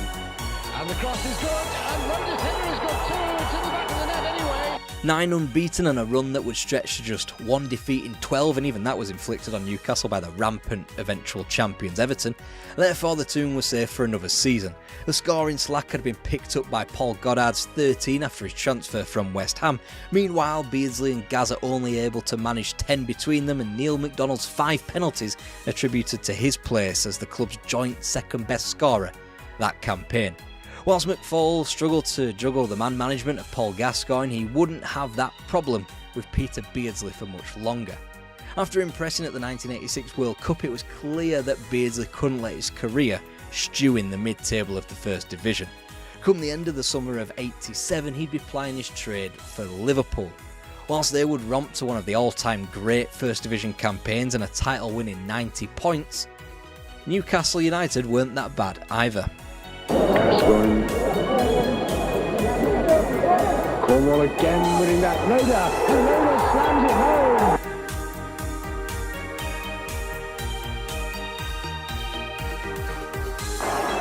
Spurs are definitely having an off day, and here it's about to get even worse.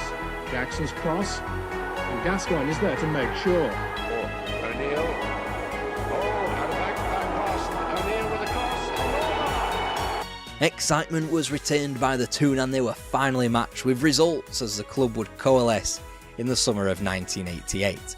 Although they were dispatched from the FA Cup at the 5th round stage yet again against Wimbledon, and once again nowhere in the league. 8th position in the league gave fans optimism for the future. Michael O'Neill had been signed partway through the new season and top scored for the club. Gaza had hit double figures, and there was a certain novelty about their second top scorer, the last of the cult heroes.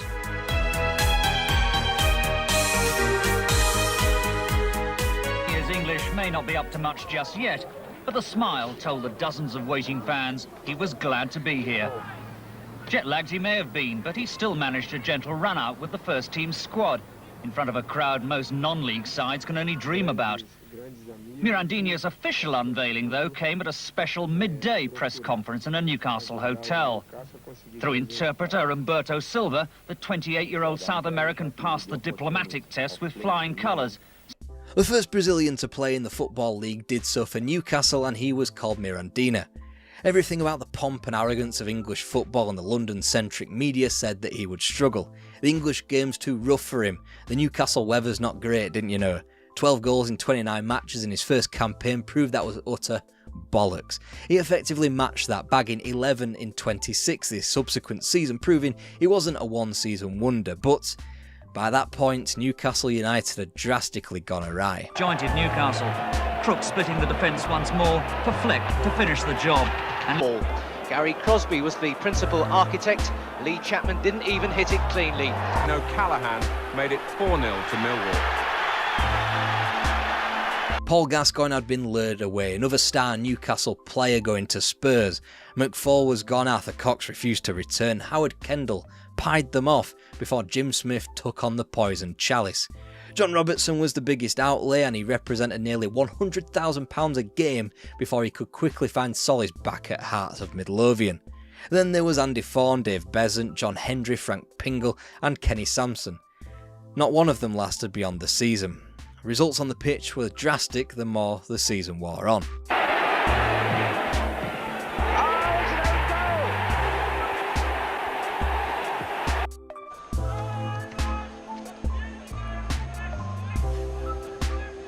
Anderson couldn't read it. Crooks could be in there, and that's a goal scored by Robert Lee.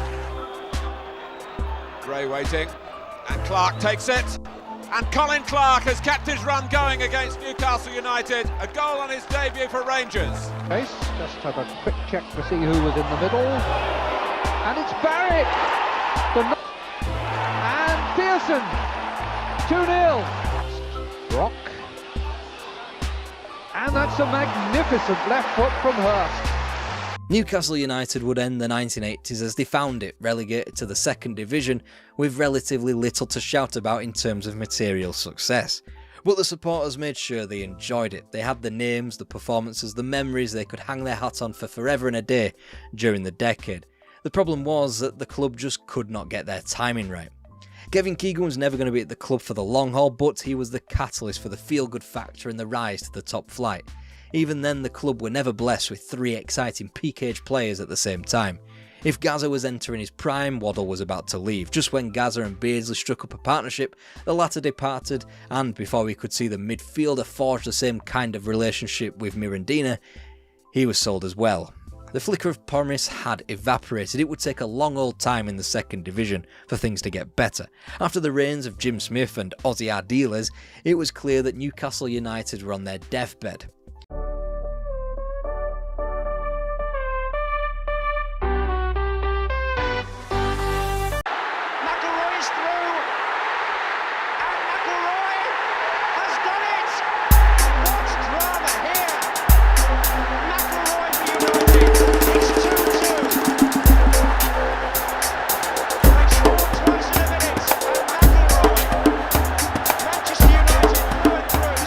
Manchester United weren't officially languishing anymore, nor were they competing in the European Cup or winning leagues anymore.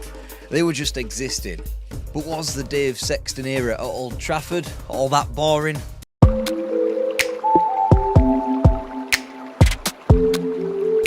Manchester United had taken a year off from the cliched cut and thrust of top-flight football, and everyone had thoroughly enjoyed themselves. Now they were back in the big time. Their form under the swashbuckling Tommy Docherty simply continued. Lou Macari, Sammy McIlroy and Jerry Daly had all hit the ground running in front of goal as United dropped just 1 point from their first 6 matches back in the First Division. Whilst it was never going to last too long, as defeats at the domineering Liverpool, the eventual champions, a surprise package of QPR, their eventual closest challengers, and the team that had most recently won the league, Dave Mackay's Derby County, attested to. Yet, speaking of reigning champions of England, Dave Mackay's Derby County, Hill trying to count it and does! Gordon Hill! And that surely ties it up! Gordon Hill's second goal! 2-0, and now within touching distance of Wembley. And finally, concrete evidence that Manchester United were back. They'd gone to Hillsborough and eliminated one of the top teams in the country, and in the process penciled themselves in for a first Wembley date since the 1968 European Cup final. 8 long years and United wouldn't be facing a team of the calibre of Benfica this time. It would be Southampton, a second-tier team. The FA Cup was simply begging to be won by the Red Devils, ending 8 years of torment. To Stokes, who's onside. 1-0, and Lionel Messi and Southampton take the cup for the first time in their history. An enormous kick in the teeth for what ought to have been a lap of honour in their easing back into the highly pressurised life of top-tier football. Regardless, a would-be sour end note to the season was sweetened somewhat by a 2-0 home victory in the Manchester derby as United confirmed 3rd place. Whilst it would be City who claimed any sort of silverware in winning the League Cup against Newcastle United, there was no indication that one particular club from Manchester would have to wait until 2011 to get their hands on another trophy. Spoiler, it wasn't United, they'd barely have to wait 12 months. Regardless, the 1976-77 campaign would only become renowned and viewed through rose-tinted spectacles because of the dramatic denouement. There was in fact very little to shout about in the intervening year. Tommy Docherty became the latest Manchester United manager to covet Peter Shilton as an Alex Stepney replacement in between the sticks. Whilst he would have a decent success rate in coveting certain things whilst at Old Trafford, Shilton wasn't one, as the United board balked at the goalkeeper's wage demands despite meeting an agreement with Stoke for £275,000. It was a far more inconsistent season for United, as injuries in particular to Martin Buchan proved costly. Regardless, United continued in their top 6 position. Not enough to grant a return to Europe automatically, but if their fairly comprehensive early defeat to Juventus in the UEFA Cup was anything to go by, it was probably a good job, even if recent 3-time champions of Europe, Ajax, had been scraped by in the first round. A 3-0 defeat in Turin was mirrored in United's exit in the League Cup, except in the cooler climes of December at Old Trafford in front of their own supporters against Everton in a disappointing quarter-final collapse. With timid and fair-weather league form, United were now relying on an old familiar, the FA Cup. Walsall were tiptoed beyond in the 3rd round, whilst QPR, far removed from their prior season nosebleed of 2nd place, were also disposed of by a singular goal. The dark sense of humour from the balls of the 5th round draw pulled together the prior year's finalists for one last game. Southampton still middling in the 2nd division and a notoriously tricky trip to the Dell. A draw was certainly an improvement from that hot day at Wembley 9 months prior, and Jimmy Greenough put United's turmoils against the Saints behind them in the replay. It didn't get any easier as Ron Saunders' Aston Villa were the next club to travel to Old Trafford in a mid-March quarter-final. Villa, a team that were eloping to bigger and better things, a team that would confirm European football with a 4th place finish in Division 1, were sunk by Lou Macari's winner. They returned to Hillsborough for the semi-final and, historically, a thorn in their side when Leeds United met them in the whites of their eyes. The pair had met at the same stage in the same competition twice, and twice Leeds had come up trumps with a 1-0 win. Those 1-0 wins, both via Billy Bremner goals and both with Don Revie in the opposition dugout, both in replayed fixtures too. Leeds wouldn't have the luxury of any of these omens this time. Revie was busy faltering as England manager Bremner had long departed the club, and this match would be settled inside of the first 90 minutes. Organise themselves in their penalty area. On the wing, the back header by Houston. And Jimmy Greenough! That time Pearson won it in the air. And it might come now for Koppel. That's the second one. A brilliant goal for Manchester United. Stevie Koppel. Manchester United are through to Wembley for the second successive year. Middling second-tier opposition in the Cup final 12 months prior, United could have hardly asked for a different calibre of opponent at Wembley in '77. Champions of England for the second season on the spin and first-time finalists in the European Cup against Borussia Mönchengladbach in just 4 days' time, it would be the first ever FA Cup final held between Manchester United and Liverpool. There's Jimmy Greenough header on for Pearson. The chance on here. Pearson is the scorer. Case. Good turn. Oh, yes. Smith slips slightly. Jimmy Greenough. And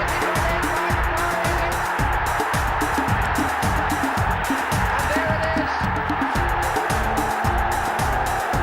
Manchester United have won the FA Cup. And so a first ever English treble winner had been thwarted for another day. Manchester United now knew they could mix it with any team on the planet, and Tommy Docherty was instantly installed as a club hero. And yet he wouldn't manage another game for the club. Just when it had seemed both he and United were back in business, love got in the way. I went to the chairman's house at Old Village, and Sir Matt was back from holiday then, and they asked me, they couldn't have that sort of thing at the club. They asked me to resign, which I refused to do. It is the board's intention to appoint a new manager as soon as possible. The victimised physio would later go on to get his free shot at Docherty, and he was boosted by a wage rise and the retaining of his job at the club. Meanwhile, Tommy Docherty and his new love lived happily ever after. The question was, would Manchester United do the same?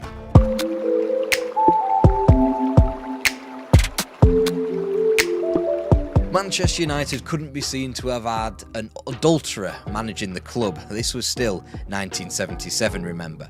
So they had to dip back into the managerial market, and at a moment's notice too, in what was United's greatest moment since the days of Sir Matt Busby. Since he had properly deserted the post of club manager, United flitted harshly between two personalities. Frank O'Farrell was the reserved and bumbling immediate successor in 1971, but was quickly booted out for the rambunctious Tommy Docherty after just 18 months. The Dock had lasted a touch longer, 4.5 years, and now they returned back to the reserved. Dave Sexton had been part of the famous West Ham Academy during the 1960s that had birthed players such as Bobby Moore and Geoff Hurst, to name just two England World Cup winners. Pertinently, Sexton had made his managerial name in the sport whilst across town at Chelsea. Like Docherty before him, Sexton had concrete success at Stamford Bridge, claiming both the FA Cup and Cup Winners' Cup in the early 1970s against teams of the lustre of Don Revie's Leeds and Real Madrid. Manchester United had now changed dramatically. Sexton made the changes almost instantly, taking a forensic and analytical approach to life at the Cliff training ground. A camera was set up allowing the manager to film training and going through it with a fine-tooth comb with his players afterwards. So, did it mean that success would continue to flow at Old Trafford? The afterglow of the prior season led to the sharing of the Charity Shield with champions of Europe Liverpool before 3 wins from their first 4 league matches. A highly tactical team, United was seemingly moving through the gears, as seen in Lou Macari's hat-trick away at St Andrews against Birmingham City on the opening day. There wasn't much to shout about aside from that opening day optimism, however, in the run-up to Christmas. The low ebb being a 4-match losing streak in October and November that took in away defeats against West Brom, Aston Villa and Nottingham Forest, as well as at home to Arsenal. Furthermore came the club's controversial European campaign. They could barely have been drawn a tougher task in facing French side Saint Etienne, who were just over a year removed from participating in a European Cup final. However, crowd trouble in a 1-1 draw in France had United on the brink of elimination, courtesy of UEFA. They were only spared that embarrassment thanks to the governing body's ruling that the second leg could be played, but played over 100 miles away from Old Trafford. Coppel déborde Farison, centre, Kurkovic touche un peu la balle, Piazza ne peut rien et personne marque. 1-0, sur lui est dépassé, Lopez essaie de s'interposer, Kurkovic est pris à contre-pied, 2-0. So in front of a decent 31,634 in Plymouth, United progressed thanks to the goals from Steve Coppell and Stuart Pearson.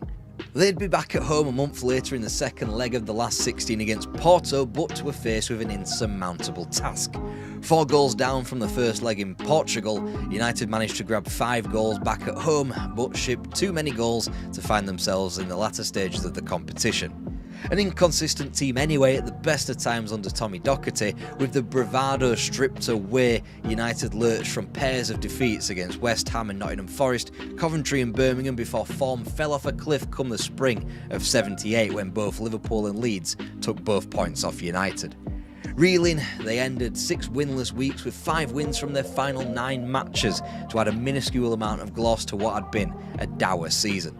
A season that couldn't be bolstered with performances in the domestic cups, losing in the first hurdle of the League Cup to Arsenal and at the 4th round stage of the FA Cup to Ron Atkinson's West Brom. It was clear something major had to change, and Dave Sexton went big in the transfer market to pull both Joe Jordan and Gordon McQueen from rivals across the Pennines, Leeds United, whilst Gary Bailey succeeded Alex Stepney in net. Gordon Hill, despite top scoring for the club in Sexton's first campaign, was flogged to Derby County for £300,000, replaced by Wrexham's Mickey Thomas. The Welshman never would live up to what were pretty low expectations set by Hill. Again, United promised something in the first knock-ins of the 1978-79 season, beating Birmingham on the opening day again before getting a creditable win at Elland Road through goals from each of Sammy McIlroy, Lou Macari and Gordon McQueen. Their next away trip was wholly predictable when a more settled Ipswich Town side under Bobby Robson thrashed United 3-0. Then the season became incredibly sticky. The following 4 encounters were drawn 1-1 as each of Everton, QPR, Nottingham Forest and Arsenal were able to hold United to just a point. Whilst each of Manchester City, Ipswich Town and Spurs were beaten in front of the Stretford end before Christmas, United fans had lost patience. If their pitiful 1-1 draw with newly promoted Southampton on November the 4th drew jeers from the Old Trafford faithful, it was a saving grace that their next league encounter, a 5-1 devastating defeat, was played away at St Andrews against Birmingham City. Watford had already dumped United out of the League Cup, so after 4 successive league defeats either side of the new year, Sexton was already leaning heavily on the lure of the FA Cup to save another season. Envious eyes were even being cast towards the Hawthorns when Ron Atkinson and his West Brom side pitched up at Old Trafford and taught them how to play football yet again. Played off there, or replayed by Tony Brown. Sorry, back heel for Cancelo. What a magnificent goal! Cancelo's header on, and Tony Brown has scored. That's a neat little header from Regis for Cunningham, and if he keeps his head, he'll score. Controlled. A nicely weighted little pass for Ali Brown, who's turned inside Brian Greenough. On for Regis. Oh, what a goal! Thankfully, the FA Cup kicked into gear in the new year and teams like Chelsea, Fulham and Colchester United fell in the earlier rounds before Mickey Thomas proved his worth by prompting a quarter-final replay at Old Trafford with Tottenham Hotspur. There, Joe Jordan and Sammy McIlroy's goals penciled United in for a 3rd Cup semi-final in 4 seasons. The last time they reached the final, they had conquered Liverpool. To reach the final this time, they met the same opposition. At Main Road, United were 8 minutes away from another stunning glory over their nemesis, only for Alan Hansen to bundle in a late equaliser, forcing a replay at Goodison Park later that week. In a tenser affair, the game was settled on a singular Jimmy Greenough goal. Having already beaten the best team in the land in the semi-final, surely now United had one hand on the famous trophy. Trying to feed Price. Price is in here for Arsenal. Torben on right and Sunderland on the right as well. Waiting in the centre for the cross. Stapleton. 2-0 to Arsenal. And McQueen. Gordon McQueen turned it in. United have scored. McElroy's through. And McElroy has done it. Right across Sunderland. It's there. It's 3-2. Arsenal are back in front through Alan Sunderland. Arsenal have won the cup after one of the most dramatic last 5 minutes that Wembley has ever seen. An affair that played very much to Sexton's predilections, boring and on the wrong end of the scoreline before a climax very much the antithesis of the United manager, yet still maintaining the quality of a losing scoreline. Everything changed though in the 1979-80 season. First off, Sexton continued the clear out and went close to a British record to acquire Ray Wilkins from Chelsea for £825,000. Secondly, good form followed with only 3 away defeats before Christmas, once again to Ron Atkinson's West Brom, but also in the Manchester derby and at Molineux. On a more positive note, United went to White Hart Lane and won, and they also thrashed the reigning champions of Europe, Nottingham Forest, on Christmas week thanks to all 3 goals from Sexton's duo of Joe Jordan and Gordon McQueen. 1980 could have started better for a number of reasons. First off, Spurs got their revenge from the league defeat by eliminating United from the 3rd round of the FA Cup. After losing at the same stage of the League Cup to Norwich City, Sexton's team had just the league to focus on. Then the owner, Louis Edwards, went and died, and if you ask his son, he was killed by ITV, who publicly uncovered claims that his company was being investigated for bribing local councils.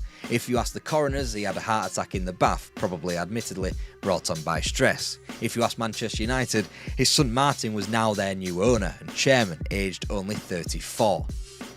Amidst this though, the United League form never wavered. Arsenal beaten in the final match of 1979 before an invaluable derby win over City, which curtailed a 3-game stint which generated 0 goals and a 6-0 piping handed to United at Portman Road by Bobby Robson's Ipswich Town. Mickey Thomas's winner in the derby rejuvenated the club going into the final straight. Another wobble, admittedly away to Nottingham Forest, was quickly corrected 3 days later when league leaders Liverpool turned up to Old Trafford. Jimmy Greenough netting the winning goal as the title race was officially on.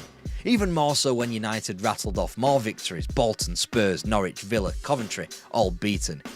And yet it proved too little too late. Liverpool had acquired enough points earlier on in the season, had a way too superior goal difference to United, and the nail in the title coffin was hammered in by Leeds United on May the 3rd at Elland Road with a 2-0 defeat. It confirmed another league title for Liverpool, who were streaking ahead to occupy the perch out on their own as the most successful English league team. United at the very best here, an inferior second. Nonetheless, and quite correctly, Dave Sexton earned himself a new contract and a big wage rise. If league form is a barometer for how good a football team is, Manchester United had come on in leaps and bounds over the prior 12 months. Their summer transfer activity was supposed to be an acting going for the jugular. They profited on Andy Ritchie's great form, selling him to Brighton for £500,000 whilst replacing him with Gary Birtles. Birtles, a European champion with Nottingham Forest, became United's first ever £1 million player. Ritchie had made a name for himself with a hat-trick against Tottenham in April 1980.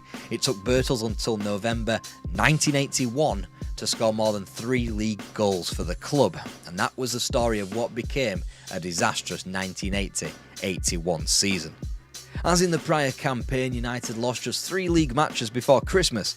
Unlike the prior season, they won only 6 matches, drawing a ludicrous 14 games and failing to find the net on 8 occasions in their first 23 fixtures. For every seemingly impressive win, 5-0 at home to Leicester, 3-0 at home to Middlesbrough and 4-1 away at Brighton, there were the endless stream of goalless draws against Birmingham, Spurs, Leeds, Arsenal, Coventry and Wolves as they failed to find the net in both legs of a miserable League Cup attempt against Coventry, and also lost away at Molineux and Highfield Road. Also, they went out of the UEFA Cup at the first hurdle to Polish outfit Wisła, typically on away goals after being profligate in front of goal away from home. After Christmas, it hardly got better. Another goalless draw was achieved against Liverpool on Boxing Day before their bogey team, Ron Atkinson's West Brom, put them to the sword a day later. In all competitions going into 1981, Lou Macari and Steve Coppell's 6 goals apiece were United's top scorers, while Sammy McIlroy had added 5. All this within 29 matches. There wasn't an FA Cup run to hang your hat on as Nottingham Forest dumped United out of the competition at the 4th round stage on January 24th. It was going to get worse before it got better, as February 1981 attested to in somewhat of a binary month for the club.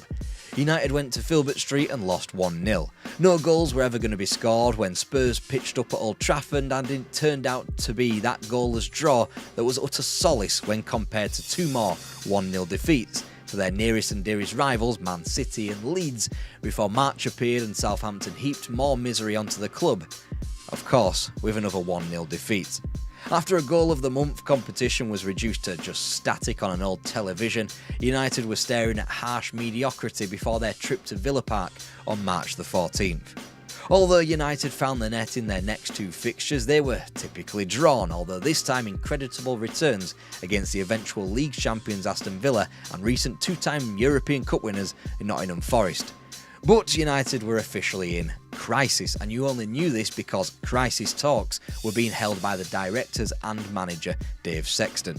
He knew his time at the club was coming to an end, but he implored United to just hold off until Ray Wilkins returned from injury. Then he suggested the club's form would improve. Regardless, United were left strewn in 9th after 35 matches with 34 points. The club now probably the cause for the Football League to call an emergency meeting to discuss the 3 points for a win rule.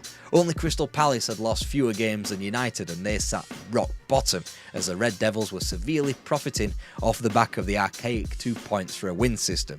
Had this run of form been brought forward a campaign, United would have been in serious trouble. They would have been sat with every single team beneath them profiting from a game in hand, but United plummeting from 9th to 14th. Thankfully, this rule was reserved for the summer, and thankfully United just won their final 7 matches of the season anyway, beginning at home to Ipswich Town in a run that encapsulated Manchester United of its day. First off, these weren't rampaging wins in mammoth goal fests. 10 goals were scored and only 2 conceded in these 7 matches. Secondly, United's inconsistencies of failing to win the prior 7 was simply transformed into winning the next 7. Nonetheless, the Fairweather United were able to beat the UEFA Cup winners, Ipswich Town, at home. They were able to go to Anfield, home to the incumbent European Cup winners, Liverpool, and beat them too.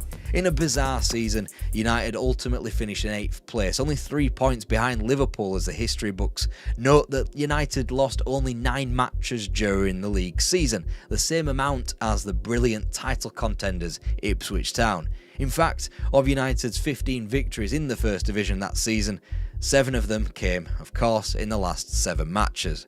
But it wasn't enough to save Dave Sexton. The decision had long been taken, and come May 1981, Sexton and Manchester United were no more.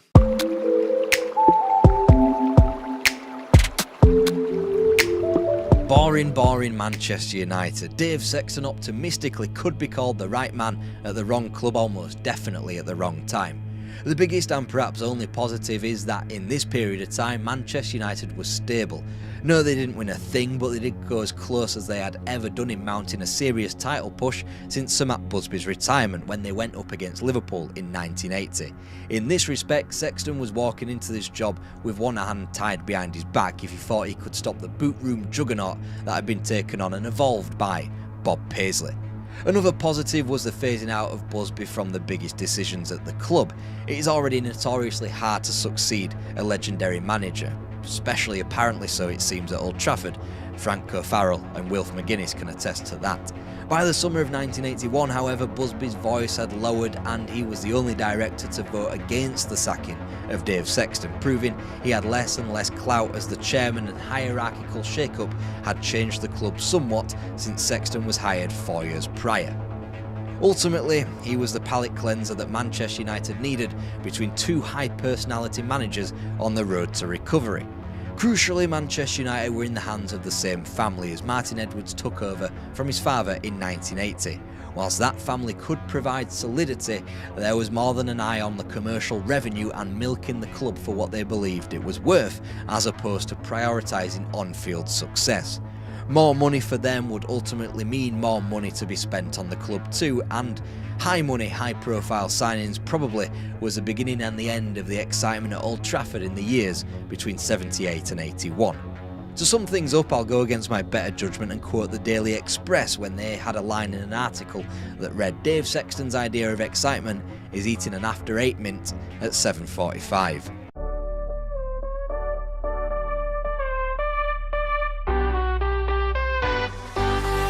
And the familiar sight in the winning dressing room, the trophy and bottles of champagne. And so, from the dressing room to the flight home. Those images seem a long time ago now, but only 5 years had elapsed when they started to appear a long time ago. In 1987, Aston Villa were relegated. They needed to be revived and fast. Then, Graham Taylor came along.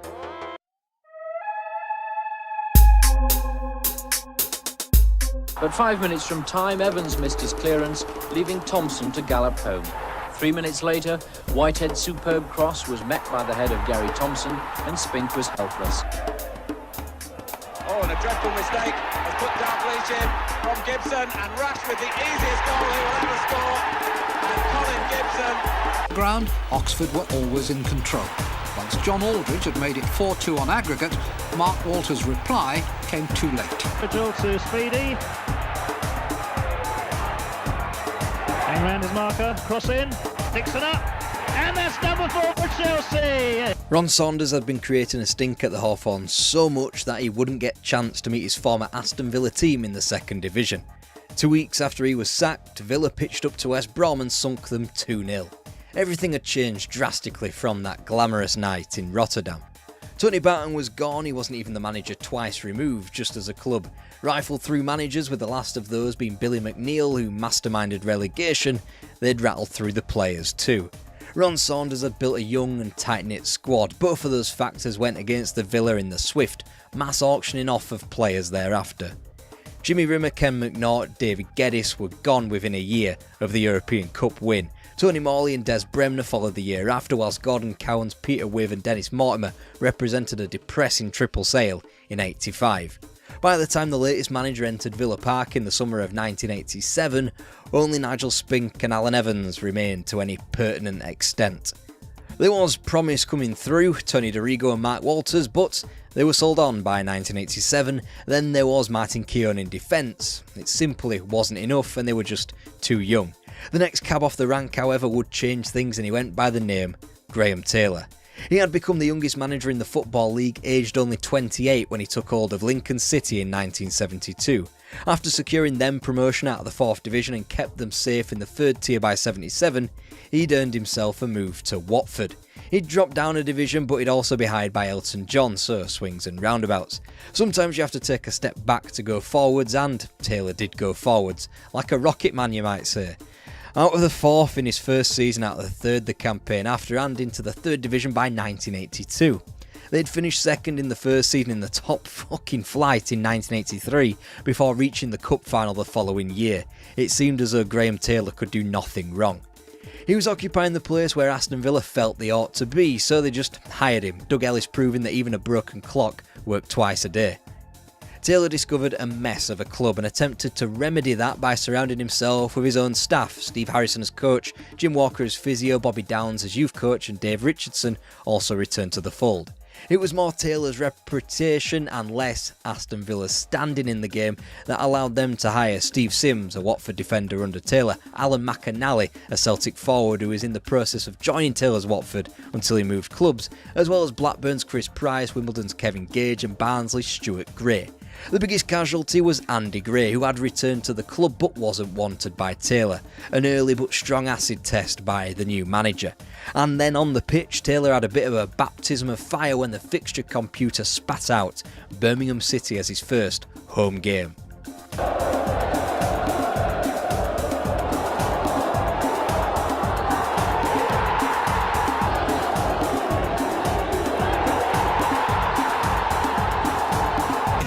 League games, but Paul Kerr's winner at Villa Park showed Borough could compete with the best in the division. Villa's draw at home to Barnsley, Taylor had won just one of his first 7 in charge. They were 19th in the league. Within a month, it was clear that they had corrected their course. And how? But Warren Aspinall's goals against the old enemy at the Hawthorns in September marked the turning of a significant corner. Villa were on their way back. The number 11. And a nice ball. It's there. That was a lovely ball from Walters. When Martin Keown's header put them on the road to victory at Shrewsbury in November, Villa had played 15 games without defeat.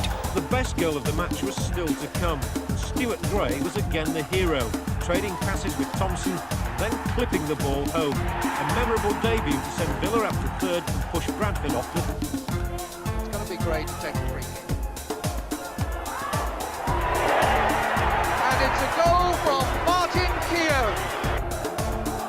McInally wrestling away from Redmond. And Daly with a clear chance, and it slipped away. In the second half, Aston Villa seemed to sew it up with this excellent goal from David Clout.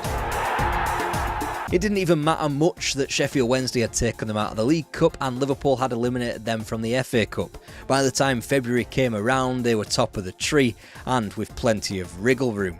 Which is good news, as on their travels to Ayresome Park and Ewood Park, Villa wobbled ever so slightly, and in March, Leeds turned up and took all 3 points. By then, however, the move had already been made to secure Aston Villa's top flight future. David Platt had been signed from Crewe Alex, right from under the nose of Taylor's former number 2, Steve Harrison, too. Platt scored in his first 3 fixtures to get Villa over the line. It meant promotion by goals scored from Middlesbrough and an avoidance of a pesky new thing that they were calling the playoffs. So Villa were back in the big time. What now?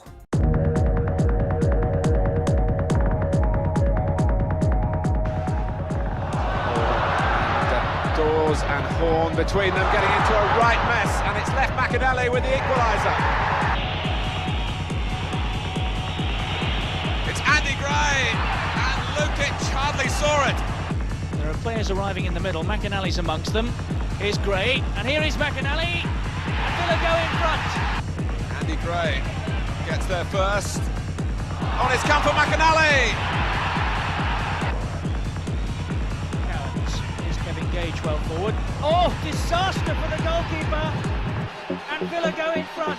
That's what's now. 5 games undefeated and sure, 4 draws were muddled in there, but let's look at the opposition they faced. West Ham, title challengers 2 years ago. Nottingham Forest, about to go on a bit of a rejuvenation under Brian Clough.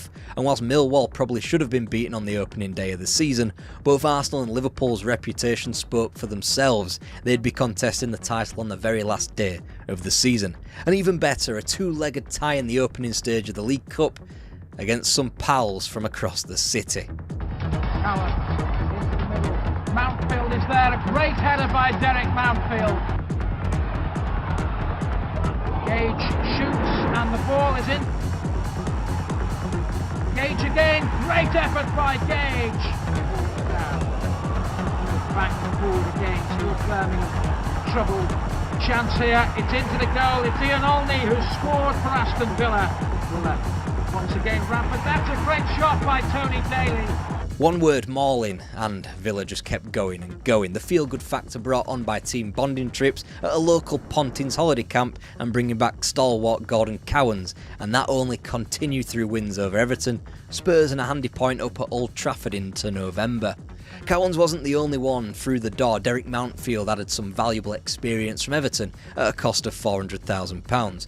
Meanwhile, Alan McInally was busy proving he was capable of scoring the goals at the highest level of the English game, which is a good job considering. Cases cross, Letizia! Well, that was simple enough, and Southampton take the lead. Auction, now Regis, neat, simple and effective. Michael Thomas lurking on the edge of the area, Smith is there! Alan Smith has scored! Parker, for Pearce,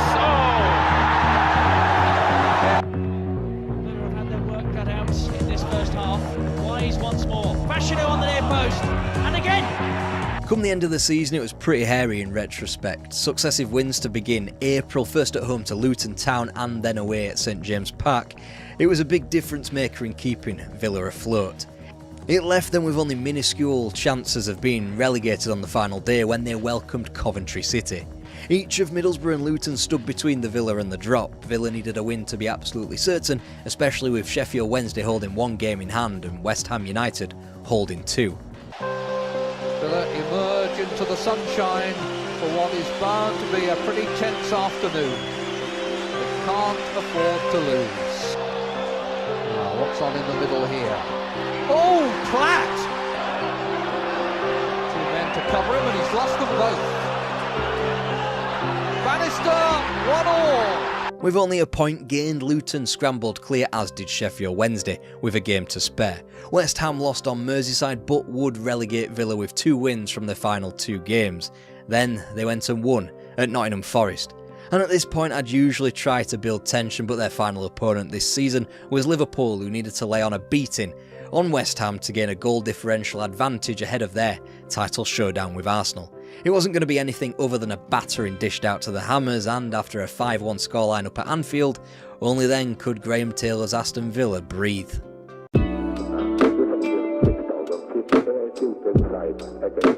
Graham Taylor was under no illusion that the first season was the toughest. Just ignore that time 6 years prior when he stunned English football by taking First Division Virgins Watford to within a place and 11 points of the title. Nonetheless, the changes continued at an alarming pace.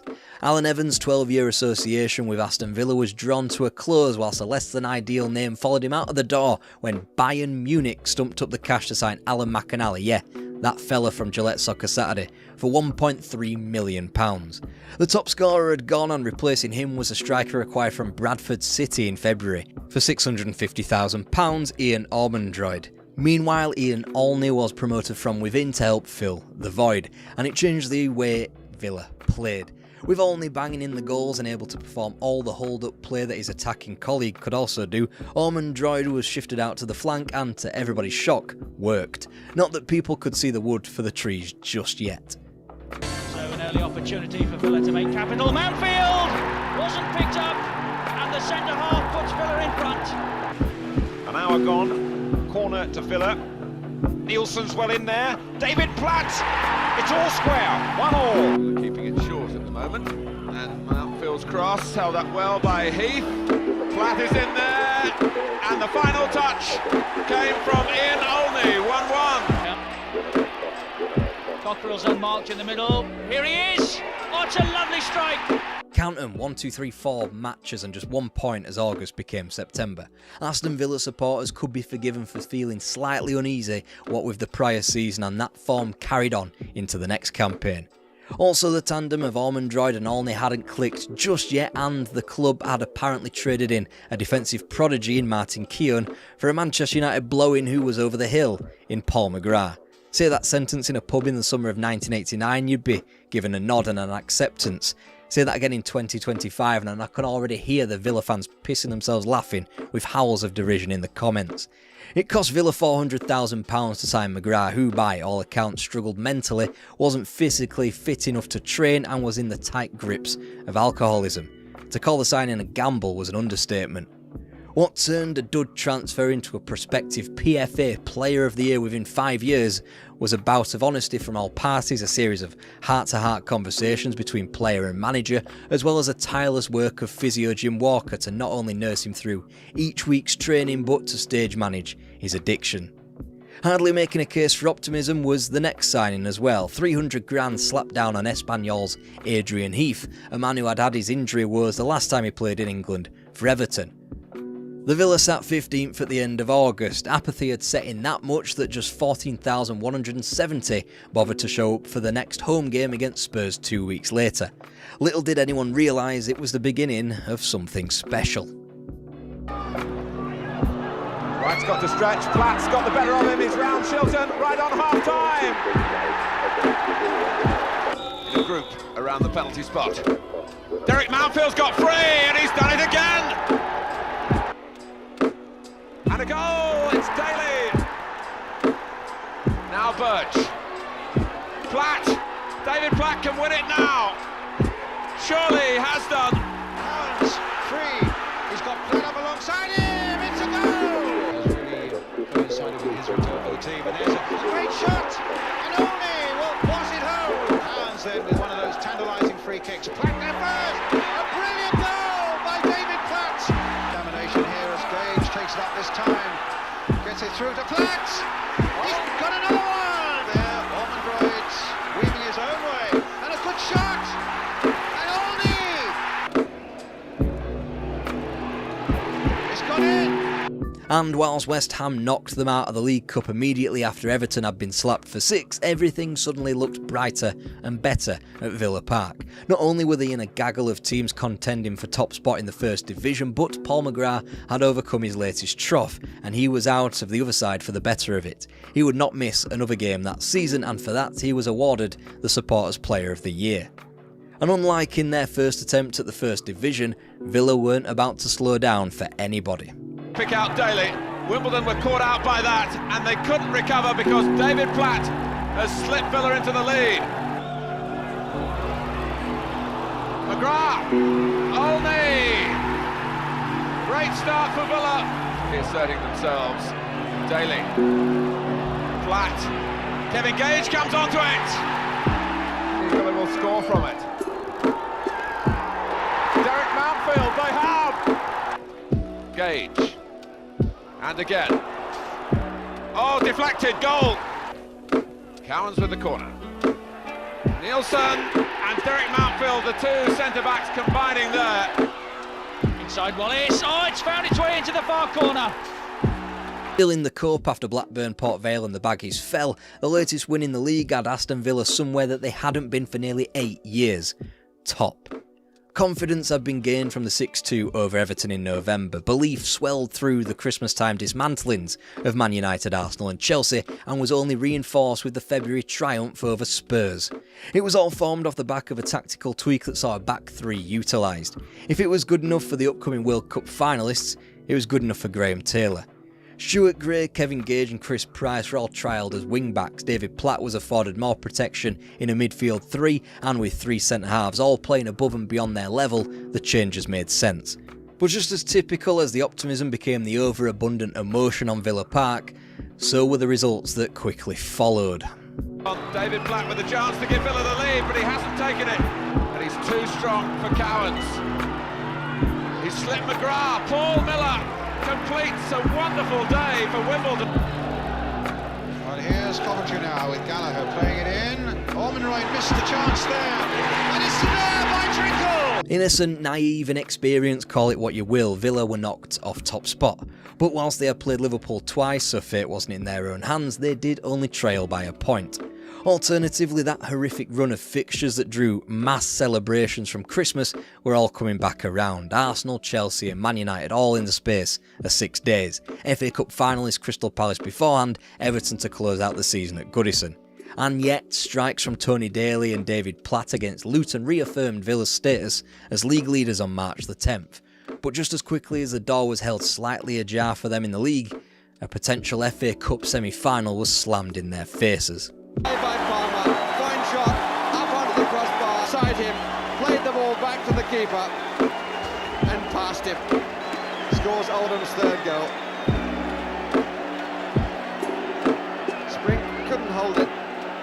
Blame the plastic pitch all you want, Second Division Oldham Athletic, especially under Joe Royle, were a team to be feared in the Cup, and Villa were more than deserving victims. Villa hit back though and fast through Ian Ormond-Droid at the baseball ground. That was also the day that Tony Cascarino made his debut for the Villa, a sign that Graham Taylor was keen to push their miniature advantage over the line to the Championship. Little did he know Liverpool had signed their own goal-scoring forward to get them over the line, and the difference was, theirs actually scored. Ronnie Rosenthal, a man disregarded for something blatant he would go on to do at Villa Park in the not-too-distant future, was the lightning rod that got Liverpool back on track. Cascarino scored 3 goals though, just a shame that not all of them were into the opposition net, and just a shame that they were all scored a smidgen too late to push Liverpool all the way. Cascarino. And Fox! Oh, it's a marvellous goal. Norwich City are in front. Cowans with the corner, and McGrath! And that's 1-1. Still Cascarino. This is a good run. And he scored! Cowans. And Platt! Could this be 3? Yes! And again. Oh, Manfield! That's going in! A disaster for Villa. Rosario's the target. And he's away from Manfield. This could be dangerous. 3-3. Pointon's cross. Oh, an own goal! Blake to find that position. Cascarino found his shot blocked. The pressure's on, and the ball is in the Villa net. Cowans clips it into the corner. Bailey, the sort of position where he loves to run. Off he goes. Southall struggling. Sheedy sends it into the bottom corner. Yep, all 3 of those goals came in the final 2 fixtures, one in the correct net at home to Norwich City, and then one apiece for both Everton and Villa on the final day. Both games 3-3, which allowed Liverpool to make out in the history books that they'd romped to the league. The fact was anything but. Finishing second after the harsh perils of avoiding relegation only 12 months prior, viewed in a vacuum, the campaign was an incredible achievement for Graham Taylor and his team. When viewed through the prism of February optimism, with the 3-5-2 working and Ian Olney being such a crucial figure up top, only for the main attacking fulcrum to be dropped for a new and underperforming toy, second place becomes a bit harder to deal with. Also difficult was Italia 90 that followed, and not just because the football on show was dire, but for what it would go on to mean for Villa and their supporters. Such was David Platt's exploits in an Aston Villa shirt that he had wrangled his way into the England team for the World Cup. He tiptoed onto the pitch, and in his 3rd substitute appearance of the tournament in Bologna, he went and did this. Chip in there, and Platt scored! David Platt's life was changed forever. He then went and scored in the quarter-final as England recorded their greatest World Cup campaign on foreign soil. And whilst everyone suddenly had him pimped out to the league of his day, the wonderful Serie A, he would remain at Villa Park to everyone's surprise for a third of a season. And a player can be replaced, that much has always been true. It is much harder after all to replace a manager, which makes what happened next even more gut-wrenching. Graham Taylor was named the long-awaited successor to Bobby Robson for the England job, effective immediately. Aston Villa were under the penny-pinching control of Doug Ellis, and it was only a miraculous piece of recruitment that stopped their slide deep into the Football League. So what hope was there for the future? Heading into the 90s, Aston Villa's future was uncertain. But what